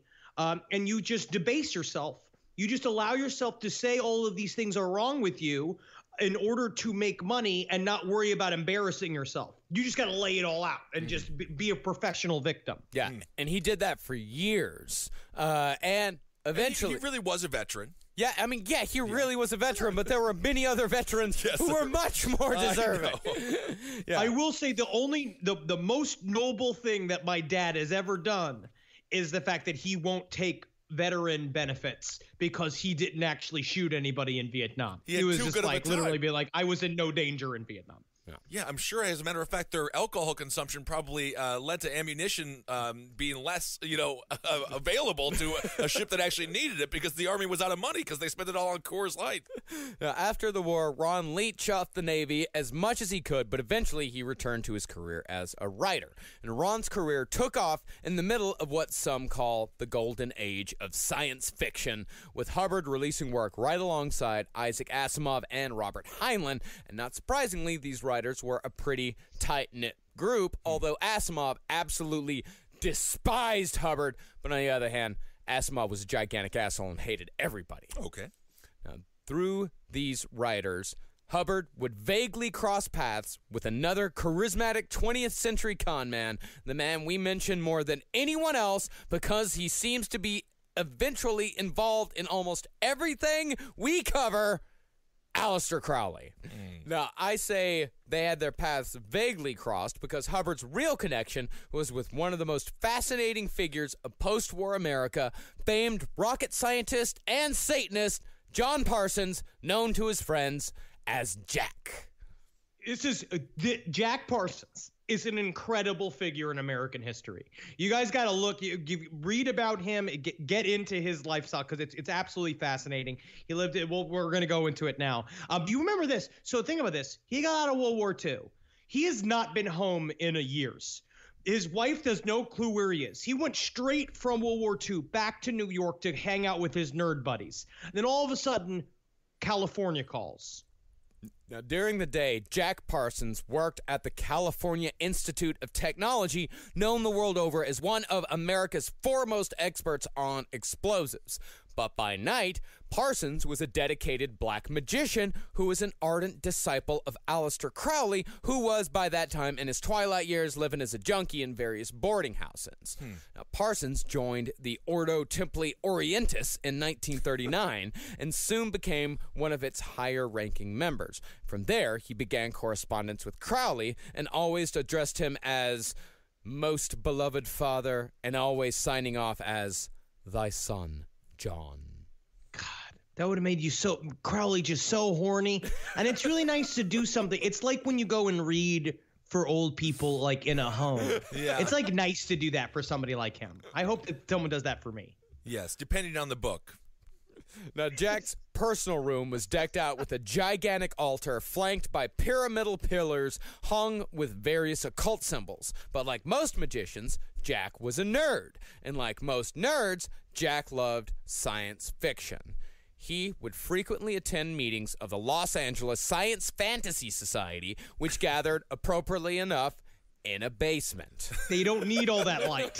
Why would they need the light? It just gets in their skin. The pigment doesn't. They're not so white with the sun. And there, Jack met writer Lou Goldstone, who introduced Jack to none other than L. Ron Hubbard. Now, this was like the oh my love. When they met each other, it was incredible because it's king of the bullshit artists. Meet a dude that, like, you get into black magic essentially to get laid. These guys are all the nerdiest motherfuckers on the face of the planet. They have figured out a way to have sex with goth women. By you do all of this, we're getting power, all of this, and as things become more and more successful within your rituals and in your little community, you start believing it more and more. Elrond shows up, who has all the ear of the entire science fiction community. That it's like, because essentially, like, before they became classic writers, Robert Heinlein was a fucking fat, gross little nerd. Right. Where it's like if we didn't start making money doing this, like, I would just be a fat dude screaming on the street. Mm-hmm. Right. You know? Yes. But you get the you get the validation, but then now you're a sci-fi writer. Well, now so you're like they get passed. Now you're interesting. Right. Because that's what all these nerds figure out. They figure out how to be interesting. That's a little tip to all you guys out there. Just figure out how to be interesting. That's all you have to do. Well, even if it's a funny hat. A funny hat will make you interesting, indeed. Now, Parsons and L. Ron Hubbard, they just immediately hit it off. And Parsons, he immediately recognized Hubbard as possessing great magical skill, which honestly, he did. If you want to talk about somebody who was able to create their own reality, Hubbard is among the most successful magicians of all time. He's an incredible wizard. Like, honestly, just being able to say shit, we'll give it, in the next episode, there's even more of that, so. Yeah. No, unfortunately for Parsons, though, Hubbard hit it off even better with Parsons' girlfriend, Sarah, who very quickly began fucking Hubbard, who had all but forgotten his wife and 2 kids who were living with his parents back in Montana. Hubbard's stealing wives, but doesn't he have grub back at home? He's got grub back at home. He don't give a fuck about grub. Now he wants Sarah. That's ridiculous. No, he wants hot witch woman California Sarah. I don't know how hot was Sarah. Yeah, he doesn't want Polly Grubb back in Montana. Polly Grubb could be beautiful. Yeah, but wasn't Sarah's last name like Northrup or something like that? It doesn't matter. Hot girls always have bad last names. I don't know if she's hot. How do we know she's hot? She's dating this lumpy bastard. Yeah, he is right. Like Sasha Grey's real last name is like Galushka or something terrible like that. Yeah. She's very hot. You moved into this house. So Parsons lived in this house out in Pasadena, this gigantic sprawling mansion that he would only have the most interesting people he met stay there. And it was this big pantheon of like, it was free sex, free love. Sarah was this like lithe goth girl before goth was goth that was there. You have this L. Ron Hubbard shows up in a suit, red hair, literally very similar looking to me, sees this girl and then somehow hooks her. Now, we're saying here like Jack, he's used to the OTO lifestyle, but this makes him pretty upset. Yeah, I mean, because Jack he just lost his gal to a lump. I mean, he's a follower of Aleister Crowley, the Book of the Laws. Do as thou wilt is the whole of the laws. So if you are a follower, if you're a Thelemite or an OTO member, then you're not supposed to have these human emotions such as jealousy. Everybody is supposed to be allowed to do whatever they want, but Jack couldn't handle L. Ron Hubbard for some reason, because he's bone zoning his gal. Well, I think no, but plenty of people have been bone zoning his gal. I mean, everybody was bone zoning everybody. Oh my goodness. Yeah, but L. Ron Hubbard, I think he was threatened by him because he was able to match Jack's charisma and, in his mind, his magical power. Right. Because Hubbard, he saw L. Ron Hubbard as an equal. Everyone else was beneath him. And so it's like he would let them fuck his girlfriend. Yeah, and be like, whatever, it's fine. He's not. They're not gonna. They can fuck whatever. She's not gonna run off with them. But suddenly, L. Ron Hubbard's like, oh shit, she could run off with this guy. And apparently, like Jack Parsons, in between being friends with L. Ron Hubbard, would do these late night rituals in his room to try to send magical spells after him. Oh, that'll work. You'd scream. He would. One guest would talk about. They go in the open, and he'd be going like nude, like kneeling down, like all the candles lit around him. Meanwhile, like you got fucking Elron in the other room, just like yeah. Stop. Call me Spider-Man. Oh, I threw up a little in my own mouth. I shouldn't have had so much soup. Is that ketchup soup? Do I smell that ketchup soup? That's good. Oh yeah, puke it into my mouth. And then they're fucking. Then he's just like sitting there being like, "Why has Satan forsaken me?" One guy's just screaming along, he's just doing it all wrong.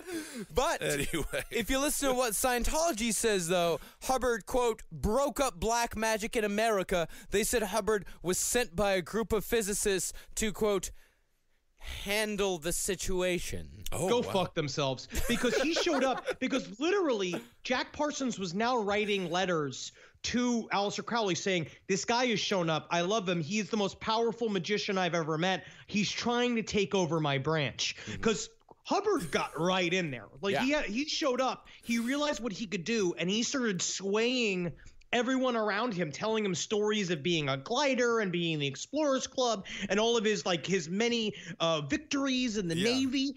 It's really nuts. So it's like he always shows up and he's ready to be a leader. And this is, again, like you mentioned earlier, Marcus, before Google. Yeah. Before you could just be like, oh, this guy is completely full of shit.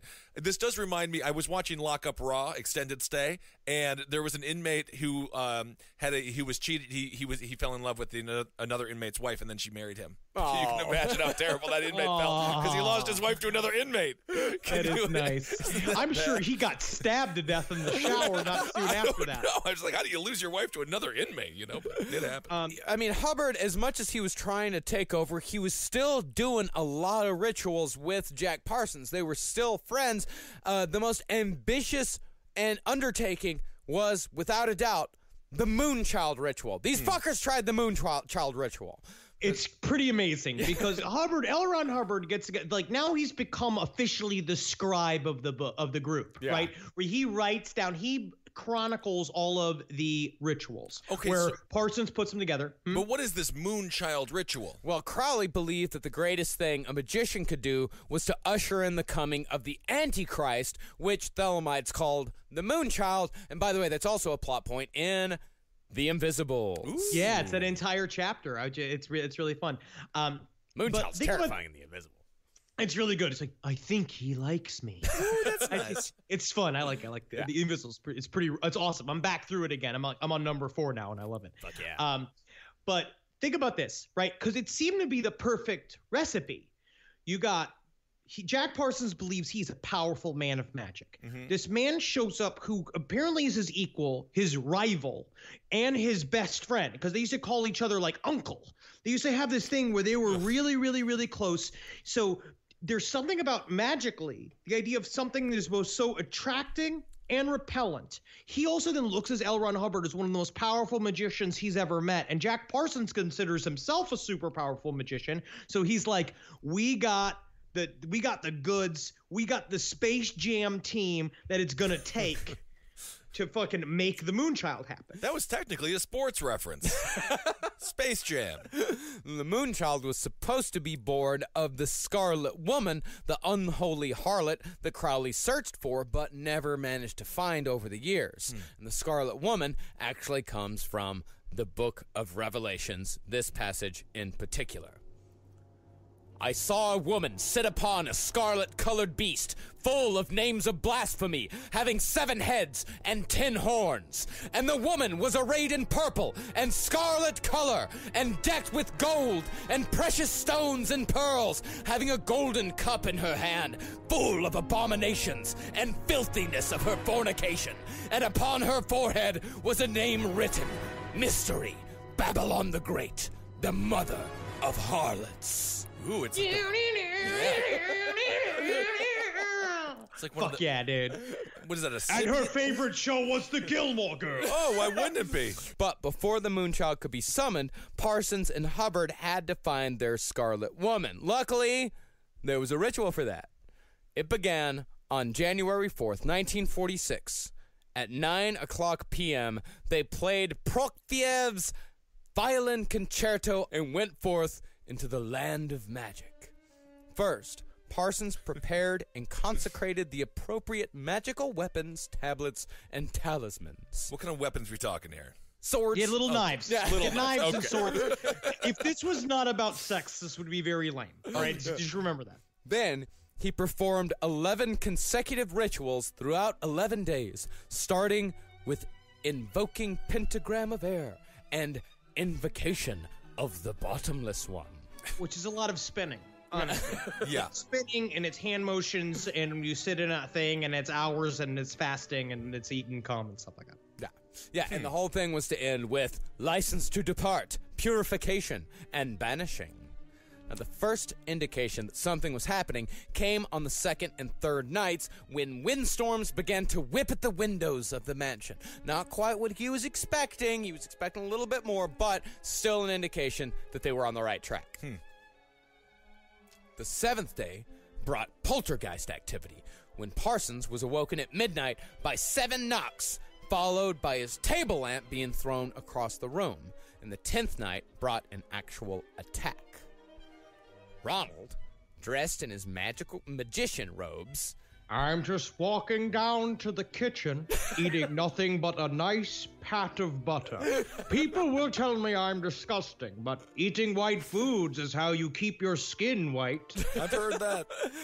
He was holding a candle when he was hit by a spirit in the right shoulder. He dropped the candle and called out to Parsons, and both men saw a brownish yellow light 7 feet tall in the kitchen. Sorry, I'm the farting ghost. That seems like a wild ghost. Parsons drew his magical sword and waved it at the apparition, which quickly disappeared. Bye-bye. Thank you for having me. Bye. These guys are such nerds. I can't even. They're doing this to get laid. They're all doing this to get laid. Go out the front door where Craig T. Nelson was knocking for the poltergeist activity. Well, they're not just doing it to get laid. They're also doing it because it's fun as shit. Okay. The guy. I know it's fun. The fucking dude next door is just sitting down watching I Love Lucy. These guys are waving magical swords at ghosts. It's the Chocolate Factory episode where she has to eat all the chocolate because the conveyor belt's moving so fast. Yes. It's funny. Yes, it is funny. Think about it, and it's also a whole house of rich, witchy people. Yeah, like everybody's buying in, and all the chicks are looking really good, and the guys are all super exciting. Like this is high drama. This is fun as shit. It's high drama. Like this is the type of stuff that super intelligent nerds get into. Because I mean, Jack Parsons was a fucking rocket scientist, right? And not just a rocket scientist, but one of the most brilliant rocket scientists in the entire world. So this and L. Ron Hubbard was a brilliant man in his own right. So this is how super nerdy, super smart people, this is just how they spend their time. This is one way they spend their time. Yeah. It's how all of them spend their time. Every one of them. This is like Bill Gates and like Hawkins, Stephen Hawkins just get together. And I mean, someone has to wave it around for Stephen Hawkins. But that's what they do. His legs like he's Kermit when they put him on the bicycle and shit like that. Just really don't know if all super intelligent people do this, but. I'd say I'd rather this than them forming a Nazi party, which is the last time a bunch of fucking nerds wanted to turn something serious. I suppose that's true. Yeah, all these stories here that we're talking about, these don't come from L. Ron Hubbard. L. Ron Hubbard wanted all this stuff flushed away. All this comes from Jack Parsons' magical journals and his letters to Aleister Crowley, who was not the least bit impressed by Ron and Jack's antics. In a letter to another OTO member, Crowley wrote, "Apparently Parsons or Hubbard or somebody is producing a moonchild. I get fairly frantic when I contemplate the idiocy of these louts. Wait, excuse me. I have a whole birdcage up my ass." Well, let it out. Jeez.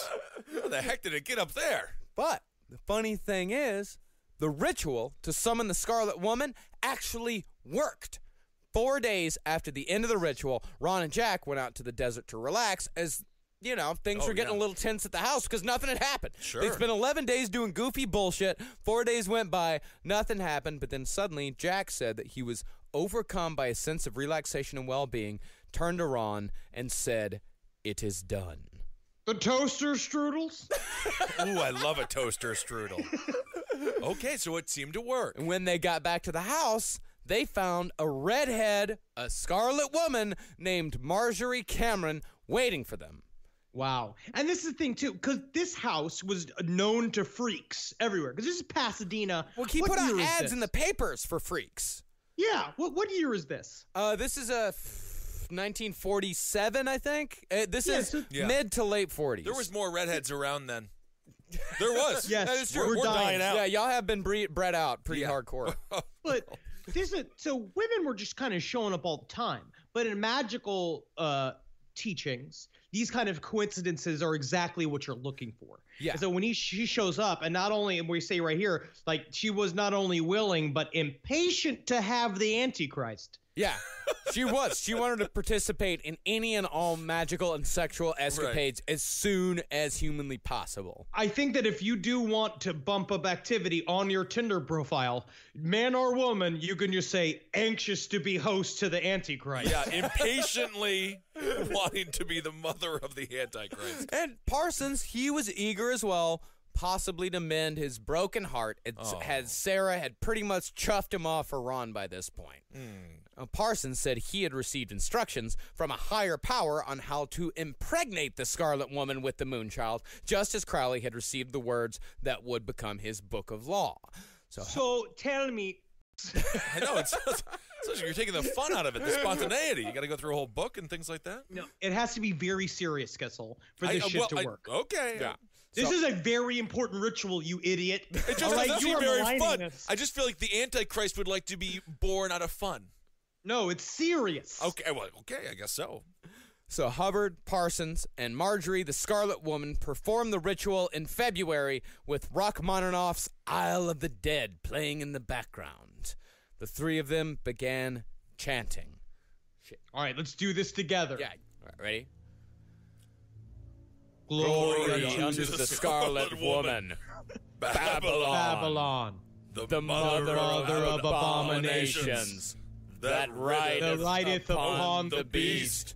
For she has spilled her blood. I don't know if we're going to make it, guys. I think we're messing up the Antichrist ritual. Oh, God, no. started again. Okay, Jack, let's start back. Jack, Let's start again. Take all the chick is just sitting there and be like, I'm getting cold. I'm getting quite cold. Take two. All right. Don't mess it up this I'll time. count us off. We'll go 3, 2, 1, go, okay? Okay. 3, 2, 1. Glory unto the Scarlet Woman. Babylon. The mother of abominations. That rideth upon the beast. For she hath spilt their blood in every corner of the earth. And lo, she hath mingled it in the cup of her whoredom. Great job, guys. Now we only have to do that 16 or 17 more times, and then the Moonchild ritual will be complete. Oh my God, guys. My problem is that I just came. Well, I guess I'm gonna have to be Wand Master now. All right. I thought I was gonna get to be Scribe this time. We'll wait 45 minutes and try it again, okay? I'm gonna go get a mayonnaise sandwich. Now, after the chanting was done, Ron remained at the altar while Parsons, the high priest, inserted his wand, wink, wink, into Marcus, the Scarlet. Hey, that's what they said. Okay, all right. Into the Scarlet Woman and gooshed her good with a little. Did they say that too? All right, I officially don't believe anything that you guys are telling me anymore.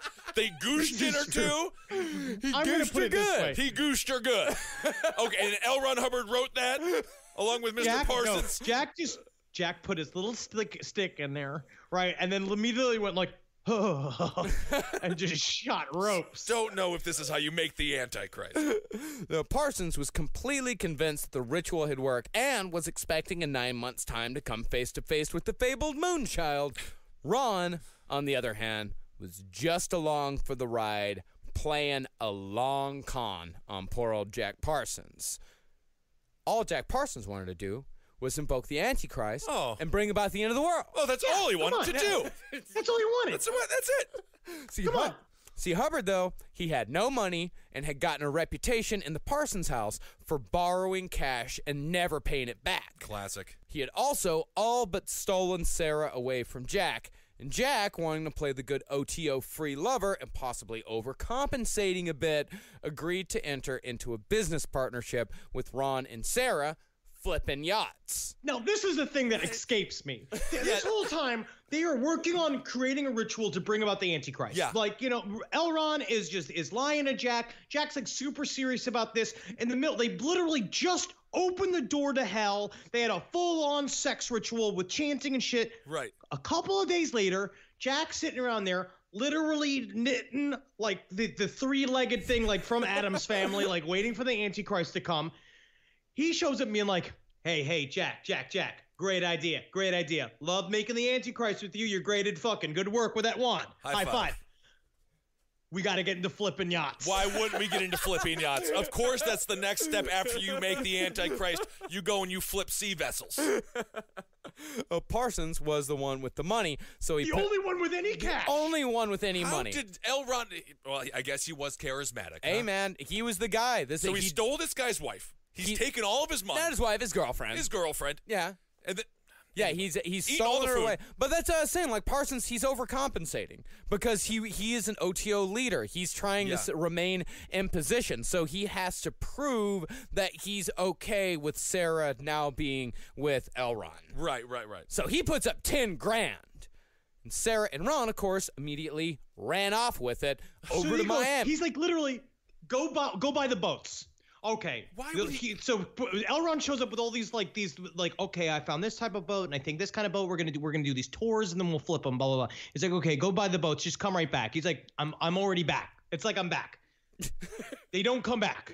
No kidding. He's like, where are these boats? They come down to Florida. They catches up to them in Miami. where they have these boats out there. He can't find them. There's no record that they bought. They can't find the records of the boat of which one they bought. Finally, Sarah and Ron show up and be like, absolutely, we got to get you your boat. Like, we're going to do this. You can have the boat back. You can do whatever you want with it. Cut to literally him on the harbor, watch them being like, wave and being like, boat's over here. We're going to get in the boat. We're going to bring it around. So boat just takes off. They literally just goes out into the ocean. But that night in his hotel room, Parsons fought back. He donned his magic robes, which he had brought with him to Miami, just in case. Oh, my God. He drew a pentagram on the floor and invoked Bartzabel, spirit of Mars. Did you call it? It's Bartzabel. Bartzabel. Oh, guys, they call me Fartzabel. Can I change my name for Bartzabel? I really feel like, as the spirit of Mars, that we could stop with the pedantic nicknames. Okay, I stop votes. All right, does anybody get mad at you, Notsalazor, because you create different types of knots? No, everyone respects you. I'll call you Schnotzalazor. No, Then I won. Now, whether it was a coincidence or not, there was an actual sudden squall that night off the coast, which forced Ron's boat back to port. Parsons was waiting and took the boat back into his custody. He decided after that to go a more worldly route from then on and filed a lawsuit against his former friends, which was settled out of court. Ultimate chaos magic. Ultimate Call chaos a lawyer magic. and then just have it just get it done for you, please. See, that's the thing, is that changes your reality. It changes your reality from not having a boat to having a boat. Through a transaction, through a financial transaction with an intermediary. That's chaos magic. Yes. That's chaos magic. And now you have a boat in landlocked Pasadena. And who won it? Also, meanwhile, his Scarlet Woman has gotten very attached to him, who is pregnant with a child, sitting there. So Jack Parsons loses his groovy girlfriend, got a boat that he spent $10,000 for. He's hanging out in this house that's falling apart, and then eventually he dies in a nitroglycerin explosion in his garage. But some say that he was murdered through a magical attack, because since he was one of the biggest explosives experts in the entire world, there was no way that he would have mishandled nitroglycerin, something so elementary. Yeah. So it must have been an attack. Well, or he's an idiot who has a boat in a desert.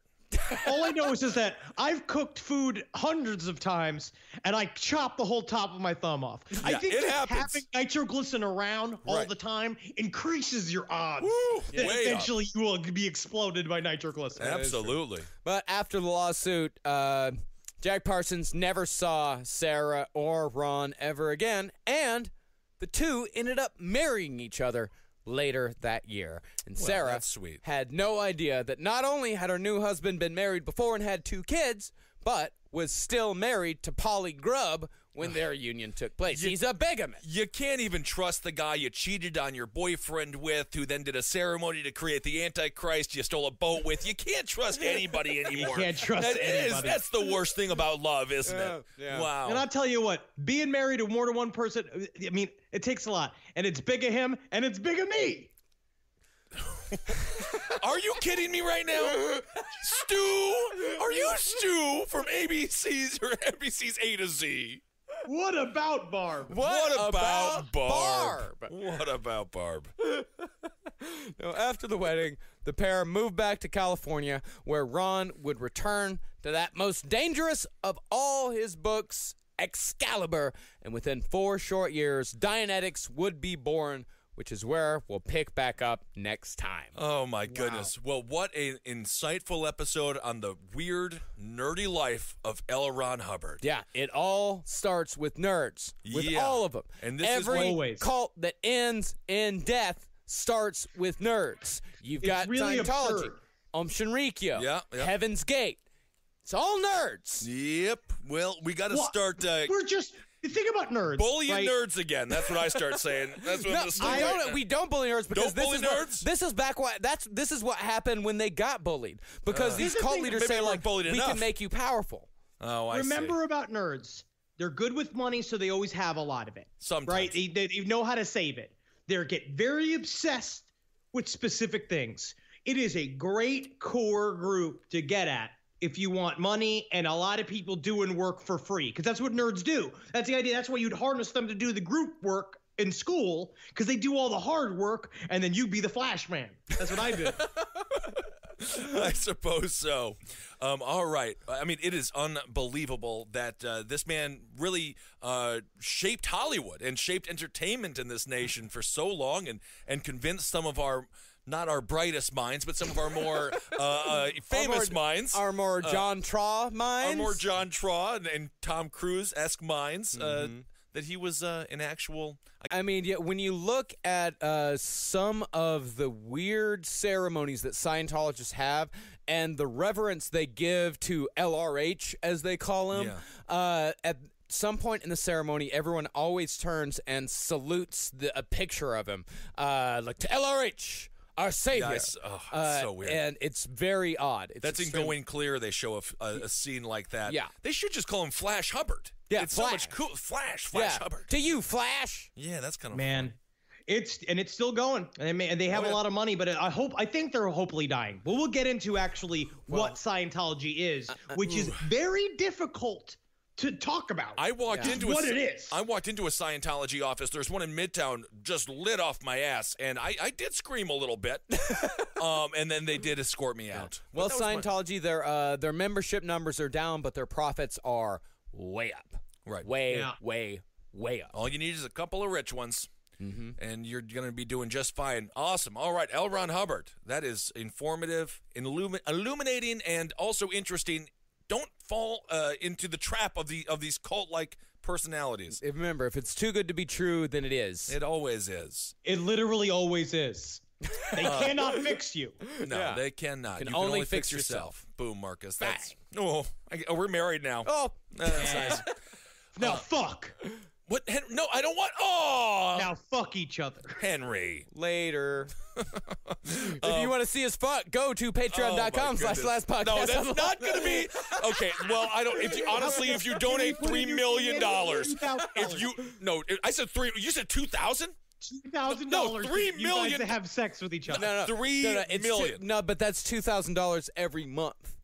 Yes. Yeah, but that's only 24. No, we only have to have sex once for $24,000. No, I mean, there's gonna be there might be like. What if like 40 people want to see us have sex? That's still not remotely close to enough. Not even. Think about this. You could fuck Marcus and imagine Marcus as a lady for a small period of time. I'm not Ross Parsons. I'm not one of you nerd types. I don't wear robes. I believe that semen is best not digested. Yeah, my butthole is pretty hairy. Oh my God! Now this is disturbing. Thank you so much for donating to the Patreon page.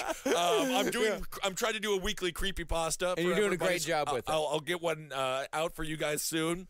So that's really been a life changer, and we really appreciate it. Yeah, thank you so much. Yeah. And speaking of Patreon, all of you who give to Patreon just $1 or more get access to pre-sale tickets the day before shows go on sale, and we just announced a gigantic block of shows. Colorado Springs, Denver.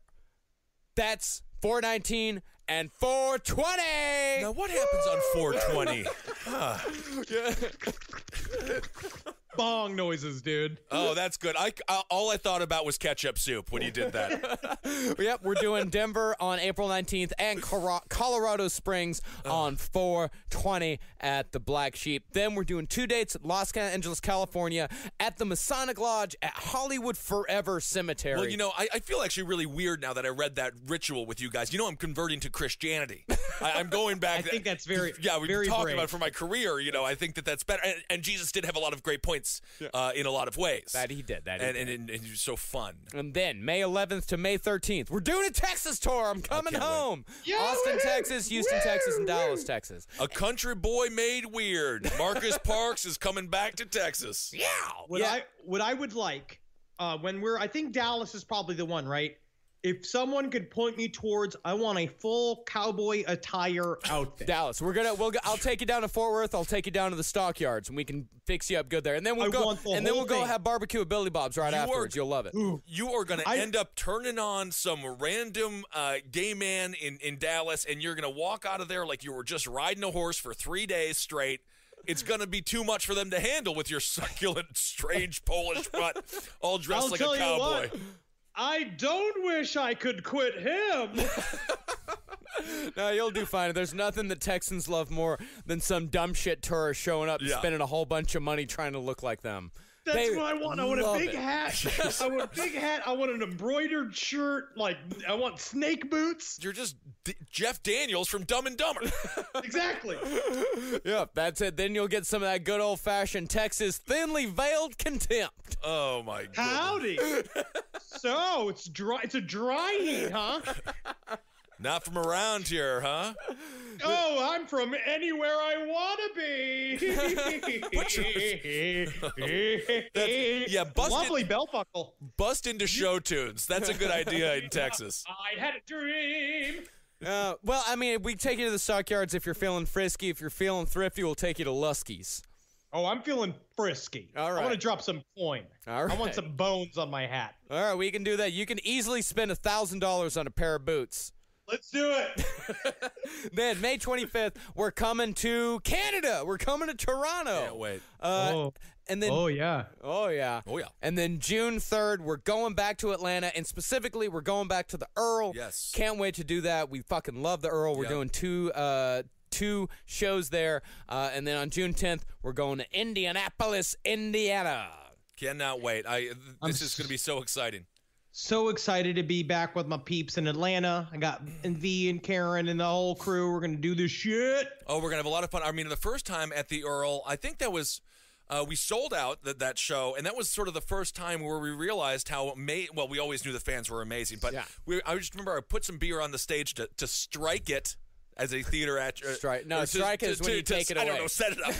And then the crowd was just so nice, and I was like, wow, guys. I mean, it was just awesome to meet everyone. Yeah. It was the first night when we realized people were actually listening, and it's pretty amazing that I think it was this weekend that it's been only a year since we did Baltimore for 70 people. Awesome. And it's really fucking great how far we've come since then. And it's, of course, like all due to all of y'all out there that's been coming to all these shows and really supporting us. So thank you so much. We can't wait to see you on every single day. And thanks so much for supporting all the shows here at CCR. Abe Lincoln's Top Hat, Roundtable of Gentlemen, Page 7, Sex and Other Human Activities, Wizard and the Bruiser, which is Holden's new show, or I guess not that new anymore. And then we also have a bunch of T-shirts and stuff like that coming out. Products, Marcus. Many products. We have many products. CapeComedyRadioMerch.com is where you find all the T-shirts. Hail Satan. Follow us on fucking Twitter at LP on the Left on everything. Follow me at Henry Loves You, at Marcus Parks, at Ben Kissel. Follow me on Instagram at Dr. Fantasty. At Ben Kissel 1. I'm Ben Kissel 1. I'm sometimes using it. I'm at Marcus Parks, and go follow me on Spotify for a new weekly playlist that I just like to make. That's right. Hail yourselves, everybody. Hail me! Hail ye. Congratulations. Congratulations. Congratulations. No, suck my dick. No. All right, it's time for the Patreon shout-outs, everybody. Thank you guys so much for donating. You guys are lifesavers and wonderful human beings. Marcus, what do we want to do? Should I start this one off? Sure. All right. Patreon shout-outs. This, I want to thank Lindsay DeVries. Thank you very much. Tolof Volden. That sounds like a magical man, doesn't he? Tolof Volden. Mr. Volden, hello. Yes, indeed. Matthew Erickson, thank you very much. Dan Howe, Rohan Gray, Aaron Garcia, thank you so much. Taylor Gibson, Leanna Kay, Andrew Frankus, Jeffrey Young, Chad Missenheimer. Ooh, that's fun. That's like out of Naked Gun. Isn't there a Missenheimer? That's Dr. Meinheimer. Dr. Meinheimer. Well, maybe they're related. Chad Missenheimer, thank you. Lami Khan, Jesse Jones. How do I mess up Jones? Jesse Jones. How do you pronounce this one? Rob P, Victoria Lubach, or Lubach, Tim Tweed, Heather Holly, Jed Jacobson, Tom Mezek, Joseph Richardson, Brian Dixon, Caro Bader, Rachel Stevens, Angelica Saunderson, Wood Giles, Infocopolis. It's like apocalypse, but with info in front of it. Infocalypse. Infoculus. You're killing me. Infoculus. You're killing me. That's you're dying? I don't know anymore. Katie Simon, Lakin Urton, Martin O'Neill, Luke Breen, Russell Badgett, Taylor Brennan, Susan Gartell, Aubrey Bolin. That's a fun activity too. Lucas Nord, Stacy. That is fun.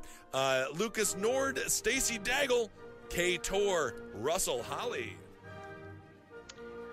This is Spanish for Aunt Tia Baker, Ashley Livermont, Sarah Rummel. Hi, girl. Hey. Matt Coughlin. Yeah, she's around. She's around. Catherine Suter, Anthony Capuano, Chris Bell, Matthew K. Behrens, Kalina Bowman, Christiana Cushing, Tia Wilson, John Michael Perkins, Lindsay. Sounds like a slow jazz singer or a soft rock singer. John Michael Perkins. Yeah, why not? Hey, the Rivers of Lions. Bradley Gilbert, Kyra Davis, Jeff Wolf, Joshua Young, Katie Hopper, Lindsay Forbes, Soulcrates. Oh, that's interesting. Brendan Pontio, Malo, John Naylor, Julie Ruse, Sean Lyons, Kimberly True, James, Alex De Serrano, Donald Holman, Sarah Keith, Jennifer Sanders, Cash McMeans, Alexandra Cash McMeans, that's my cousin. That's a great name. Yeah. His real name is Cash McMeans? Cash McMeans, yeah. Cool. He's like the coolest fucking dude ever. Hey, Cash. Wow. Yeah. Hey, Cash. He's, one of my favorite people in the world. I can't wait to see you in Texas. Oh, no, he lives in Nashville. I thought y'all lived in Texas. Nope. Lies. Where do the lies stop, Mr. Hubbard? I have a very big... Alexandra S., Chris Blair, Hannah Pepin, Nolan Williams, Alex Finotti, Alexander Blifford. Dude, I like it. I would love, and you know what? Sometimes when I get super stoned, I would love a Blifford. You are done. I got, thank you, Renata Varake, Renata Varake, Ian Forrest, Brandon Lim, Elisa Jackman, Kyle Olgwin, Kelly Morgan, Baroness Josephine Kilcullen, Johnny Confidence. That's my favorite.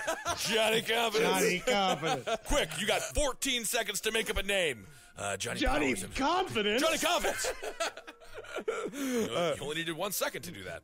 Crystal Vergara, Emily Cooney, Ken Marsh, Natalia Santana, J.D. King, Dan Verderman. Verderman. Dan.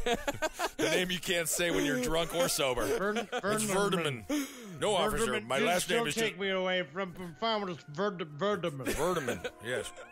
Like a vitamin? No, like a verdeman.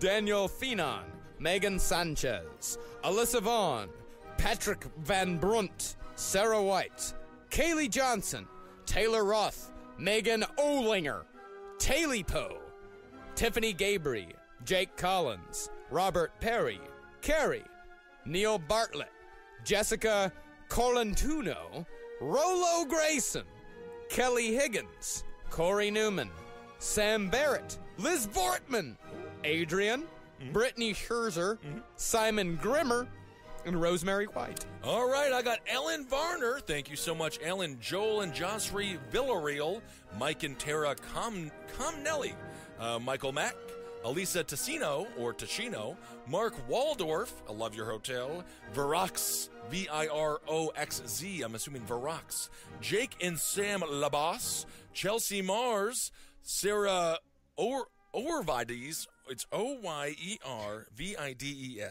Orvides. Arvadies. That's a fun one anyway.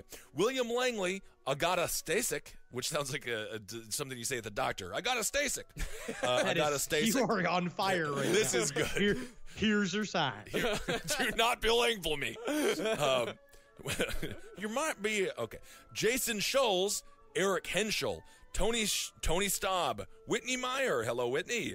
Mr. Dangerous, Nicholas Pastillo, Meg Turney, Chrissy Deller. Wait a second. You should say Meg Turney.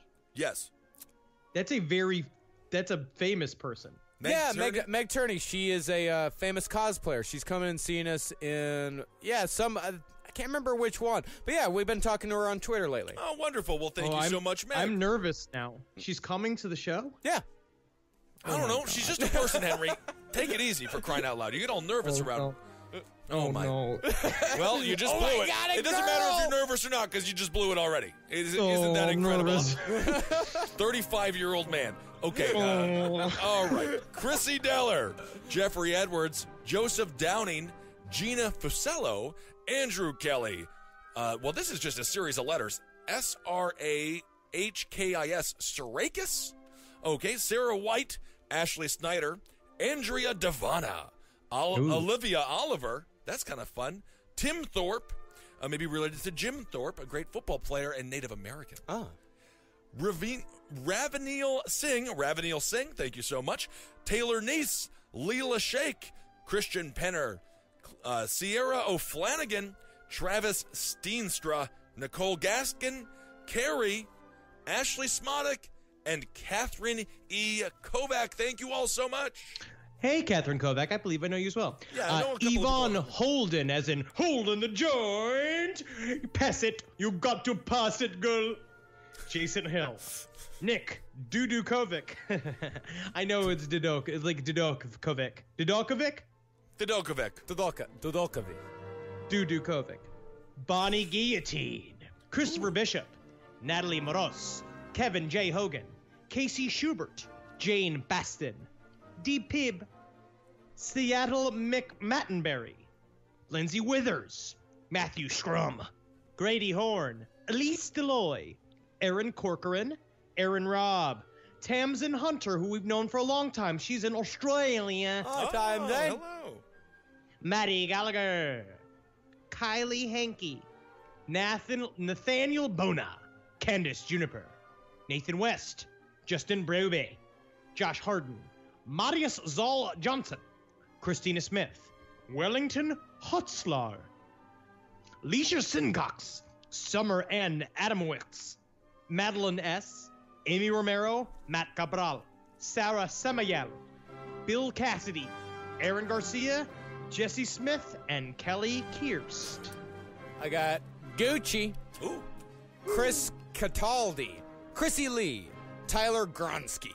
Brandon Bolton. Shauna Lawler. Jim Harley. Kimberly. Johan Johnson. James Morgan. Mackenzie. Shelby Hunt. Stephanie Palmer. Jack Hodill. Sophie Edwards. Preston Light. Alex Martin. Mincebuck.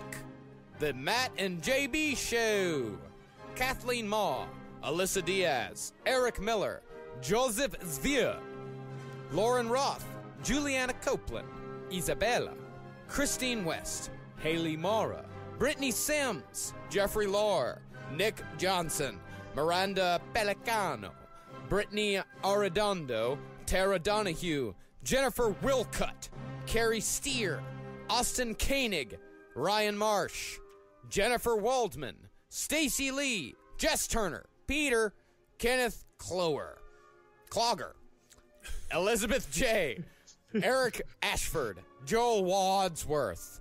Ryan K. Parcha. Eugene Sparks. Nina Quirk Goldblatt. I love it. Yeah, and that's a hyphenated name. Ooh, Cork Gold. That's out of what is the John Waters film? Hairspray. The Goldblatts. Yeah, the Goldblatts. I believe something like that. Something Blatt related. Christina Here. Nick Glasgow. Jason Yen. Sarah. Lindsay Moore. Ian McCallum. Eden Sondern. And Traeger Reuter. Traeger Reuter. Traeger Reuter. Traeger. That's a good, scary name. I hope he's mentally stable, because that could go. He could either like solve all the crimes or like create all of them. Oh, it could go either way. Either way. I love it. Thank you guys so much for donating to the Patreon. Yes. I'm going to get out of creepypasta here very soon. Give me the money. Don't ask. Come on. Give me your money. Okay, also, we've got a new limited edition t-shirt that is going to be on represent.com coming up very soon. Just look up represent.com/LPOTL.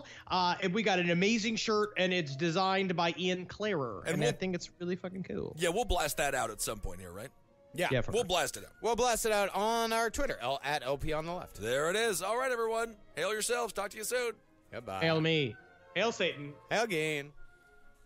Magustalations. Magustalations.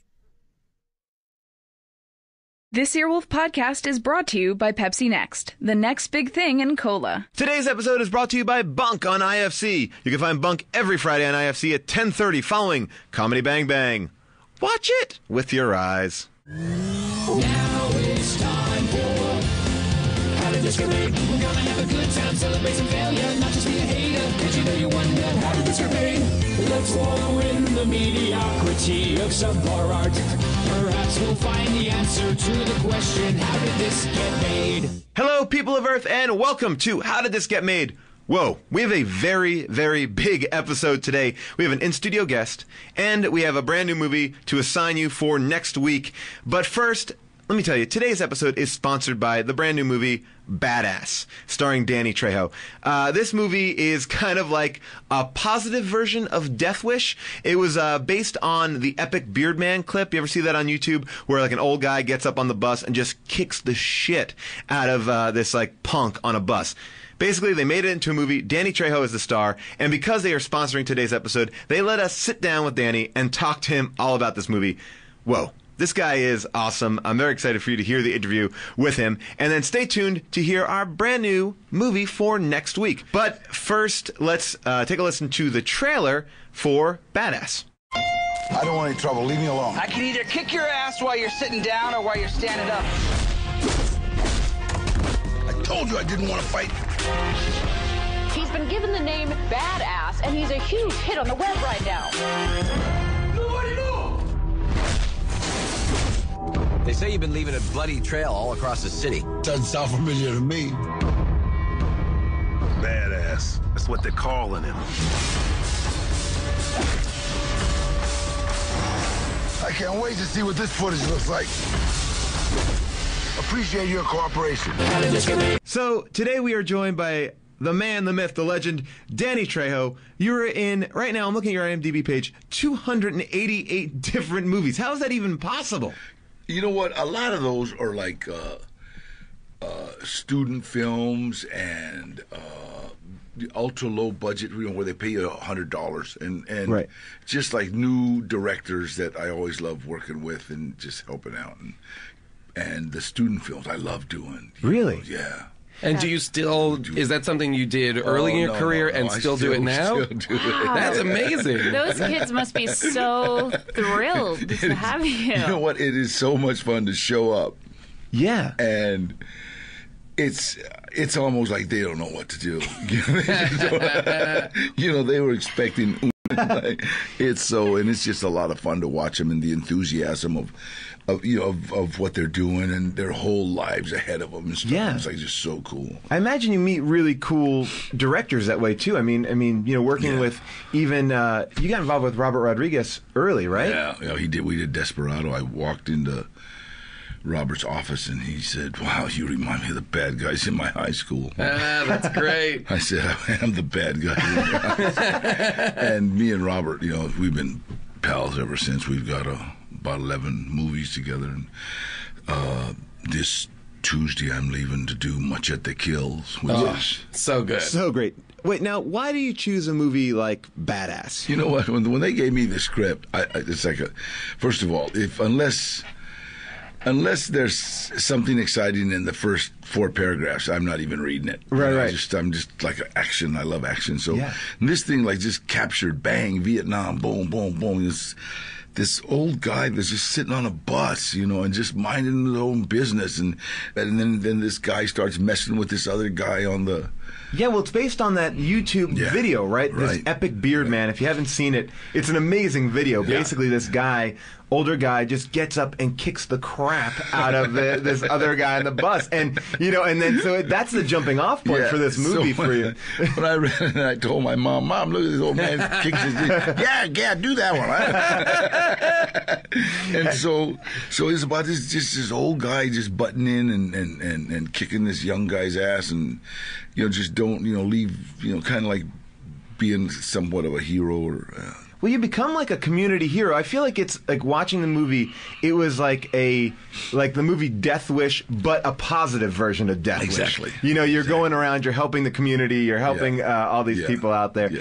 But at the same time, you're just beating down like abusive boyfriends, fighting skinheads, getting into a car chase with city buses. Yeah, I don't want to give anything away, but there's buses. Buses are used. I've never seen a cooler action scene than two buses chasing each other. It's great. How long did this take to shoot? With this, I feel like it You know what? It's really hard for me to remember because I did about 4 things while I was doing that. You know, I'd show up a day and split so you and come go to in and go day. out. Yeah. You know, and Craig Moss was real patient with me. You know, he'd say, "No, that's not the character. That's another movie." Oh, okay. It's hard to switch gears. You know, so because you're just filing through your mental file of badasses. And I gotta say, I think you're the only person to ever kick ass while wearing a fanny pack. I've never seen anyone be able to. Everybody kept saying, "Hey, you're bringing fanny packs back." Yeah. And it was funny because when Craig says, "Well, you're gonna wear a fanny pack," I says, "Okay, look, first of all, you lost me on fanny, okay? We'll stop with right that, yeah." And then I remembered what it was. It was those little things that were actually, and I hate to say it, and screw you guys who don't like it, but they were really convenient. Sure. You know what I mean? And, Of course. and then you didn't have your pockets all bulging with stuff. A fanny pack works. It's, you know. That's going to be your claim to fame. You're bringing back fanny packs. You should make a line of fanny packs. Danny Trejo. I would buy one with for the sure. logo on it. Fanny packs. Well, so this movie actually, it comes out on DVD and Blu-ray on June 5th. It's a lot of fun. It's a really good action movie. Yeah. It's like, I like the pace, the beat, you know, the boom, boom, boom. You don't get bored too often. You know? No, I mean, and you will also, I don't want to spoil anything, but you will never look at a garbage disposal the same way. I'm now nervous around my garbage disposal out there. That was great. You know what's so funny? Craig was a genius. You know, one of our biggest fears Is sticking is getting your hand. You know, it's like really. So when it was amazing, man. I said, whoa, it's That's so a very frightening. primal Well, fear. it's the unknown. You do not know what's going on down there. Do you actually do your own stunts at all? You know what? It's like you got to remember. First of all, insurance companies don't want you to do anything that's too dangerous. Right. I have a stunt guy. This guy must make a ton of money because I don't imagine there's many people who look like you who can pull off being a stunt double of you. And who work as prolific as you. Norm Mora, right? This guy's calling you being like, Danny, please, take fewer movies this year. Just take a week off. I need to see my family. I've got 3 cracked ribs. I need you to relax. Well, let me ask you a question because I heard a story about you. June and I actually were donating blood at this hospital right over here, and the doctor's like, come in here. And he brought us into his office, and there's a big picture of you. He goes, this guy is the best.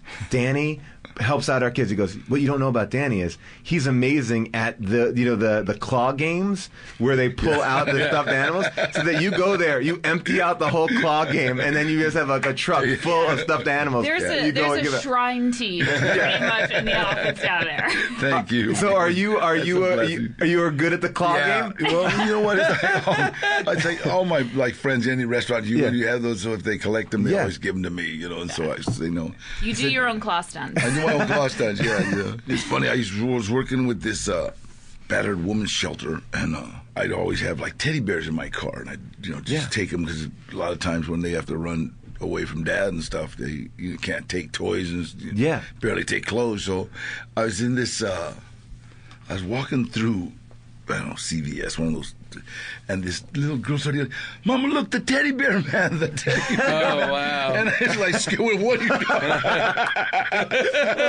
I'm like raising my, what are you doing? And I had given, I'd given them teddy bears so she remember. Yeah. Well, now, I mean, that's a very sweet story that could have gone very badly for you. What do you, up against what? Yeah. You there, back away from the child. Excuse me, teddy bear man. On the floor, teddy bear man. So how did you actually get started doing movies? I got out of the penitentiary August 23rd, 1969. Having been in there for how long? 5 years that time. Okay. I dedicated my life to helping other people. And And that's what I did. I don't care if you needed to be moved. You know, if you were a dope fiend alcoholic, we'd help move you. You know, and so I'm out of the pen, and I was working for a place called Western Pacific MedCorp Rehab, which is still right here. I still work for them. It's on. Oh, really? Yeah, it's on San Fernando Road. And so I was working with this one kid who was about 18 years old, and he called me up about 11 o'clock at night and just said, "Hey, I got 108 days clean, Danny. I'm trying to stay clean. Would you just come down and hang out with me? There's a lot of blow on my jaw." Because, you know, in 1985, cocaine was massive in L.A. You're saying cocaine was big in L.A. in 1985? Danny, you're blowing my mind right now. I mean, now it's crackling. Yeah. But it was like just crazy, right? And so he said, "Come down to my job. It's like crazy." So in 85 on movie sets, it was worse, you know. Right. And so I showed up. I thought he worked in a warehouse because it was a warehouse district. So it was 11 o'clock at night. And I just went down to support him, hang out with him. You know, I thought basically we were gonna sit in the parking lot, drink coffee, smoke cigarettes. Then he was going to go back in after break, and everybody's going to think we're gay, you know. And so I was sitting in this parking lot, you know, and it wasn't. I walked on the movie set of a movie called Runaway Train with John Voight and Eric Roberts. I walked out of that movie set. I thought it was the cutest thing I'd ever seen in my life. Yeah. Because all these guys were like dressed like convicts, you know, and they're all like, "Hey, mother, watch out, move." It's like funny, man. They all had tattoos that smeared, and that's funny. And this guy asked me, "Hey, do you want to be in this movie?" And I said, "What do I have to do?" He said, "Do you want to be an extra?" Yeah. And I said, "Extra what?" He said, "Can you act like a convict?" You know, I've been in every penitentiary in the state of California. I said, "I'll give it a shot," you know, and I took off my shirt. I took off my shirt. Yeah. I never forget because he saw my tattoo and he goes, "Wait a minute."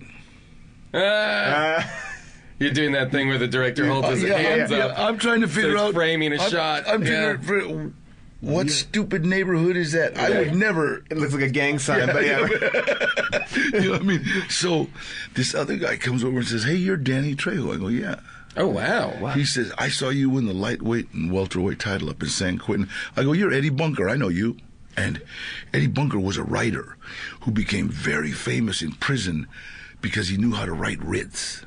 And in order to write a writ, like I can get anybody out of prison if I know how to write a writ. And you write a writ, and it has to be written correctly. It has to be court jargon. It has to be spelled right. You know, because any misspelled, boop, they can kick it out. So he became really famous. Then he started writing books. He wrote a book called No Be So Fierce that was turned into a movie that Dustin Hoffman did called Straight Time. Oh, sure. Oh, wow. Okay, and that's Eddie Bunker. Oh, wow. And so we started talking. I said, "Eddie, what are you doing here?" He said, "I wrote the screenplay. I did the transfer from Japan." The adaptation. Ayakawa's to English, you know, and because that first they had John Voight's character as a wife killer. Okay, yeah. Well, you can't be like kill your wife and be a hero in prison. You know what I mean? That's like kind of lame. You know what I mean? To kill her boyfriend. You know, that's all right. But so we started talking, and he said, "Danny, are you still boxing?" I go, "Well, I train, man. I don't like getting hit in the face no more." He said, "Well, because we need somebody to train one of the actors how to box." And I said, "What's it pay?" And he said, $320 a day. And I said, "How bad you want this guy beat up?" Come on, $320 a day? Oh, shit. That's amazing. I'd have done it for the $50 they were giving me for being an extra. Sign me up. Kick another 50 and I'll kick his ass. And so he took me up to the director and John Voight, and they both liked me. Went to Eric Roberts, and I started training Eric Roberts. We Runaway Train. And then the director saw that Eric kind of liked me and would do kind of what I told him to do. So he hired me to be in the movie. So I'm the boxer in Runaway Train. Amazing. That was my first job. And it was just from showing up to help your friend out, you know, who wanted to stay sober. But you know, from that everything came. It's funny because from there, for the first 5 years of my career, I was like inmate number one. Yeah. I mean, I was inmate number one. I was bad guy number one. I was tattooed guy, you know. And Weren't you At even? least you were the first one. Yeah. Were you a robbery consultant on Heat? Yeah. Yeah, That's a what we were robbery called. consultant. And you're in it too. Eddie Bunker, yeah. Eddie Bunker. Well, I ran into Michael Mann, and Michael Mann's a brilliant. God, he's just too many takes. But he's just brilliant, right? Well, that robbery sequence alone is it's amazing. unfathomable. It's amazing. But then after that, I got cast. He cast me in the film. And then you're working with like big. I mean, those guys. You got like De Niro. When I walked in, he said, "Let's go have lunch. We're gonna have dinner with these guys." I'm thinking it's like the mid-range. We walk in, there's De Niro and Val Kilmer. Val, I know, you know, but I just couldn't believe it. That's amazing. Yeah. It was like, So was that transition from just not acting to acting in movies easy for you, or did it? You know what? I think basically we're all actors. Some a little more than others. It's like if you're standing on a prison yard in San Quentin, and you know shit's coming down and people are going to get killed, and you've got a knife, and you've got to not act scared. You're acting. You know, you have to act like anybody gets close to me, I'm gonna kill, and then I'm gonna go kill the people that dry clean your clothes, and you have to have that. So I think basically you learn how to do that in life, and then if you can channel that in front of a camera, the biggest problem is people just can't channel that in front of a camera. Right. You know, it's like we all know how to act. We all know how to communicate. But then when they say, okay, action, then it's like a different story. Because all of a sudden it's like doing a robbery and everything starts moving in slow motion. And bang! It's like right there. You know, people that I went to junior high school with are going to see me. Yeah. Guys that didn't like me. Yeah. Guys that liked me. That girl that got away. All of them. Yeah. And it's like, you know, so that's, if you can do it then you're all right. And did you feel like, because you've done now, like I feel like since you started, and Paul's saying like over 200 things, but like 5-6 movies a year. And that is your... I've done 10, 11. Yeah. That's but unbelievable. Then I know, but you got to remember again, see, a lot of guys don't do it. It's like if I do a big movie, well, I got 3 or 4 student films going, you know, while I love, you know, that's just giving back. That's all. And it's like, it's really hard to get actors to do student films unless they're involved in them. You know, okay, I'm doing a student film, but I am producing. You know, and it's like I just love showing up, man. I just love watching the look in the kid's face, and just like, you know. And then I don't mean egotistically. I just mean I get to help you in your. I get to make a difference in your life. Yeah, absolutely. And those kids, like, you must be such an asset for those kids to have, because you've been on so many sets. You've done so many. You're like, you are film school for these kids. I'm sure. You know what I mean? Like, working with you is like working with somebody who is has a PhD in this. You know. And speaking of which, you have been in so many things. I'm gonna just pick some of your more interesting credits, and you tell me just what pops into your head. Baywatch. Loved it. That's amazing. You were...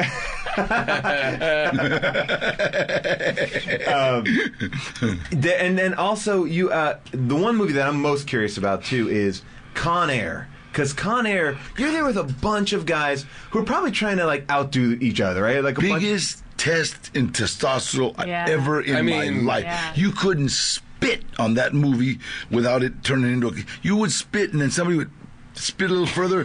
Pretty 40 guys are spitting. You know?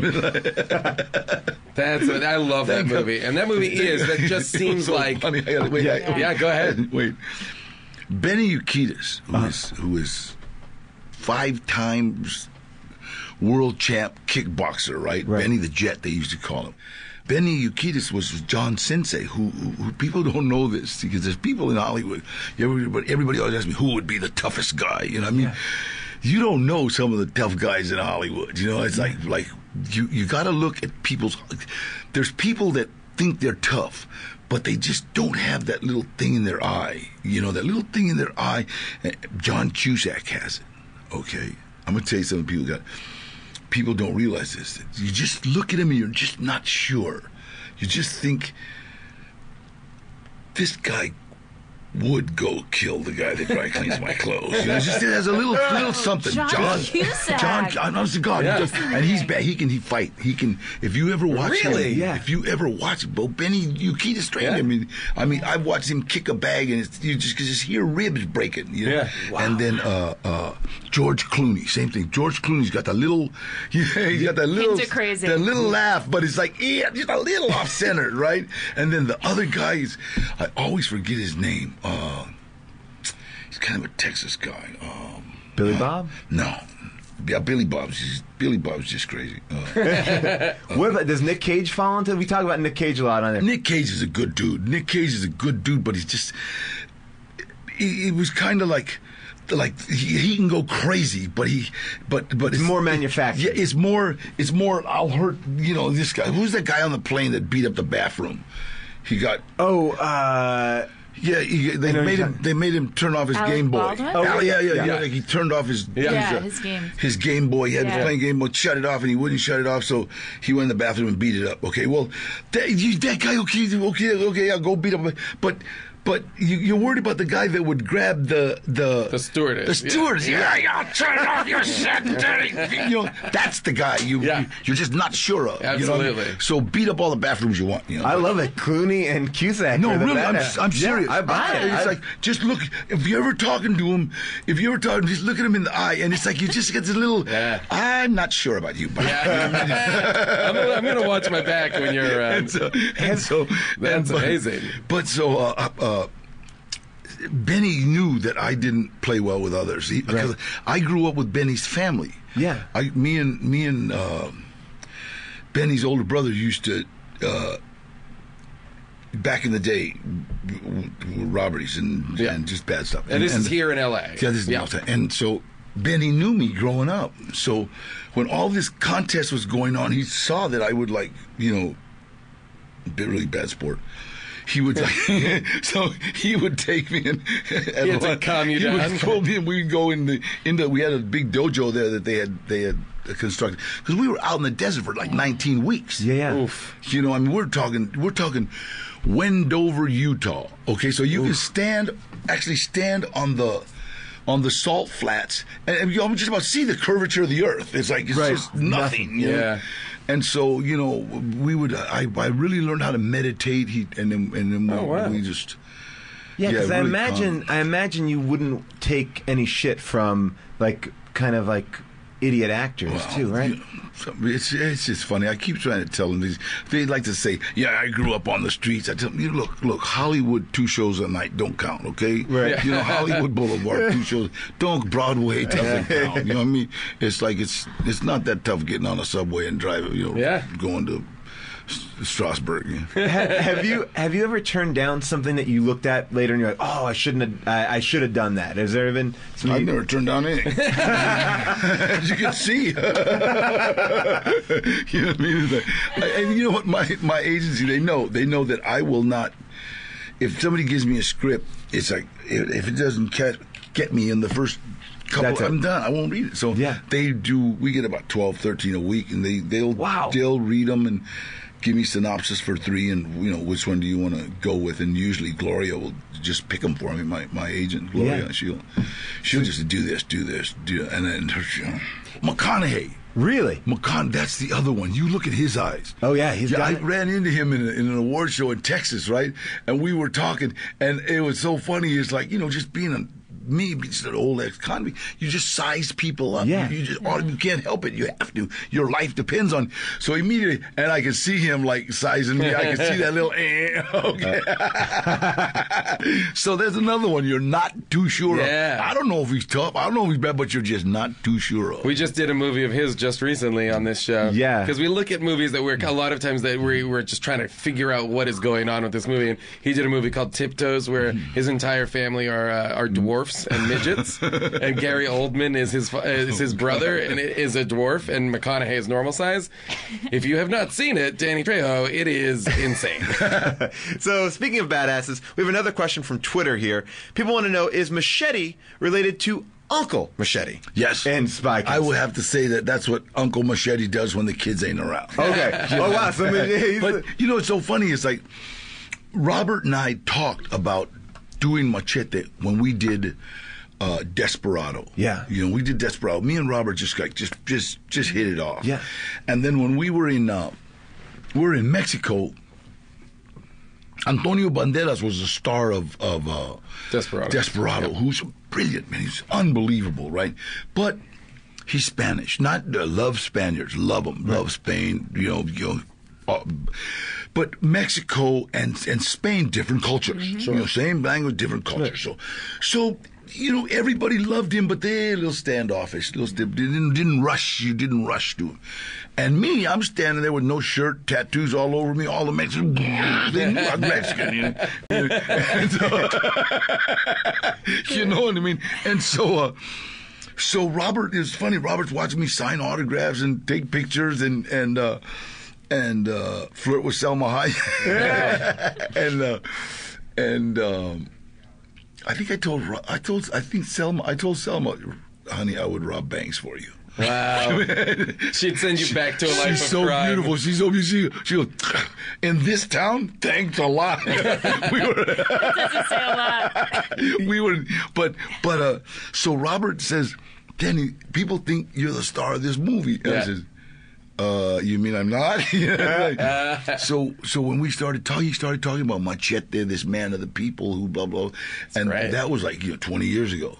That's amazing. So we've always had that in the back of our minds. So when we did Spy Kids, he called me, it's Uncle Machete. You know? And then when he did the fake trailers for Grindhouse, boom, let's do that. Even if we don't do Machete, we'll do this. So and that trailer is one of the best trailers. Oh, and it's like it's a highlight of that movie. You know, like when those trailers come on in between the two halves, I just remember being like, this is amazing. And Machete is an amazing. That's what everybody said. The minute we walked out of the theater after the premiere to Grindhouse, I looked at Robert, he looked at me, we laughed our asses off. It's gonna get done, you know. Yeah, because I mean that was now. Do you actually like knives in your real life, or is that just that came? My parole plans has stated that I cannot be around any weapons or sharp objects of any kind. Got it. And so, I guess as a joke to the CDC, Department of Corrections, Robert just calls me knife. So you were late. Navajas, Machete. Yeah, because every name you have is a knife. Yeah, it's always a knife name in Robert Rodriguez movies. Yeah, Razor Eddie, right? Yeah, Razor Eddie, Razor Charlie. And then I don't know. I'm gonna when your character in Desperado is Machete. No, Cuchillo. Navajas. Yes. Navajas, yeah. Now I was Cuchillo in Predator. Oh, yeah, the new Predator with Adrian Brody. Yeah. Saw that movie. Yeah, that just was recently on TV. Amazing. Yeah, it's actually, I like that movie. Yeah. That's a great movie. Somebody asked on Twitter, they said, who would win in a fight between Machete and Antonio Banderas and El Mariachi? In El Mariachi, not Desperado. Interesting. Yeah. Let me tell you something. Wow. If you ever want to feel inadequate as a man, I mean, just ever, stand between Antonio Banderas and Johnny Depp. And you're looking, and you look, and what are you having a bad day or what the hell? You know? You look up at God and say, what the, I mean, wow. They're both flawless. Yeah. And it would be okay if they were like just punks. Yeah. Right. They are so nice, you want to kill them. And they're the full package. There's nothing to hate. Right. And super talented. Johnny Depp.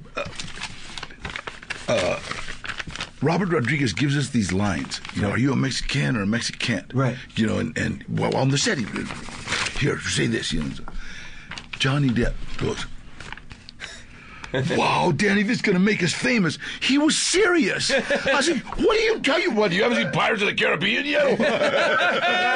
Bastard. I love it. He's like the only one that doesn't really realize he's Johnny Depp. That's amazing. You know what I mean? Beautiful.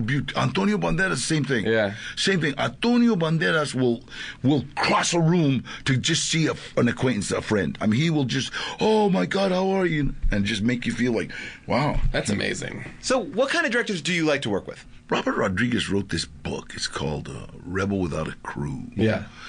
And I found that most of the directors that have read it and kind of dig it.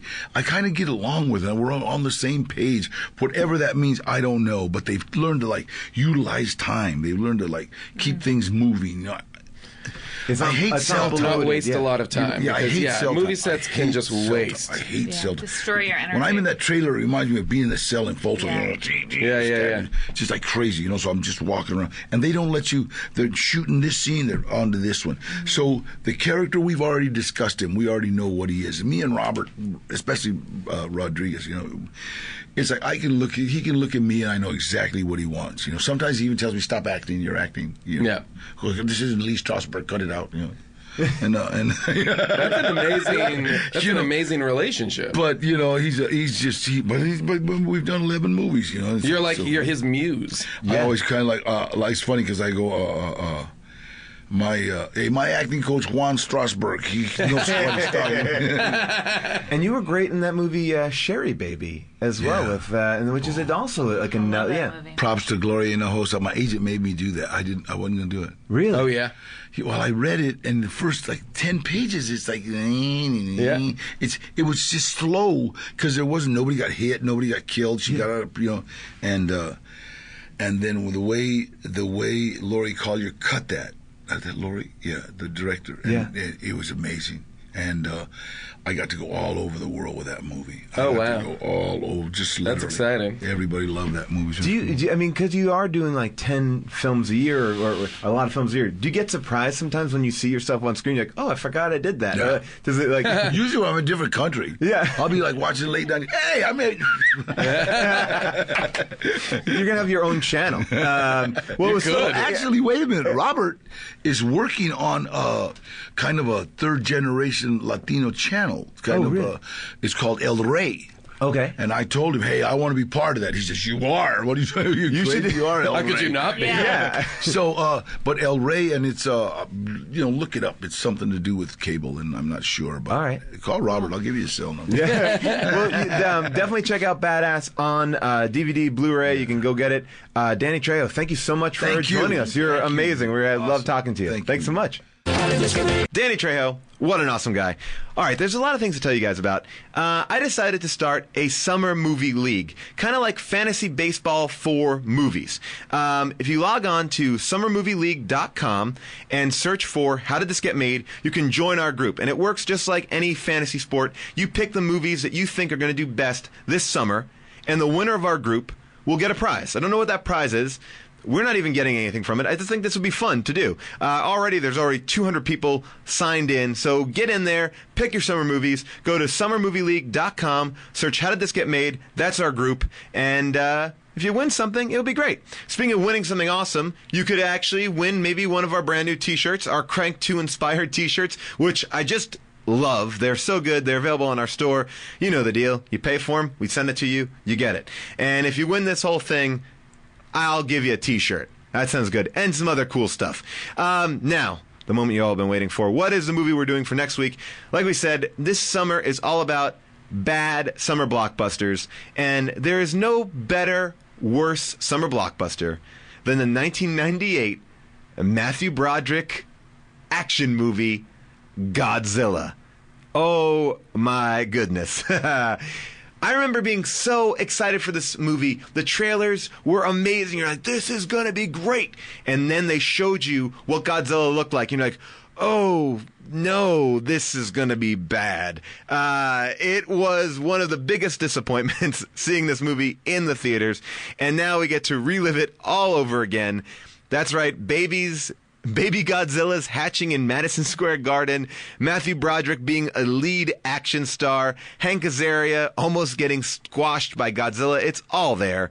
So that is our next movie. Take a listen to the trailer. We know where he came from. We know how big he is. His situation has become more complicated. But our problems just multiply. He's pregnant. What is this, virgin Lizard? Got to find that nest before it's too late. Otherwise, up to a dozen are going to be born. Think of it. Godzilla. Godzilla. Doesn't he need a mate? Not if he reproduces asexually. Where's the fun in that? PG-13. Man, I don't even know if I can stomach watching that movie again, but I'm very excited for us all to watch it. We have a very special guest, which I won't even tell you about right now. All right, so we'll see you next week on How Did This Get Made? Welcome to the Pepsi Next Audio Taste Test. The next best thing to trying it in real life is trying it through your ear holes. Pop, says the Pepsi Next can, as you tilt it back and sip. A whiff of effervescence softly whispers, relax, my dear taste buds, relax. Together we can beat thirst. Instantly the taste registers. A sweetness Lady Justice couldn't have balanced more perfectly.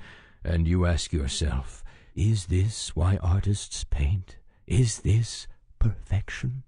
When suddenly, from the nether regions of your mind, you hear cries of, is this too good to be true? But, like Mother Nature comforting an orphaned lamb, the writing on the Pepsi Next can reassures you, I may have 60% less sugar than regular Pepsi, but this cola taste is real.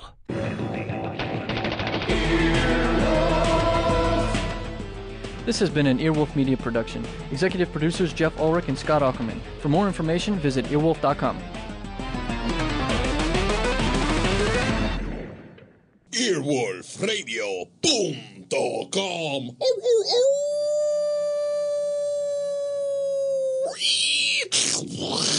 The wolf's dead. What's up? Today's episode is brought to you by a good movie. No. Actually, a great movie. I'm talking about a movie that got 99% on Rotten Tomatoes. 99%! That's only 1% from perfection, which in my mind is The Rock's body. I don't want to get into it, but that's the way I think of The Rock, 100% perfection. And this movie is as you could possibly get. I'm talking about, of course, Don't Think Twice. It's Mike Birbiglia's brand new film. You know Mike from the world of stand-up. He is a very talented writer-director. He's teamed up with Ira Glass to make a movie about fame, jealousy, success, all those things through the eyes of an improv team. The movie stars Keegan-Michael Key, Gillian Jacobs, Mike Birbiglia, Chris Gethard, Kate Micucci, and Tammy Sager. It is really, really good. New York Times even said it was great, and Chicago Tribune calls it one of the best movies of the year. The Village Voice says it's the funniest comedy of the summer. So wash the bad taste of any of those movies that you've seen this year that you've been bummed out by with this. This is the antidote to every other shitty summer movie. I'm talking about Don't Think Twice. You'll laugh, you'll cry, you'll feel like they've talked to you personally. That's right, Don't Think Twice. Also, a quick plug, Jason, June, and I all did an animated pilot that I created with my friend Nick Giovanetti. It is called Bad Guys. You can watch it right now on the Adult Swim website, just for fun. You don't have to do anything else. It's free. It's fun. You can check out where to find it on our Twitter page or also on our Facebook page. But check it out. It's called Bad Guys, and Jason and June are really good in it. I'm in it too. All right, let's get on with the show. I am rich, but never seen. I am primarily white, yet full of green screen. Who am I? If you guessed the gods of Egypt, you're right. We saw it, and you know what that means. Now it's time for How Did This Get Made? We're gonna have a good time, celebrate some failure, not just being a hater, because we really wonder how did this get made? Let's wallow in the mediocrity of subpar art. Perhaps we'll find the answer to the question, how did this get made? Hello, people of Earth, and welcome to How Did This Get Made? That is Vander Talens with his real band recording our theme song. Give it up for Vander Talens. That's his real band? Not his fake band? Well, you know, look, Vander travels with a bunch of different people. It's like, kind of like the E Street Band. It kind of comes and goes. I'm joined, as always, by Jason Mantzoukas. How are you, Jason? I'm good, Paul. How are you? I am very good. I am days away from having a child, which explains why... You look great. Thank you. You look Thank great. you. I feel good. You're carrying it beautifully. Been drinking, smoking. It's fine. Get it doesn't affect anything. Nope. Yep. But it does explain why our second co-host is not here. June Diane Raphael. She is on maternity leave. Yep. And so that's that. And after this episode, we're going to go on a brief 2 to 3 week maternity leave. So Jason, you can just stay here childless. I'll be here, no kids, alone, crying in the studio, talking to whoever wants to talk to me about whatever bad movies they've seen. But we have a very special show today. Not one guest, but 2 guests from one of my favorite podcasts. If you've not listened to it, you got to check it out. It's called Throwing Shade. Please welcome Brian Safi and Aaron Gibson. Yay! Thanks. What an intro. Yeah, I'm very Jason? excited to have you guys. What's up? Do you have anything to say about our podcast? I love your podcast. Well, if you love their podcast, you can go see them live. They're touring right now. Yes. Touring the country? That's right. Go to throwingshade.com. Sleeping in different beds around the United States. Just slutting up the country. Slutting it up. We will talk more about their tour in a little bit, but let's get into Gods of Egypt. Ooh, I need to apologize. This was a Jason Mantzoukas recommendation. This was a Jason Mantzoukas recommendation because I caught part of it on HBO recently and was like, oh, we should do this. And then when I went to watch it, I realized I had watched part of Exodus, Gods and Kings, the Ridley Scott movie that is also a nonsensical all white people in an environment in which everybody would not be white. Well, this is an interesting point. Well, I think we stumbled upon something beautiful here. Oh, yes. This was, when I started watching this, I was like, wait a minute, I thought Christian Bale was, and then I was like, oh no, this is terrible. Well, in case you haven't seen the movie, take everything you know about Egyptian mythology and forget it completely. Because I think the only thing that you need to know is that maybe Egypt exists. So they don't even really get the pyramids. There's really very little. There's a Sphinx. Yeah, there's a Sphinx. Oh, yeah, that's good. And anyway, it's about 2 brothers, one good, one bad. The bad one, Set, that's right, Set, tries to take over the world. And the good one with one eye, Horus, tries to stop it with That's his nephew. I'm already going to correct you. Okay, sorry, his nephew. Boy. Tries to stop it with a mortal who is waiting to bring, who's just wanting to bring back his dead girlfriend. That's basically, I mean. Sort of. There are so many subplots, boring subplots. Yeah, very that boring.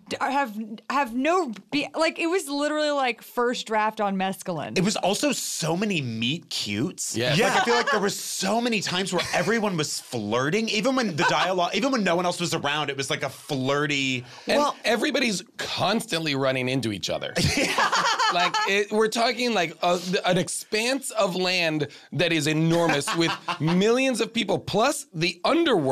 Yes. Like, and everybody's constantly like, oh, you're here too. Oh, look at this. Isn't this wild? We're running into each other here. 50% of this movie is people walking into things and seeing people, and then other 50% is things that they've walked into falling down. Yes, all of which is green screen. Oh. Like, this is a movie that, like, must have been just shot in a green screen prison for these people. I called this movie, like, a platform movie because it's like, all they had was a platform. It's like, all right, you're all on this. Yeah. Don't worry. And then there's the skies exploding. And it was all just, like, so smooth and shiny. It just felt like Scottsdale. Like, just, like, really, like, upper class, shishi, like, desert. It was I would love to set this entire movie in Scottsdale. Gods of Scottsdale. Everything's the same. We haven't yet talked about the fact that the gods are 25 feet tall and the mortals are not.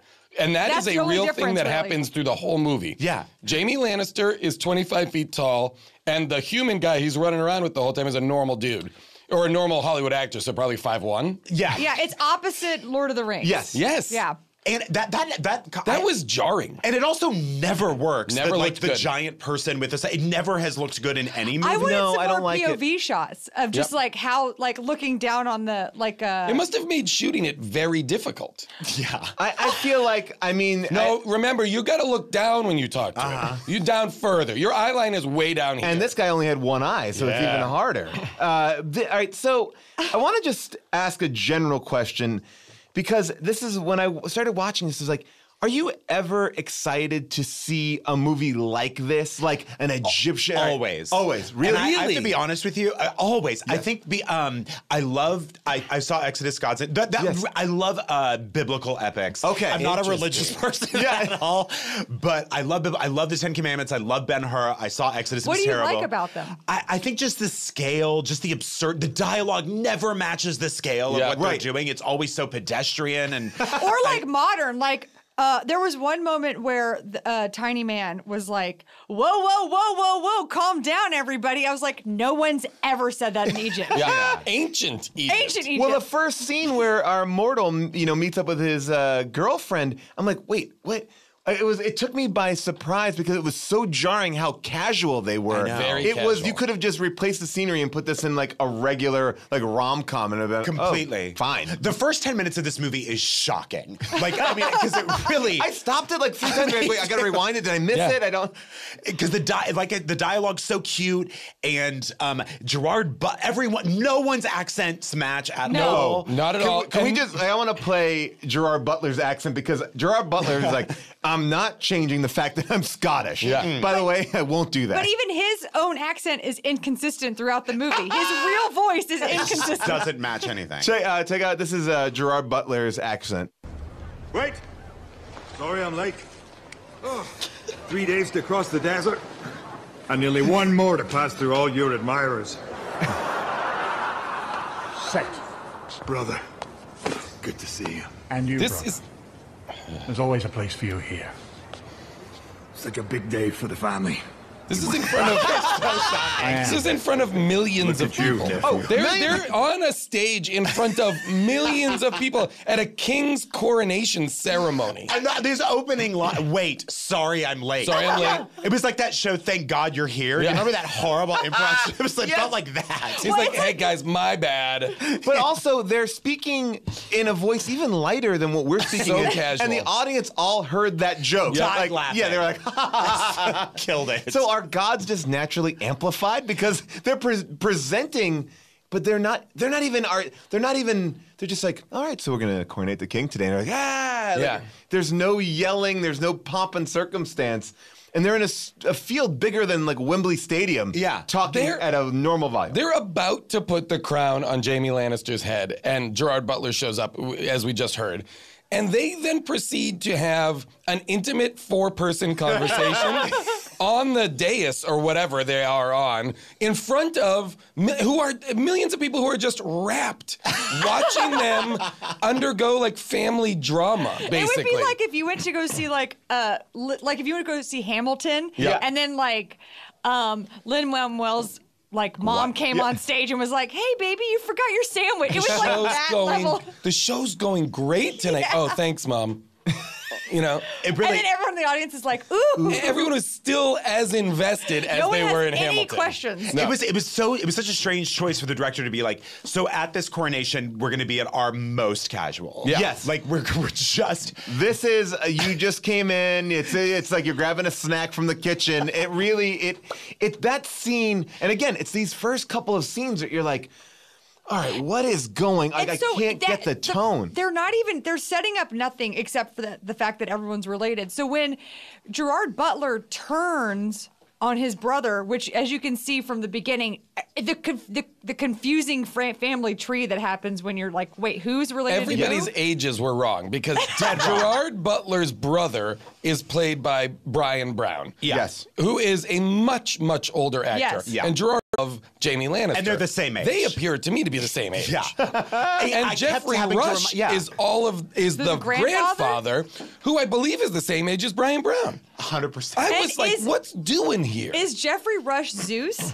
No, Ish. he's Ra. Ra. He's the sun sorry, god. yeah, okay. I mean, I wish it But was was Zeus. he Then we'd called- have a Greek pantheon of Yeah. gods come down and kick these gods' ass. It's true. That's what I'm talking about. Man, can your gods turn into battle armor? Can they turn into like Iron Man with animal heads? No, Greek gods can't do that because that's ludicrous. There Or was a Greek gods? literal- Oh, go sorry. ahead. This is skipping ahead, but there was a literal Iron Man moment. Yes. Yeah, he's like, Yeah. There was that, And in the and end, there was- when they put his heart in, Yep. that was just like, you just basically... Iron Manned it. I would have rather watched them stop the film, put in that scene from Iron Man, then start the film again. Yep. Because when he does do that thing, he's like dipped into boiling hot lava. Yep. And they're putting in pieces. But this is the thing I was so confused by, and this will kind of run throughout the whole movie. Are these Egyptian gods? Pieces can be taken out like Legos. Well, that's the like thing. it's They like no plop, big deal. plink, Yeah. plop, So rip 'em at out. the end of the coronation, Gerard Butler pulls Jaime Lannister's eyes out. Mm-hmm. And the eyes come out like they're from a car, spark plugs. They come out like they're blue glowing spark plugs, like they unscrew. And meanwhile, his eyes... Because later he gets them and just pops them back in like screw, screw, screw. Uh-oh, my eyes work again. And also, you would think that maybe they would do something to his eyes when they were in, because there are these blue glowing orbs. But no, just totally normal eyes. There's nothing even special about anything. Well, no, he has special eyes because he can see. You remember when you see his point of view, he can like zoom in on things. He's got eagle eyes. Which didn't happen. And it happened like twice. I know. And we were supposed to get and far enough away where you forgot that was a thing he could do. Correct. Also, this is skipping before, but I think the opening line of the movie is something like, Get ready, VO this is gonna suck. Is like, yeah. It was like, let me see how much of this I can recall. That's literally. And it was like, what? Wait, because the narrator is the mortal as an old man, Yes. right? Was it Jeremy Totally different Irons? It accent. sounded like Jeremy Irons. Yes. Oh, I hope it And was. the mortal did not. No. We can play a little bit of that opening just to hear the opening VO, because it is pretty great to be like, eh. Few know the whole story. From what I recall, it goes something like this. You don't know. Before history began, Egypt was there. the birthplace of all life. That's not a paradise worthy of the gods who created it. So the gods And then decided and then to it live just there goes. alongside their lesser creation. So not only are they doing this, what they're doing here is saying, again, everything you know about like mythology in Egypt, you got to forget that, because we're going to do something different. And also, I don't even know if I know exactly what happened. Yeah. Like, so it's two frames of being confused. It's like so confusing. You have no frame of reference for it, and I'm not a reliable narrator. And then the mortal guy really, I mean, it really just was like it was like watching a real life version of Aladdin. Like it was that annoying and just like stealing, robbing, asides. He drove me a little crazy. Watch me do a cartwheel. Yeah, it was just, I don't know. His hair really bothered me. I didn't like his hair. No. At all. I didn't like his hair. I felt like, and I didn't. It looked like a pre-Revolutionary War like judge's wig. It was sort of like in the Patriot. But like I kept wanting to see a small ponytail nape of his neck, but it never showed up. You know what's interesting? The guy that does the voice of older Beck. Also, the main mortal's name is like the least Egyptian. His name is Beck, and he looks just like a white, handsome guy. He couldn't. It's basically like we want to do a movie that's set in ancient Egypt, starring like a waspy British guy whose name is Beck. Like, this is nonsense. Anyway, the guy, Beck is 26, and the guy that does that ancient voice is 30. What? That's amazing. It is amazing. I had to look up, because the whole movie, I didn't really understand anyone's names, and so for the entire movie, I thought that Gerard Butler's name was Seth. Oh, yeah. Well, what is it? Seth. Seth. It's Seth. Seth. So it's, I mean, I get that. But when I was like, but it's much funnier if his name is Seth. Yeah. Do you know what drove me crazy? That's like Kevin Lannister on Game of Thrones. Tywin Lannister's brother is named Kevin. Oh, and here's Kevin Wait, what? What? We've got Tywin, Tyrion, all these great names, and then Kev, get over here, Kev. Sorry, Brian. Go ahead. I interrupted you. What drove me one moment that really got under my skin, because I was just like, what a great opportunity, missed opportunity. Did anyone understand what the Sphinx was saying? Oh, no. I had to rewind this clip too. I was so excited for that riddle, and it was unintelligible. It was the only part of the movie that I really agree. I was like, oh, okay, this is cool. Like, I understand that this is a thing, and they got to get the smart guy. Problem solving. I can get on. I understand plot-wise why this can happen. Yeah. Great. This is the Sphinx, and you can hear it, and then I wrote down what it was, because I did Google it. Here we go. This is the Sphinx in the movie. Okay, just stop right there. Stop right there for a second. Lotion in the basket. What? Basically. Like from the get-go, nothing makes sense. It's so much reverb. It's worse than Bane. Yes. It's like, I'm like, well, this is arguably the only part of the movie that you would want to hear. I know. And it's the riddle of the Sphinx. This is like, oh, okay. Sorry, go ahead. Trespass announced the king. Also my riddle, or cease to be. Go on. I'm waiting. I never was. Am always to be. No one ever saw me, nor ever will. And yet I am the confidence of all who live and breathe.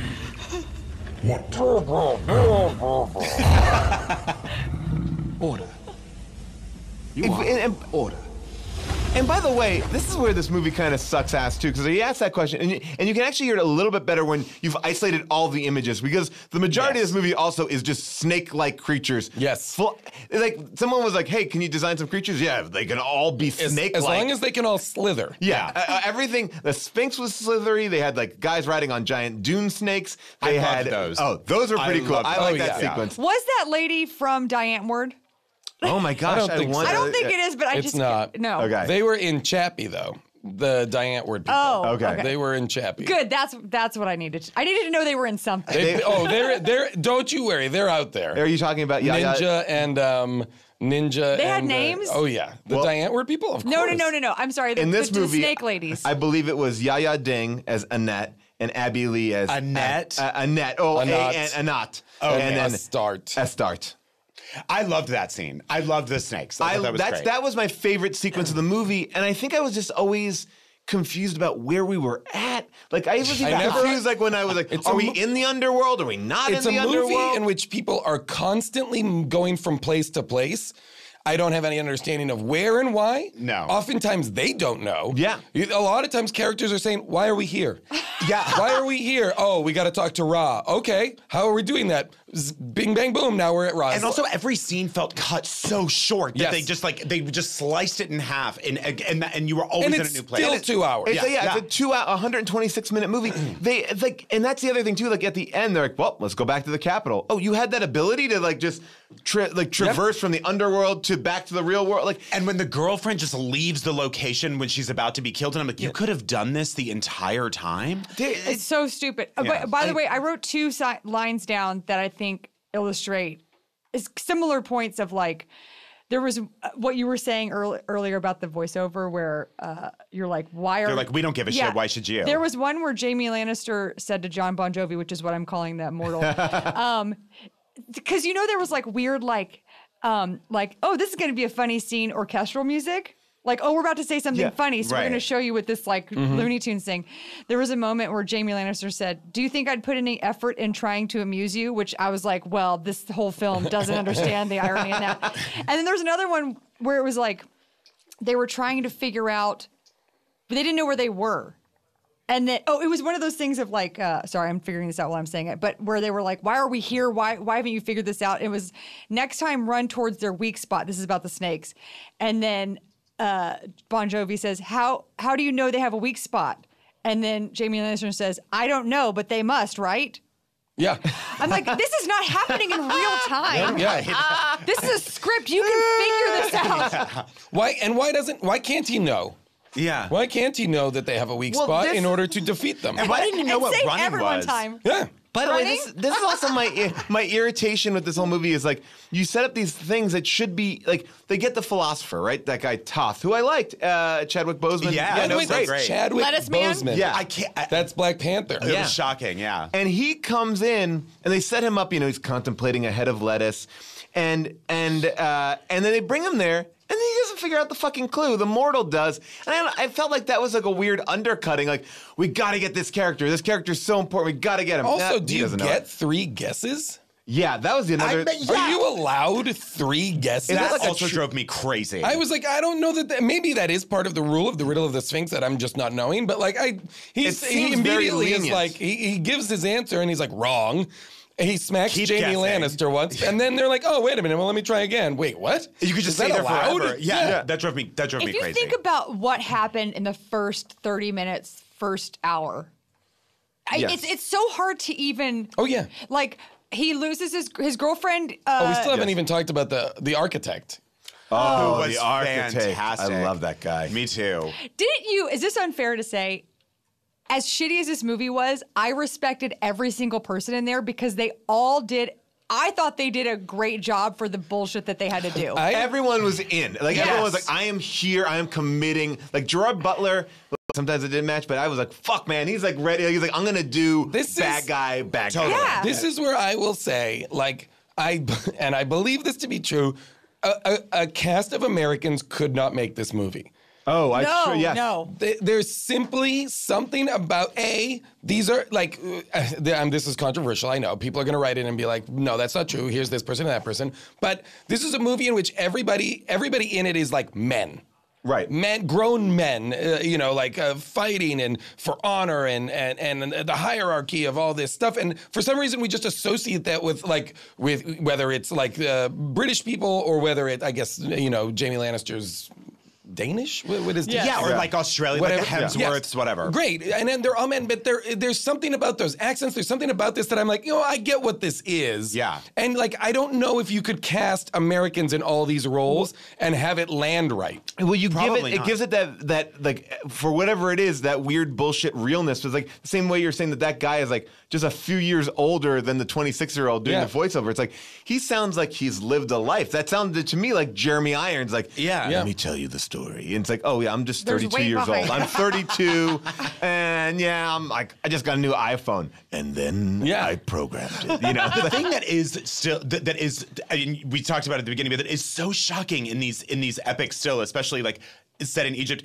that has not changed since like Cecil B. DeMille did the Ten Commandments, is the full-blown whitewashing of every single character except for Chadwick Boseman. And slaves. Yeah. Except for Chadwick Boseman and like slave children who are all black babies. I mean, and Chadwick Boseman is kind of playing again like wise, the magical. We got to talk to this guy. He knows more than us. Which is also a stereotypical kind of Legend of Bagger Vance-esque like the wise black man. Yeah, I feel like Chadwick Boseman in this movie, to me, was what I imagined Gina Gershon was like for Showgirls, in that like she was like, I get what this is, so let's have fun. Yeah. I think like Jeffrey he was doing Rush, a crazy accent. Jeffrey Rush killed it. Like I pulled a clip of him, Jeffrey Rush doing him just talking about Jeffrey Rush now, I believe, only does movies in which he has to undergo a lot of prosthetics. Because isn't he Pirates of the Caribbean? Oh yeah. You know what I mean? Like I feel like that's what he does now. I think he's like, if I'm gonna be on a movie like on this level, cover me up. As much as I can get on my face. So you can't. Is it Jeffrey Rush? I'm not sure. He's like, they all played by that rule, which was, I think, really smart. If you're lazy, of like, for the fight scenes, can we just transform into something where you don't need us? Absolutely. Fully happened. Yeah. Absolutely. And then like the movie even ends on the most irritating thing is like, obviously the good guy wins, and he's like the good guy being Jamie Lannister and Baby Bon Jovi. Yeah, Baby Bon Jovi. And then he was like, hey, you watch Egypt for a while. And then it's just like, I'm going to go fuck my girlfriend. Where is she? I'm going to go find her. She's in the underworld. Yeah. Oh, so what? So did you guys? Oh, sorry. Do you want to play that? Oh yeah, I should play it. Just this is how Jeffrey Rush can kind of just kill it right when he gets on stage with even a weird line. Here we go. Hail thou, great god Ra. Normally when a bird lands on my boat, I kill it before it can shit. What is this? You dare bring a mortal to the source of creation? He's valuable to me. I could not leave him behind. I think he's great. Like I feel like he's like delivering that line, and I feel like good. I wanted more Spaceboat Jeffrey Rush. I liked Spaceboat Jeffrey Rush again, or Space Raft. I should What say. is that? What is that? What's the worm? Yep. Oh, the worm is What is like that thing? I thought at first. This is my. Is it the worm from Dune? I think so. The worm from Beetlejuice definitely auditioned for this. I read about that. But that worm gets work. Oh, he's a great worm. Oh, yeah. And he's not like that Golden worm from Globe, Tremors. no. The Tremors worm pushes it. Yeah. And this worm is big. always That's just the do it. back and me of worms. There is something about a monster with with rows of teeth that is totally fascinating. Oh, I and like effective. that. Yeah. Well, to me, this is what I thought, and then I realized I was wrong. But I will share with you my bad idea. So he is the god of the sun, right? And I thought every day he battles with the night, and that was the night, and like the night beats him, and then it's night, and then he beats it back, and it's the morning. So it's this constant battle. But then I just found out it's chaos, like the snake of chaos. Yeah, God, that would have been good if they had gone with that. I would have liked that idea, like that but every you're night. not wrong because it does fight during the night. He's like he has to keep the worm at bay at night when it's the strongest. I think when it's trying to attack, I think. Okay. I don't know. I mean, I'm also confused about the powers in this world because they always are saying they can't bring anyone back from the dead, but yet in this movie, everyone's being brought back from the dead. Jeffrey Rush is killed in space, and he's like, "Hey, wake up!" And he's like, "Oh, what? What happened? What are we doing? Are we ready to go?"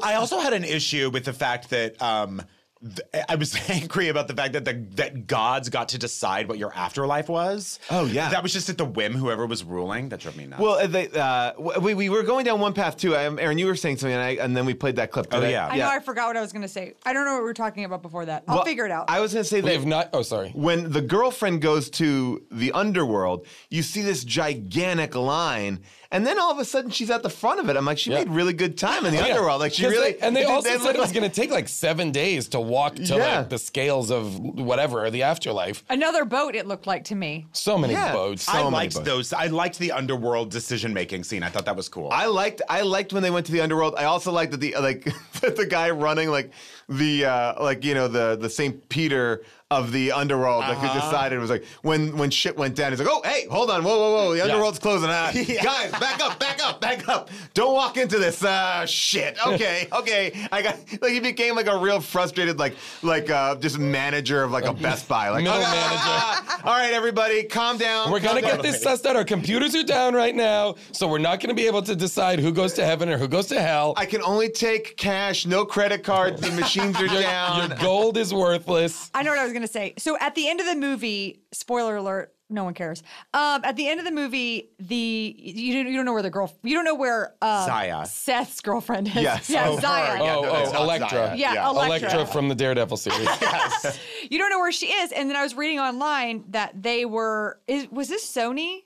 Or whoever did the Hunger Games? Okay. Lionsgate. Okay, so Lionsgate was like, this was at the same time. I guess they were producing it at the same time or something at the same time as Hunger Games. And so they were setting this up as a new franchise that would be as successful as Hunger Games. So that's why that has a cliffhanger ending, because they were setting it up to be more films. Yeah. That's so dumb, because I don't think people are interested in these kinds of movies. Like none of those. Well, that's what I was going to say. I feel like they all fail time and time again. Prince of Persia, Exodus of Gods and Kings, the new Ben-Hur. I just saw a poster and I was like, bah. I feel like these are movies that are made for international audiences. 100%. But then again, this movie cost like 140 million. And it made 145. All overseas. But even if it's domestically overseas, or that's added everything all. No, it made like 30 million domestically. Yeah. Whoa. It came out. We were talking about this before. It came out a few months ago. Yeah, it came out in 2016. Do you have any recollection? February 26th. No. I thought this movie was like 2 years old. No, this came out like months ago. Wide release. I am shocked. I know. By the way, the Rotten Tomatoes score is 16%. It was, for a $140 million movie, that's exceptionally This movie is, I really want to reiterate, this movie is terrible. Yeah. But again, the performances are good. Yeah. That's what I admire. Except for a few which I didn't care for. But like, I'm all in on Gerard Butler. Same. Yep. I'm all in. I wish this guy would do better stuff because I find him interesting, compelling. His characters are always well-rounded. He does weird, idiosyncratic. He can be funny. He could beat Matthew McConaughey at the game of doing quality movies really well. Yeah, he could be, to me. I'm like, why isn't he having Russell Crowe's career? Right. Why is he doing this and not a Gladiator? Yeah. Like something that is a swords and sandals movie, but is actually good. But I think what it is he's a guy, like, he had his 300, right? Like, that was his big, boom, I'm here. And he was so good. But then I think he's made some good choices, but the movies haven't clicked, because I think Olympus Has Fallen is hands down one of my favorite action movies. Totally. It's so good. Like, it's in that old It's very fun. 80s style. It's like there's ripping out throats, but he's great. And it's it's not like schlocky. And Morgan Freeman's in it, and good people are in it. Yeah. But I feel like he's a fun-loving guy. He's like, fuck it, let's do it. Yeah. Fucking do this. This will be fun. And I think he may not be picking, I don't know. I mean, with Matthew McConaughey, the issue was, from my understanding, that the production company he was just saying yes to all these rom-coms and not really thinking about the movie, and was surrounding himself by people who were like, just make the money. Yeah. So it might be a situation where Gerard Butler's surrounded by Gerard Butler. Please, we got to get him new reps. Let's represent him. We will get him some solid work. Let's start a management company. We need it's all called do a movie with Allison Janney. It'll fix everything. Yeah. Well, look, I'm looking at it. Is that it? That's the. I just feel like if you go, the project. Once the road to recovery begins with Allison Janney. Yeah.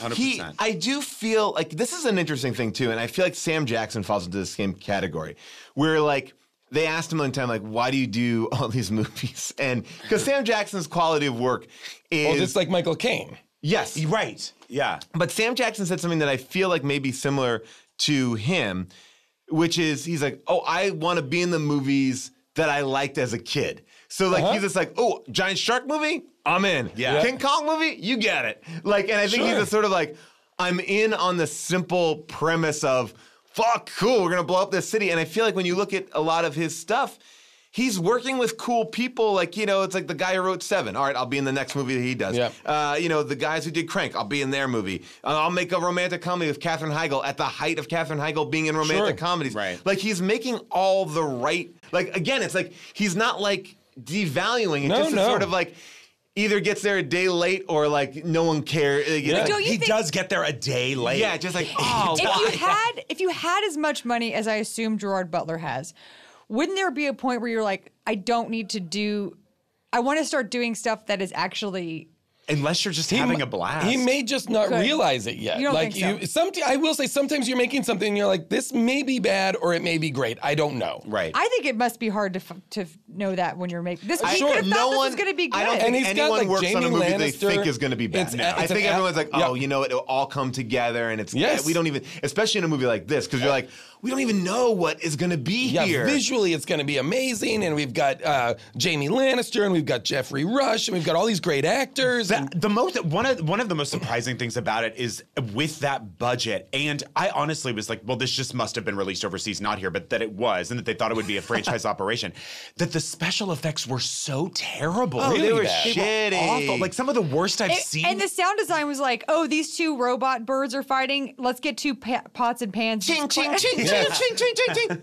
It was like someone was going through grandma's like. But it takes place in stuff. ancient Egypt, and it's as if every single thing is made of metal. You know what I mean? Like it might as well take place in a future society where everything is metal. No offense, but total offense to Zack Snyder, because I think he set up this style of filmmaking. Completely. Like 300 was cool and different, and I've not seen anything using that style that has achieved anything as interesting. was it down to the Old Man VO. That was such a 300. Yeah. Like down to all those elements. This was exactly the, and it just like that looked cool because it was sort of like you could tell like they didn't have enough money to do it, and they did something cool and made it stylish. But when you have $140 million, it just feels Well, here like was the thing so too. bloated. Yeah. They had $140 million, but looking at this movie, you have to say, like, it's not like they chose their spots to make to do like CGI animation here, or like, here's this one battle we're gonna do.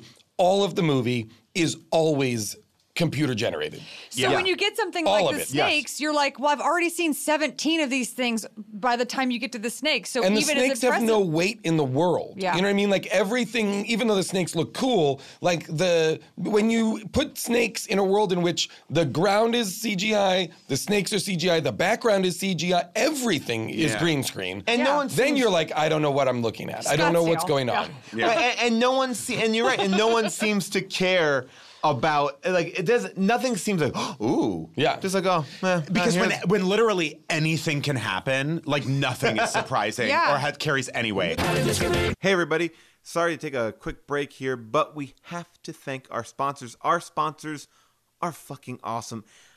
I can't tell you how excited I am to talk about our next sponsor because it is a life-changing product. Now, I know a lot of people may think they have a life-changing product, but this one actually changes lives. I'm talking about Sonos. Do you guys know what Sonos is? All right, Sonos basically is a speaker system that you can put in your house. You have an app on your phone. It hooks up to all of your music, and then you can play it wherever you are in the house at any given point. I put speakers all over my house.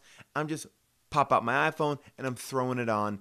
It has revolutionized everything. No plugging cords into things or anything like that. It's all done via Bluetooth, internet, whatever. I don't know how the technology is done. All I know is my music comes out of a speaker. I put the speaker wherever I want. I put them in walls. I have little things that I bring out. You can bring it out. You can portable. Some of them are portable. So basically, here's the deal. Sonos speakers are the shit. The app is the best. Get yourself a Sonos speaker. Play your music anywhere and everywhere. Be the cool person at your house or party when someone's like, oh God, I hate that track. Just pull out your iPhone and switch that shit up. Okay, you can be in one room, you can be in every room. I have them all over my house. I can have my whole house playing NPR. I could then just switch it and have it all play the Raiders of the Lost Ark theme. I could do whatever I want with Sonos. It's fucking cool. Cool as shit. Sonos, check it out. I don't even think I have to tell you to go do anything more than that. Just check out Sonos. I think you'll dig it. Dig it or like it. Either way, I think you'll be into it. Oh yeah. I'm talking about Avión. Avión Tequila. Let me tell you a little bit about Avión. I just drank Avión. That's right. I'm recording this after we recorded our real episode. I poured it in a glass tonight knowing that I was going to do an ad for it here on the podcast. And let me tell you, it's damn good. Avión Tequila, you probably heard about it on Entourage. Turtle, right? I think he invented it. He didn't. Turtle's a fictional character. This is actually a tequila made from people who give a shit about tequila. I mean, they are from a small little place in Mexico that is delicious, okay? It is so, so good. I think once you try this, you're going to be like, oh shit, Avión is delicious tasting tequila because it's made by real people with a true passion for their craft. They pride themselves on the art of creating beautifully inefficient tequila. You can sip on it. You can put it on the rocks. You can put it in a margarita, whatever you like. Tonight, what did I do? Pour it in a glass with some ice, a little bit of tonic water, went to sleep. Later, woke up the next day, don't have a hangover because it's smooth, it's inefficient. They actually don't take the easy way out. They make it hard, so their alcohol is actually fully realized. I don't know if that's a term that you can use for tequila, but I think it's fully realized. Anyway, here's what I'm going to say. Try Avión. I think you'll really like it. It's an ultra premium tequila. Keep it in your freezer. Break it out for the good times. Break it out for the bad times. Just break it out. Please drink Avión responsibly, or I'm going to come after you and be like, dude, what the fuck, man? All right, now back to our show. There's no stakes because everything you can, because nothing, there's no stakes because nothing feels real. Like when baby John Bon Jovi breaks into Gerard Butler's house or whatever to steal Jamie Lannister's eye. There's like what could be a cool, like, you have to pass, like Indiana Jones style, a bunch of traps. You know, it's a whole sequence, 3 different bridges of traps that he has to outsmart. And it's as if this kid might as well be Spider-Man. He has superpowers where he is able to like gymnastically jump and bounce and There's this and that. There's no tension even. And none of it was real. Doesn't even try to make it look hard. Like not at all. Just jumps through those things. He is almost killed in almost every scene of the movie and never is ever nervous. Like nervous, never breaks a sweat, never is like, whoa, that was tough. He lives in a world where buildings are constantly falling down. So again, he is like... And being built. And being built. Set builds a tower that is higher than any other